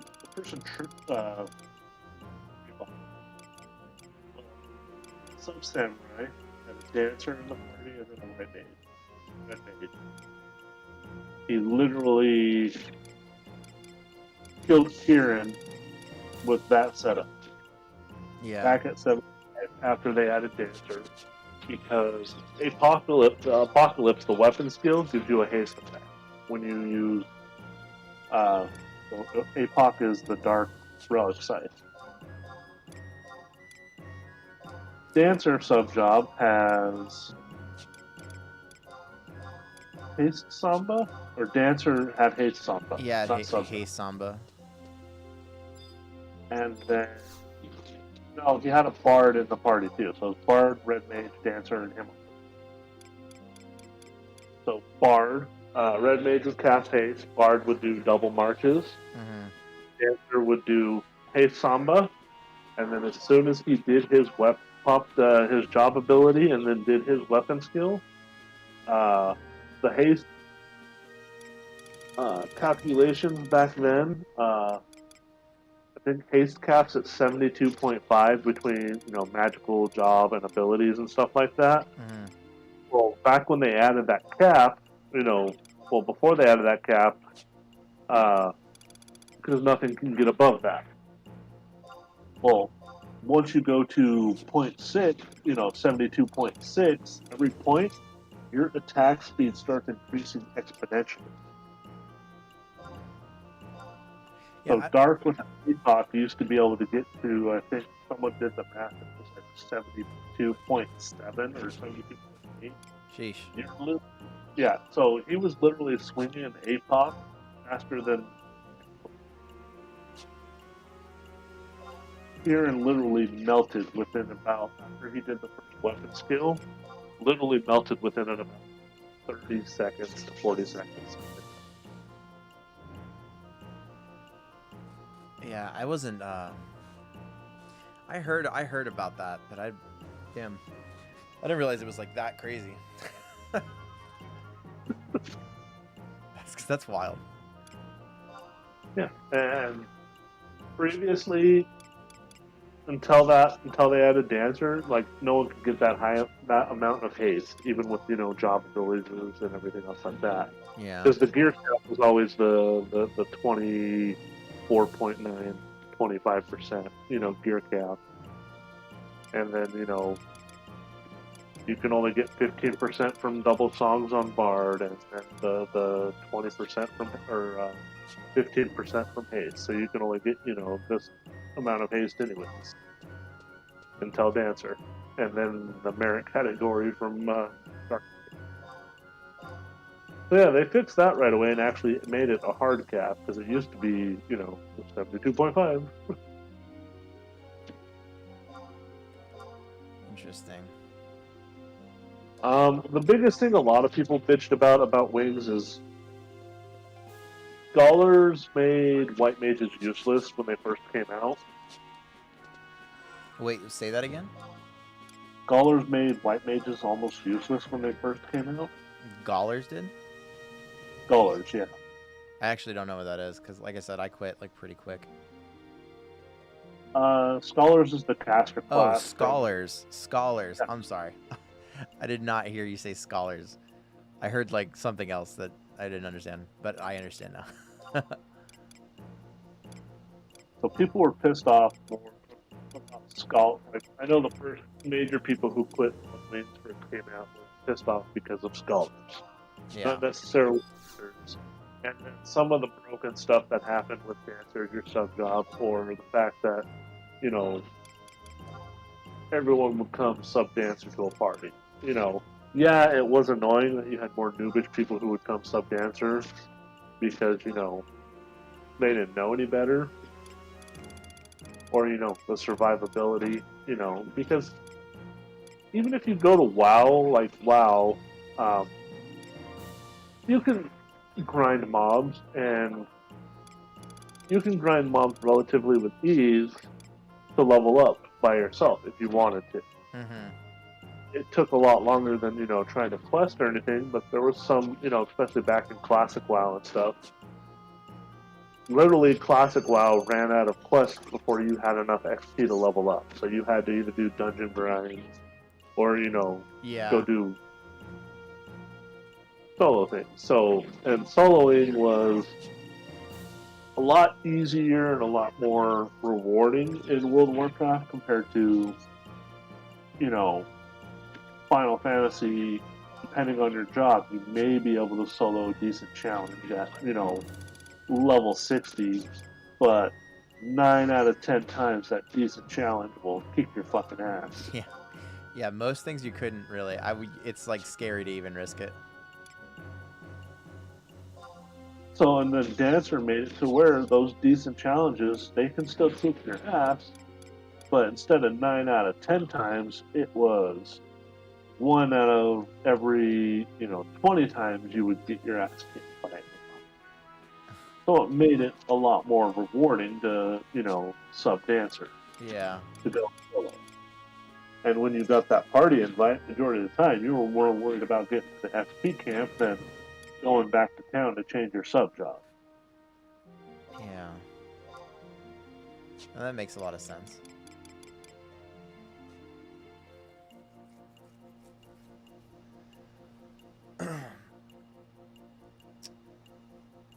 Yeah, that was that definitely. I remember because I had a lot of playtime in Wings of the.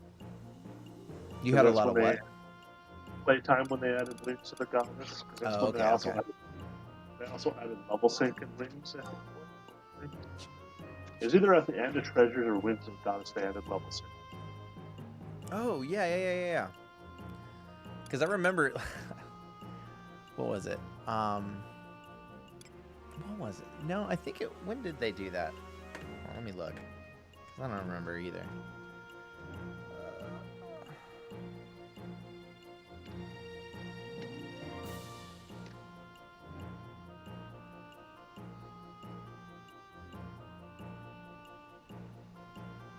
About time to change XP camps. I've only got 600 to kill.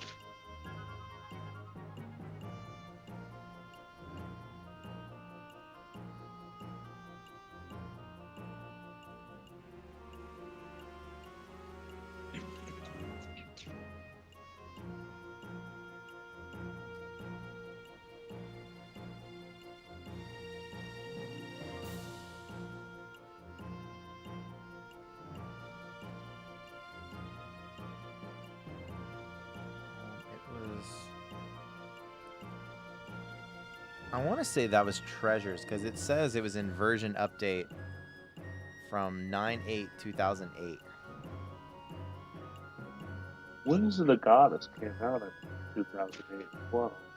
Oh wait, maybe okay. Then maybe I'm wrong. I thought Wings of the Goddess was like 2009 or something like that. Maybe 10. I don't remember. I don't remember shit. Let me see.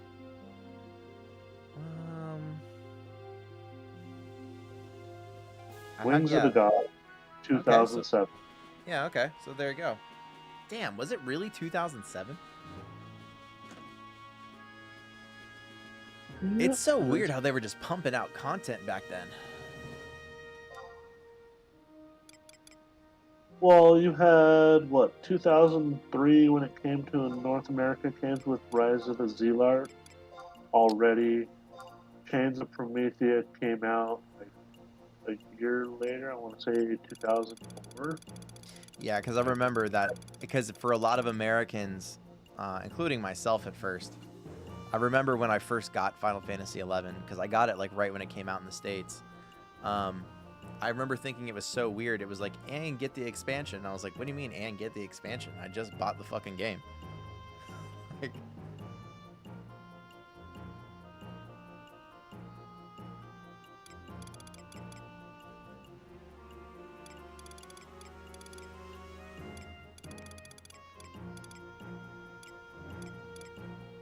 yeah. Fans of Promethea came out in 2004. Measures came out in 2005, 2006.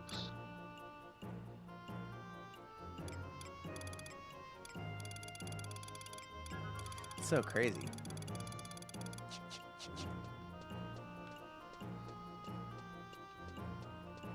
April 18th, 2006. And then Wings was a year.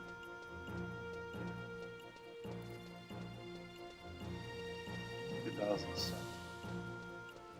And I started playing in March 2007, which was a couple months after Xbox 360 release.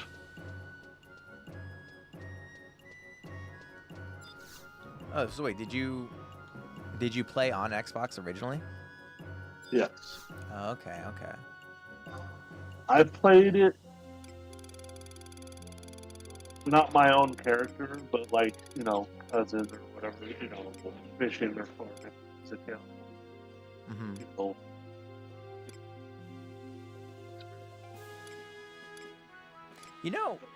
It's. I was too young. I didn't have my own computer. Oh, okay. I didn't have, subscription. I'd have to go mow lawn, like you, like had to go mow lawn Yeah. and shit. So.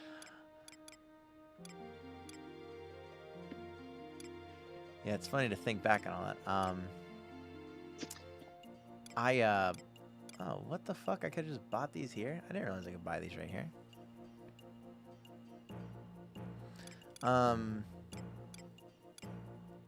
Damn, I would have done that. It's funny. I feel like, and this is like anecdotal, but I feel like there's a bunch of people who played Xbox who, like, unironically stick up for the game more than, like, the PS2, like, kind of era crowd. That's, like, a very anecdotal thing that I've kind of, like, noticed. Oh, even Square Enix themselves said they should have released it on Xbox 360 when 360 first came out, because I think they said more than half of their their subscription base was on 360. Like, they had more people playing on 360 than they did on PS2. Well, wasn't it like, I can't remember, so I don't know if this would be accurate or not.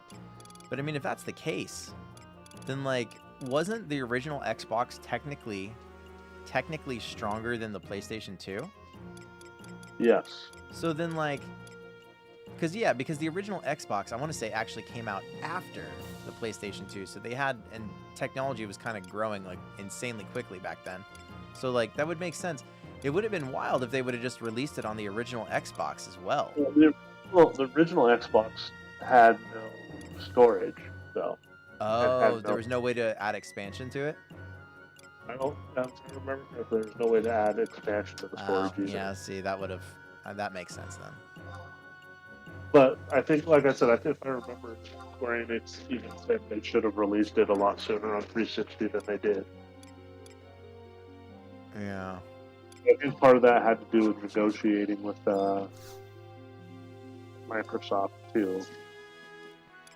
That's the main reason 14 isn't on Xbox, is because Microsoft apparently, at least according to Square Enix, Microsoft apparently wanted it to be you know, only on Xbox, or Xbox have their own servers that work like PlayStation. Interesting.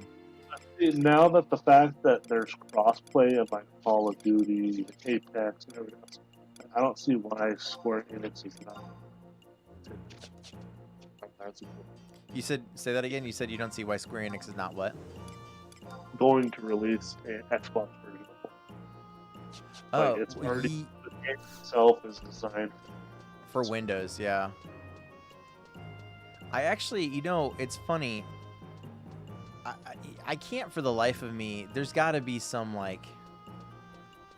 It's got to just come down to like a specific like business negotiation reason. That's the only thing I can think of. But you know, it's funny though, because like I think back, and like, man, if 11 would have been able to come out on the Xbox, because now now that I think about it too, if I don't think Xbox really had many like RPG type games. I don't think it did. Well, actually, one of Square Enix's best RPGs that they've released probably in the last 20 years, Lost Odyssey, was an Xbox exclusive. I feel like I've heard that name, but I definitely couldn't tell you what like the details were. You used to be able to buy it on Steam, but for whatever reason, Square took it off the Steam. I actually own it on Steam, too. Wait, did that put you in like a weird spot? Like, can you actually access it? Yeah, I can access it. Oh, okay. They just delisted it. Oh, okay, gotcha. Play.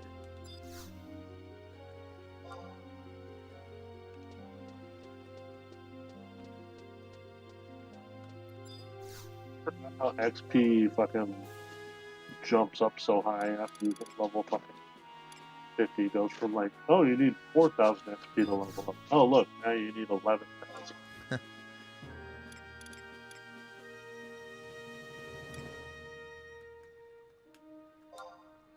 I remember back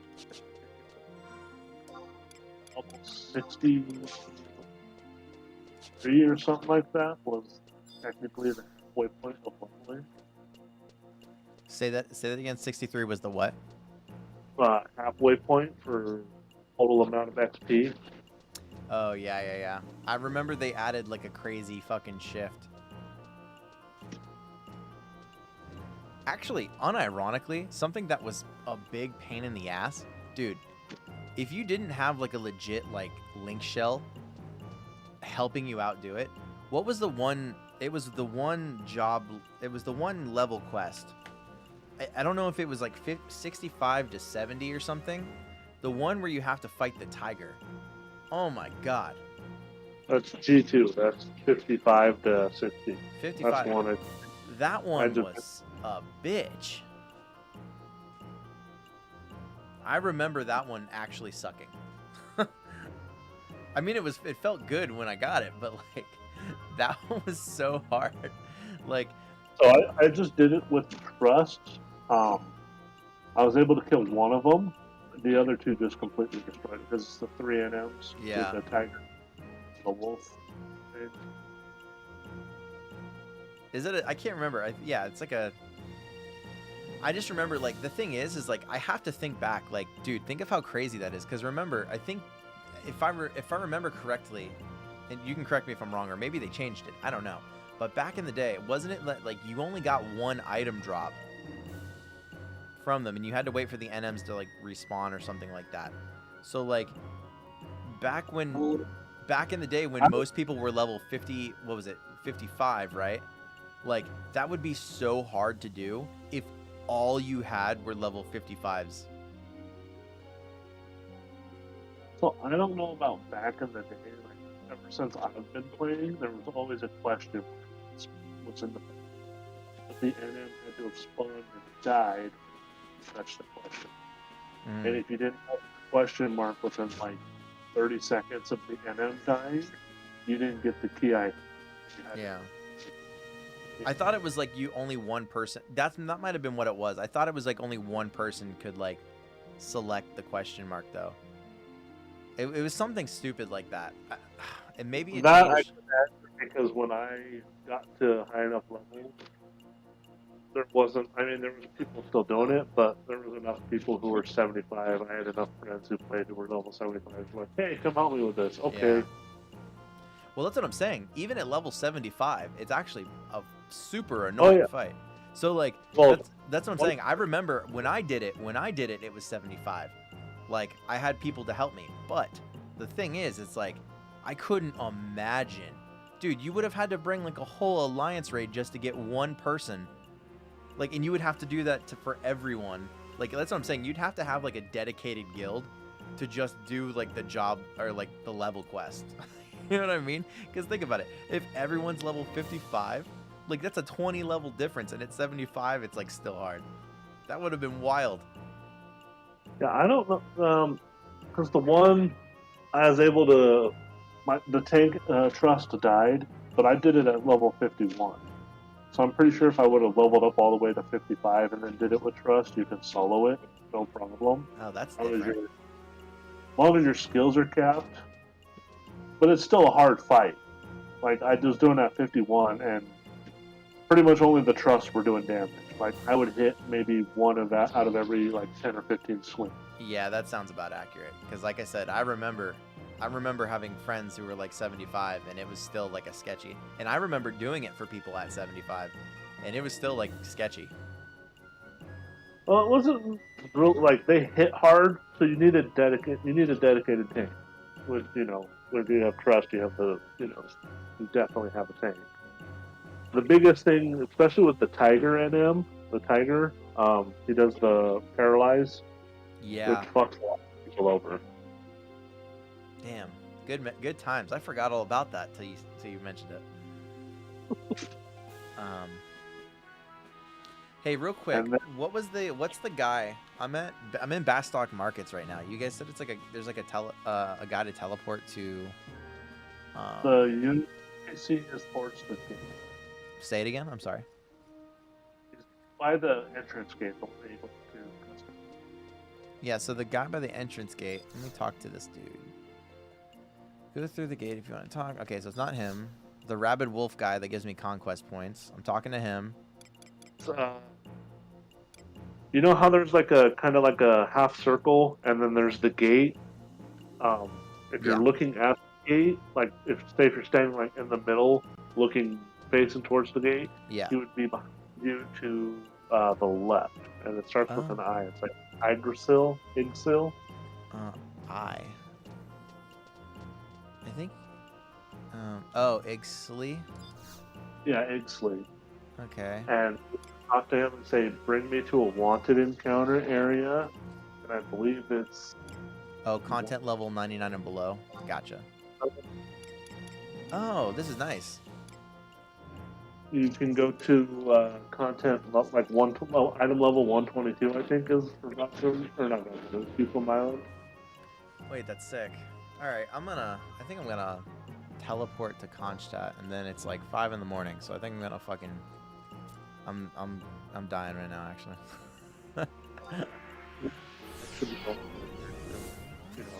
It's gotta be getting late for you too, so if it's getting late for you, it's fucking real late over here.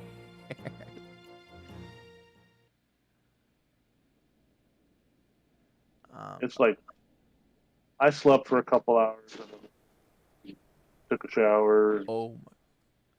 Got on, and now I'm gonna go back to sleep for another couple hours, and then go drive for another 16 hours tomorrow. True that. Yeah, the driving shit'll take it out of you too. Well, I went from level 51 to level 55. We've been talking. Oh, that's good though. I've just been like fucking. That's the thing. Is like I really appreciated the other guy coming on too and like trying to help, but I'm also like I'm in like no rush like to like I mean I probably want to optimize what I can, but I'm in no rush to like sprint to endgame. I definitely want to like replay shit and enjoy like the whole Rhapsody's a Vanadil thing. I never did the Rhapsody shit, so that's like all brand new to me. That just came out. Yeah. I remember you telling me that. Dude, I fucking warped and I landed right on a goblin. Thank God I'm high enough level. Oh, when I did that, because we went to the dunes, but when I warped to Lathine, it put me right on top of battering ram. Oh my God. All right. I was like, oh god, good thing it was because they aggro by sight. So good thing it was turned the other way. Otherwise, it's like, I'm gonna have to try that again. I'm literally gonna hide behind this fucking tombstone just in case another goblin shows up. Whenever, like, someone will log out here, I think. Yeah, go brush my teeth again. Yeah, go out to the car. I think what I'm gonna do is next time I log in, I need to run my happy ass to Juno, and then I'll probably try to get to level 5 on my way there, or 25 on my way there, and then just yeah, I could do the Quiffum warp, but the thing is I don't know if they still say it again. Nostalgia. Or do you want to run for nostalgia purposes? So part of it is like the nostalgia thing, just to see if I can like skirt by. But then like the thing is with Quiffum though, is like I remember this specifically. I'm gonna have to get past those fucking weapons. Those weapons are super annoying. What you can do is if you go back to Bastock, I don't know where the exact there is in Bastock, but the Google vendor. Go in Rhapsodies. Yeah. You can buy silent oils and prism powders. So you can just buy them there. I got silent oils. I mean, that was the thing about doing Red Mage, actually. That's kind of why. Like, in case I had to go that route, I got Sneak in. I don't think I have Invisible yet, because I think it's like 24 or something, but... Well, then you have what you need to get past those weapons, because they only aggro by sound. Is it Actually, only sound? Everything there that would aggro you is by sound, except for the Gigas. They would aggro by sight. Yeah, which those are easy enough to kind of skirt by.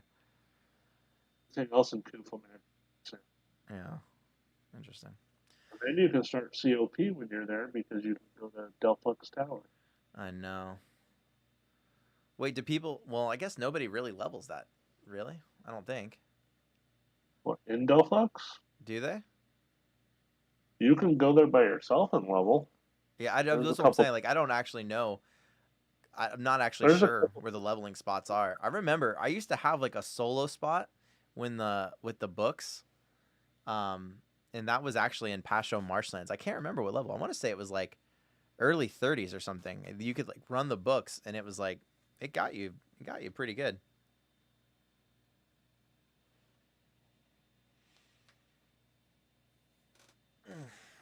All right. There's Upper Delphux Tower, if you're on the BG guide, level 30 to 45. There's Kill Gigas and Upper Delphux Tower. Okay. But what I did was Kufum Island until I think I was 31-ish, and then I did the weapons in Salamage and Champagne until 35-ish, 36, and then I went inside of Garledge Citadel. Okay. And then I've been in Garledge Citadel ever since, and I'm about to leave at 55-ish. That was probably a little bit more better XP I could have gotten somewhere else. To think. So like you probably skip jungle, and then I'm guessing you skip Altepa Desert, right? Yeah, you can still go to Altepa, because there's a camp there for it too. Okay. Where's that? I know it's somewhere in there. I remember Altepa. That's where that's where we used to go and farm. There's before Dancer, right? There was a sword you could get that was like level 65 or something, and I used to use it with like I would go like warrior / I think it was only warrior. I think like warrior and paladin or something. But if you wanted to go like / ninja with it or something, I guess paladin it made more sense. But this sword, it had drain touch or whatever the fuck it was called, but it was basically drain. So every time you did damage, it basically worked just like the dancer skill. Yeah, and people bitched about that, like, okay, that really only gives you at most, it was like 2 to 3, even if Drain Samba 2, or even I think Drain Samba 3 at higher levels was like, I think at 75 was still only like 7 HP a swing, and at most that was what, 14 HP. That was less than a tier 1. Well, the thing was, it was like, it wasn't necessarily, that wasn't the problem. It was when you started like, so what was it? When warriors in particular, because warriors have the double attack chance, right?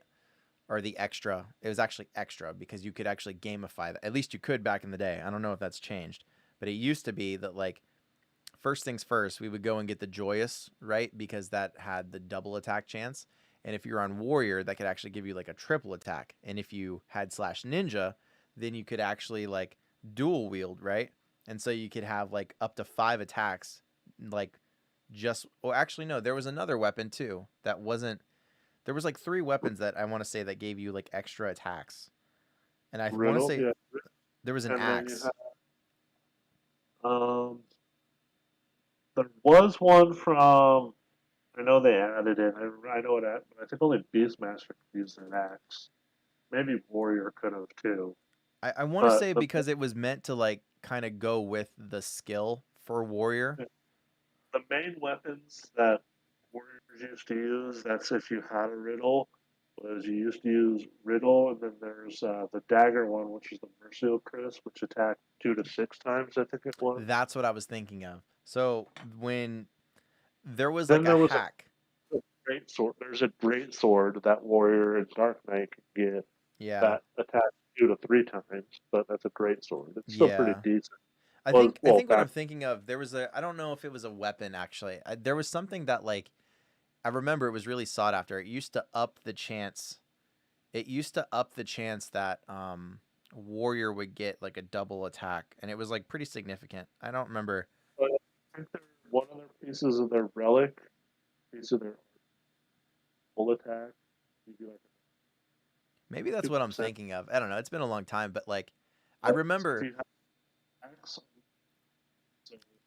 Full grip, which like every job, 2-handed job used, which was double attack plus 2%. And there was a couple other pieces of gear that had like enhanced double attack effect, like brutal eerie, with this stuff like that. But yeah, Warrior used to be able to, without being a dual wield or 2-handed job, basically monk, sub nin, and thief. Well, they finally gave thief dual wield by itself, but I think you have to be level 77 to get dual wield. Yeah, thief itself, I just remember. I remember like again like the pre-dancer thing. Like that used to be the argument for like Warrior. It's like, okay, well, like if you want to stay like sustainable, right? It kind of like felt weird, I guess, I suppose, if you were a paladin, or like I guess it was kind of like an argument like against using paladin, because you could do like the Utsumi shadows, but then you could also equip that sword, and get that drain touch, and then on top of that with all like the extra double attack, and then like maybe like let's say you were using joyous or something, if you wanted to keep like the sword stuff going, you could still in theory get up to like 5 attacks with like drain touch as well on one of them, and like so you're still doing damage, but you're also still like kind of giving yourself like a little bit extra heals, sometimes twice in one swing, right? So yeah, back when I played, the only warriors who really sub ninja, unless you're doing like end game specifically where everyone was sub ninja, the only ones who would like full time sub ninja were ones who had a riddle, which was the sword that dropped off of not Fenrir, Nidhogg. Was it Fenrir? Whatever the one that spawned once a day was. Yeah, I know what you're talking about, because he got like all the extra bonus. Like that was the thing that people did. Like if you couldn't get the Kraken Club, right, the next best thing was pretty much farm everything that could make you hit 1 billion fucking times. Yeah, and that was the warriors. If but if you're all the other warriors I ever played with, unless they had like a riddle and were able to get all that multi attack gear. Well, not necessarily the multi attack weapons. They were sub samurai. Yeah. Didn't matter. Because you were looking for the weapon skill. Like that was the thing that I ran into. Like when I said I used to do those, because like my favorite thing was always taking like what the meta was and then breaking that. Like I personally like that's one of the things I enjoyed with 11 was doing things in like an unconventional way. And so like I remember I actually ran into that same problem when I did the red mage / warrior build. I got it to the point where like if you had gear that just upped your strength and then you also did like the end spells properly, et cetera, et cetera, et cetera, you really could do some pretty decent damage like weapon skill wise. But I remember I ended up building a gear set that was actually focused on like attack damage if I was going to go slash ninja, specifically for that reason, because I knew, okay, if I'm focusing on how many slashes I'm going to get individually, that probably means that I should focus on like what my individual attacks do instead. So instead of just like focusing on strength, I got like, there was like another piece of gear that looked just like that Vishnu's harness or Vishnu's vest, whatever it's called. It was, except for instead of it being red, it was orange. And it had like an insane like attack stat boost. Because if I remember correctly, I'm pretty positive it was attack was like your individual attack damage, and then strength was mostly, it did affect your attack stat, but it was more important for your weapon skills. So I believe you're thinking about the assault jerkin, which dropped off of Yeah, it was the assault jerkin. It was. Os and Labyrinth of Onzozo. Yeah. But yeah, I think it's every 2 strength equals 1 attack. Yeah, that's what it is. And then most weapon skills, depending on the weapon skill, if it's a strength modifier, it's like 25% more damage based on your strength or whatever the heck. That's why you would stack, strength gear, which you still do. Yeah. Yeah, Assault Jerkin was pretty good, but even then, like, even me on Red Mage, like, most of the time, unless I was casting a spell, I full-time Scorpion Harness. Yeah, I mean, it made more sense. Like I said, for me, I was just looking to do like non-meta type builds, but like see how far I could break things to make it so they would work. Like, depending on, there was one, I think, Savage Blade, I would swap into the Assault Jerkin for. Because I think you need a decently high attack for Savage Blade on Red Mage. Yeah, no, it was fun. Like, again, the assault, even that, like the assault jerkin, it was a gear swap thing, and it was mostly just for like, okay, if I know that there's going to be no attention on me, I can get hasted up really quick. I can, I've already got like all my boosts on. I've got all my end spells, and that was another thing too, especially when you had the end spells activated, right? Like in that instance, I would have like 3 hits, but like if my attack was up and I'm also like double dipping, like you really could. And then on like let's say you had like what ice spikes or blaze spikes on, whatever, I don't know, you could do some like your damage output was like pretty significant. I don't know, I used to love well, back at 75 you can deal decent damage, but compared to like say a warrior with a great axe or a samurai with a katana, like you did minimal damage compared to them. Like, yeah, you can get decent damage on a decently geared red mage back at 75, but are you going to take, if you had an option to take a samurai over that red mage, you're going to take for the meta, of course.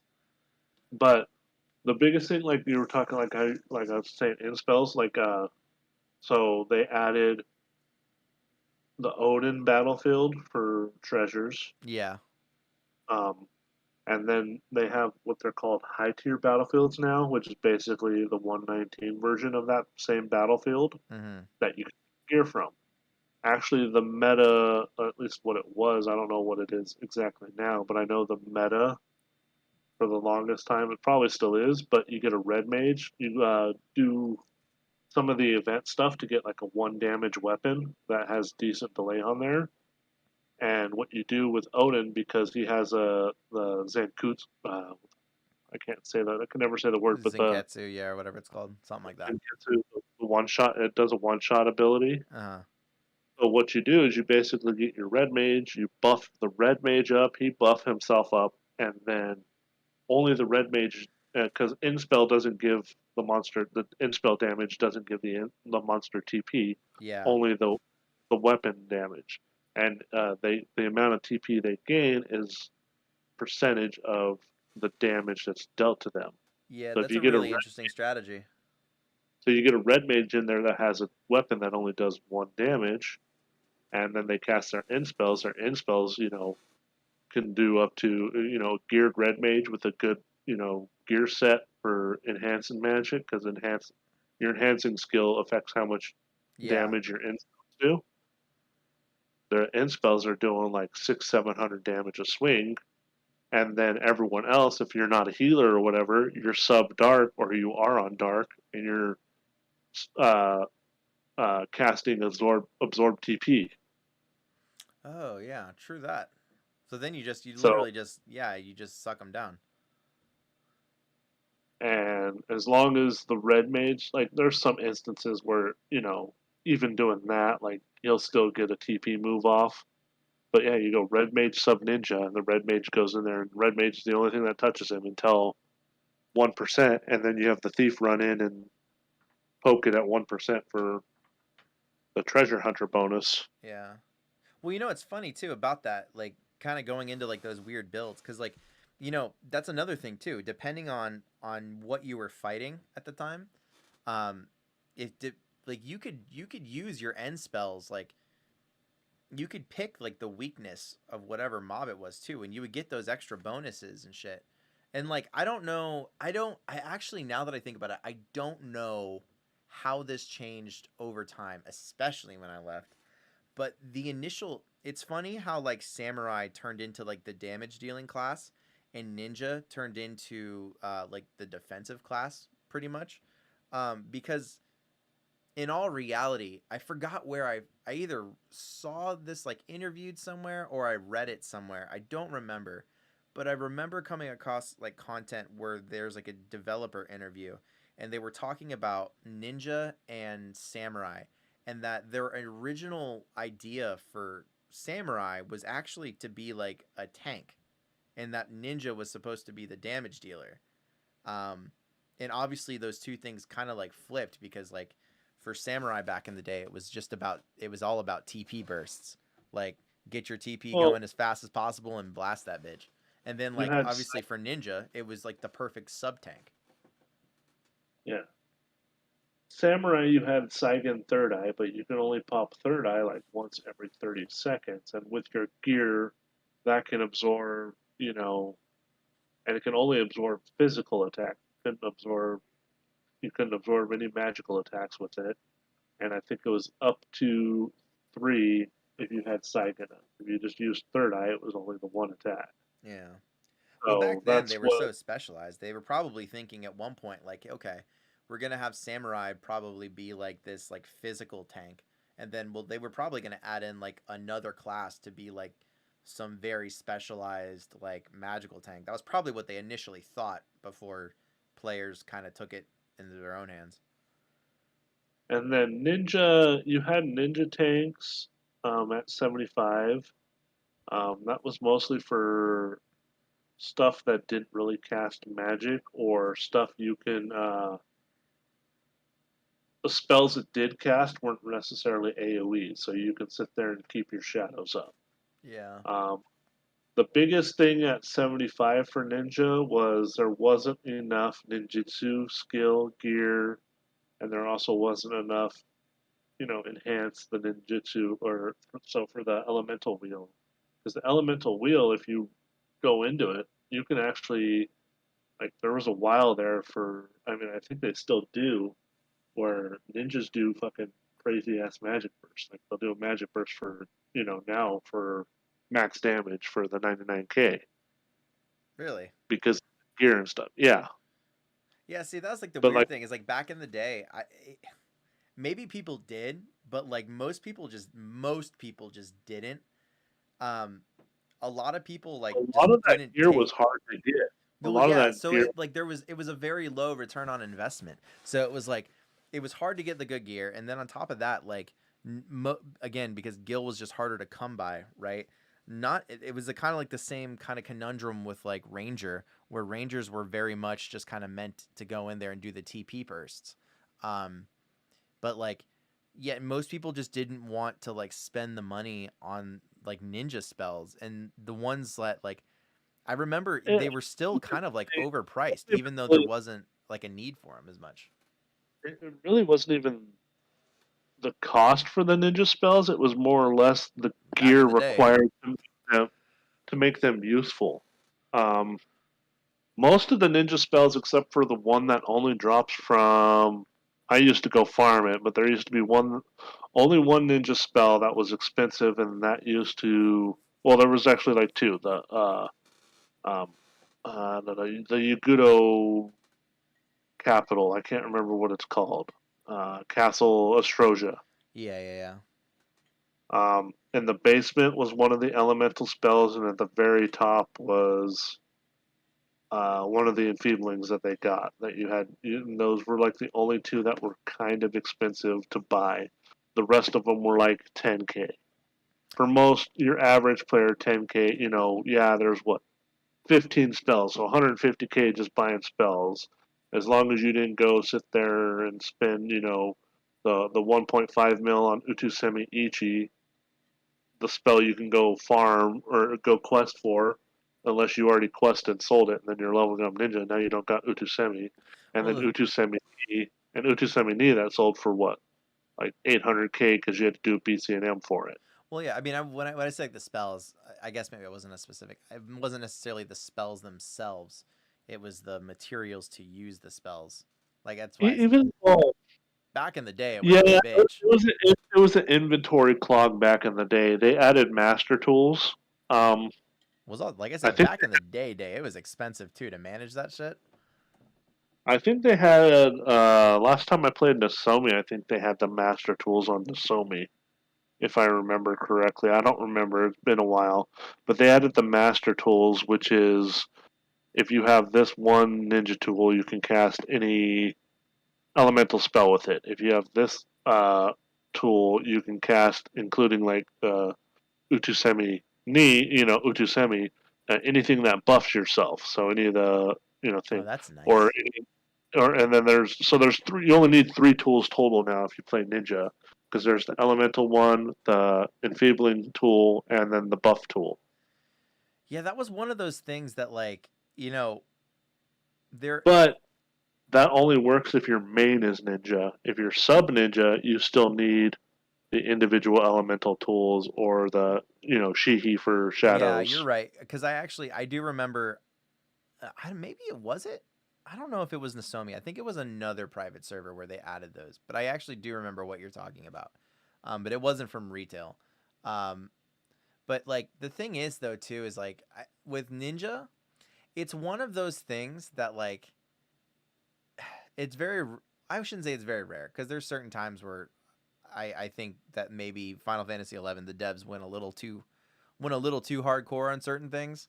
I want to say Ninja was like maybe one of those jobs where it's just like I think in theory they were like, okay, we're gonna develop this job that like is fucking can be like pretty OP at times, and it's like okay, well to play that job, they almost took like the Yojimbo, like I don't know, like the summon, you know what I mean, like Yojimbo, where you have to pay him to like do like more damage and shit like that, where they wanted it to be kind of like a Gil sync, but like it kind of like became obnoxious.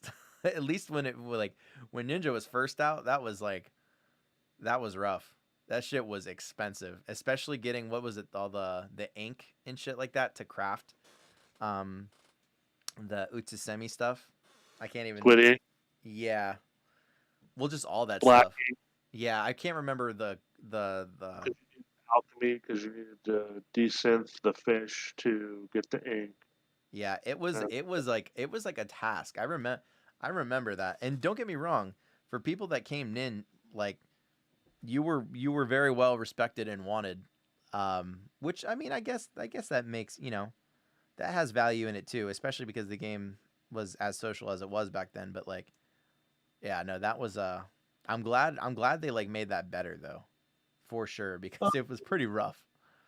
Like Ninja Tanks, the biggest thing with them, especially leveling, level 50 Ninja Tanks required so much gear just to be because you needed to pretty much stay in your evasion set the whole time. So you needed a scorpion harness. Yep. You needed the evasion. There was a couple other evasion pieces. You needed the earrings. You The needed Cassie the earrings, or was it Cassie earrings? Was the ones? No, the Pearl. Was it Pearl? I remember it. You lost. I want to say you lost attack damage, but you gained like. Yeah, it was like -7 attack plus 7 evasion. I think coral Well, that earrings. was the normal. Yeah, the coral earrings. That was the normal version. But if you got the HQ version, you got like almost double that. Then there was depending on your party setup, you had the ones that you if you were under the effect of bard songs, you got like even more evasion than the coral earrings would give you. Oh, that's sick. But it was very a big deal sync to make Ninja Tank very effective after a certain level. That's why after level I think 50, after the Colibri in Ergen, you saw a lot more Paladin tanks because Paladins needed less gear. Yeah. Well, Or less at that point too, getting like Gembu's shield and shit was more accessible. I feel like. Paladin can't even use Gembu's shield. Really, Paladin can't? No. Are you sure? Warrior, Red Mage. Wait, really? White Mage. Am I remembering that wrong? No way. What did Paladin have? Paladin had something that was like pretty damn good. Maybe I'm thinking of the Relic. I guess that's possible.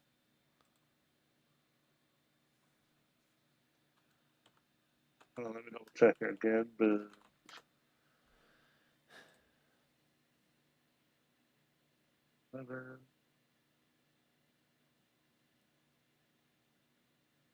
Oh yeah, you're right. I am remembering that wrong.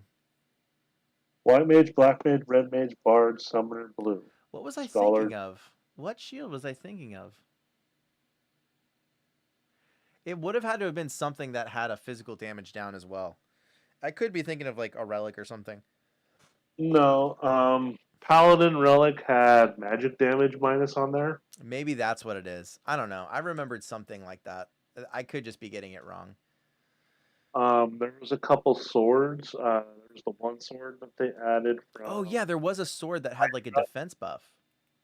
There's the one Hydra that gave you physical damage taken minus.